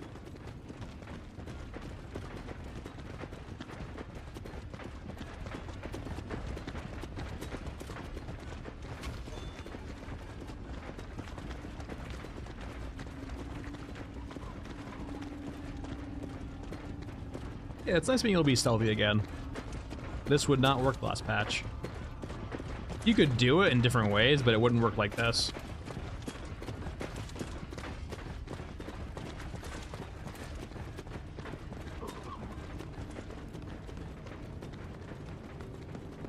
Yeah, I do like Lordos quite a bit too. Lordos is cool. He's a bit like exposition dumpy, but considering we've had none of that in the game so far, it's nice. Oh no. I don't think it's worth it, right? I could go back and try to get it. I mean, I have the quest. I have to do the quest, right? Or try to do the quest. It could just not be there too, the logbook. It's not in these two spots. There's either like a 4th spot on this map or just a chance that it doesn't spawn. Where are you? Hell knows. Yeah, that'd be nice, cool to like, yeah, like that'd be a very cool, like, yeah. That would fit the vibe, I feel like, too, Jack, of a lot of people who play this game will want to see. Like, being stealthy, listening in for lore and other feedback or stuff like that. Be very neat.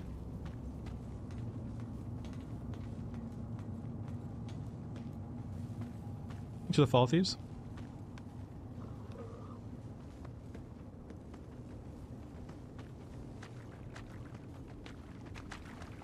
I don't think the dog comes all this way.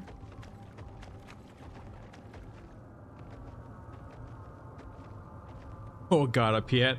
A Piet would actually be a cool anti-tank gun. Because it's so freaking derpy and not easy to use. It would be a good trade-off. Like, an RPG, right, would probably be too strong. But a Piet would be fucking hilarious. I'm not sure what the basis would be, but just, like, it is a funny gun. I'm not sure why an AI would be, like, designed to make that fucking thing. But it is interesting. Can I trap the dog down here, actually? The reverse trapping. Look, he's hanging out. Isn't that cute, guys? He's hanging out with his friends. It's adorable. Alright. Get locked out.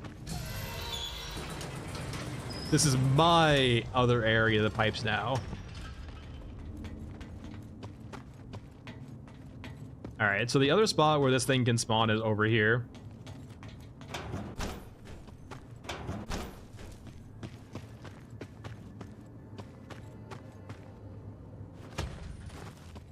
Hey, this gear is delicate. There it is. I need time There to you sort. are among the skulls.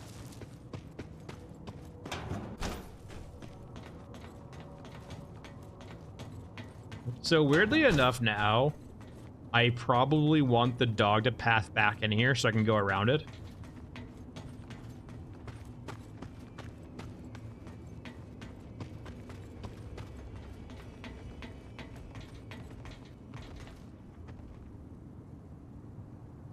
So I'm gonna open this door, then run the other way and go around. Hoping that the dog can now path back through here, it will take the long way around. Or kind of has to, right?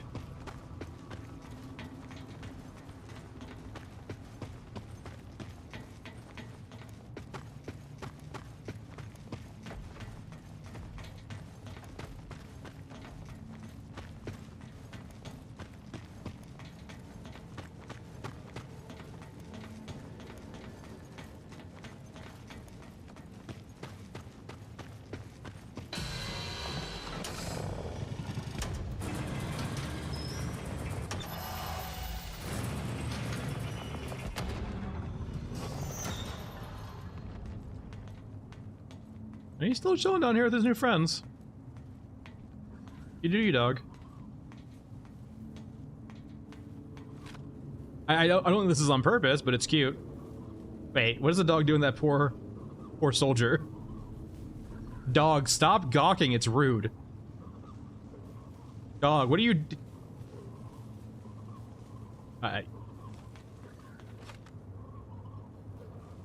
No, it's not stuck. Door stuck. Tons of tangos in the area.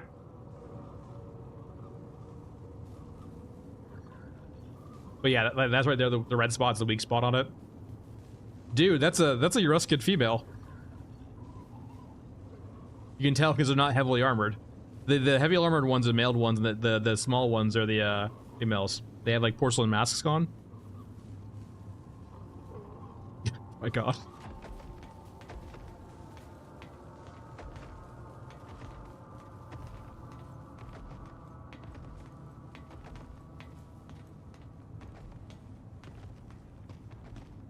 The more you know. You just learned something new. You should pet it. We've already done, I think, that like we've petted the dog way too many times today, I feel like. The dog has gotten many pats today already. It does not need more.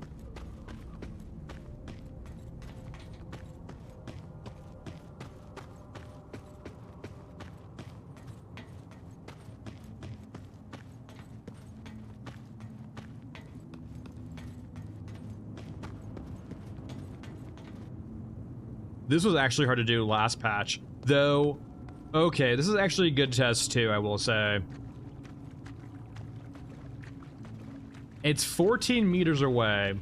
How loud is the mantling? This will be good for Pixel. Okay, it didn't freak the fuck out with that mantle.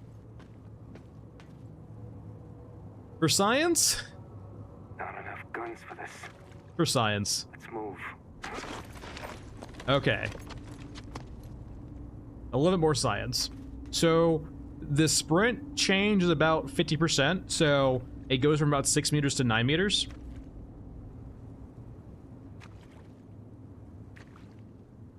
So at this point, if we sprint, but not like, if I stand up here, right, this should not aggro. If I sprint, it would aggro or should aggro. If I mantle, doesn't feel like it. Not enough guns for this. Let's move. Quiet. So it's probably only Pixel, I imagine, counts as a regular movement and not a sprint. Though, oh, actually, hold on. I'm sorry. I have to do one more test. It's probably gonna have us fail tunnel vision, but we should live. All right. So we're 9 meters. If I stand up, they shouldn't aggro. I can chart a course. If I move a little Wait. bit, they shouldn't Wait a aggro. moment. If I just hold down the shift key without moving, do they aggro? Okay, no, I'm moving around with like side strafing with shifting, they're not aggroing. Backing up. Okay, no, okay. Shit ton of action down there. Yeah, that's fine. I learned a lot there. That was actually really important. So, it's not just the means of holding down sprint. I guess you need to be in a certain animation or a certain threshold in regards to velocity before it counts you as being sprinting. I was kind of curious and hoping that wasn't just as simple as holding down shift or holding down your sprint key to consider you to be in shift or sprinting. Yeah, so like you don't count as sprinting, it looks like, until you're actually like moving at the full sprint pace. Which is nice, it makes sense, right?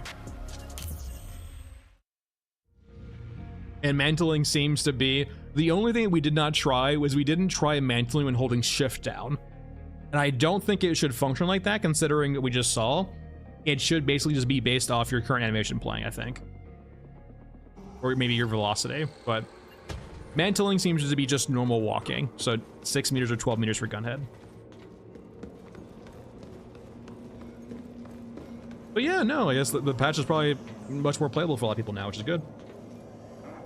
All right, that's it for today, everyone. Thanks for watching. I'll be back on Monday. Video should be Sunday, but not be until Sunday afternoon or so. But yeah, I'll be editing it this weekend, and it'll be up by Sunday. Later Sunday, probably, though. Thanks for watching, and I'll see you guys Monday. Have a good weekend, and take it easy.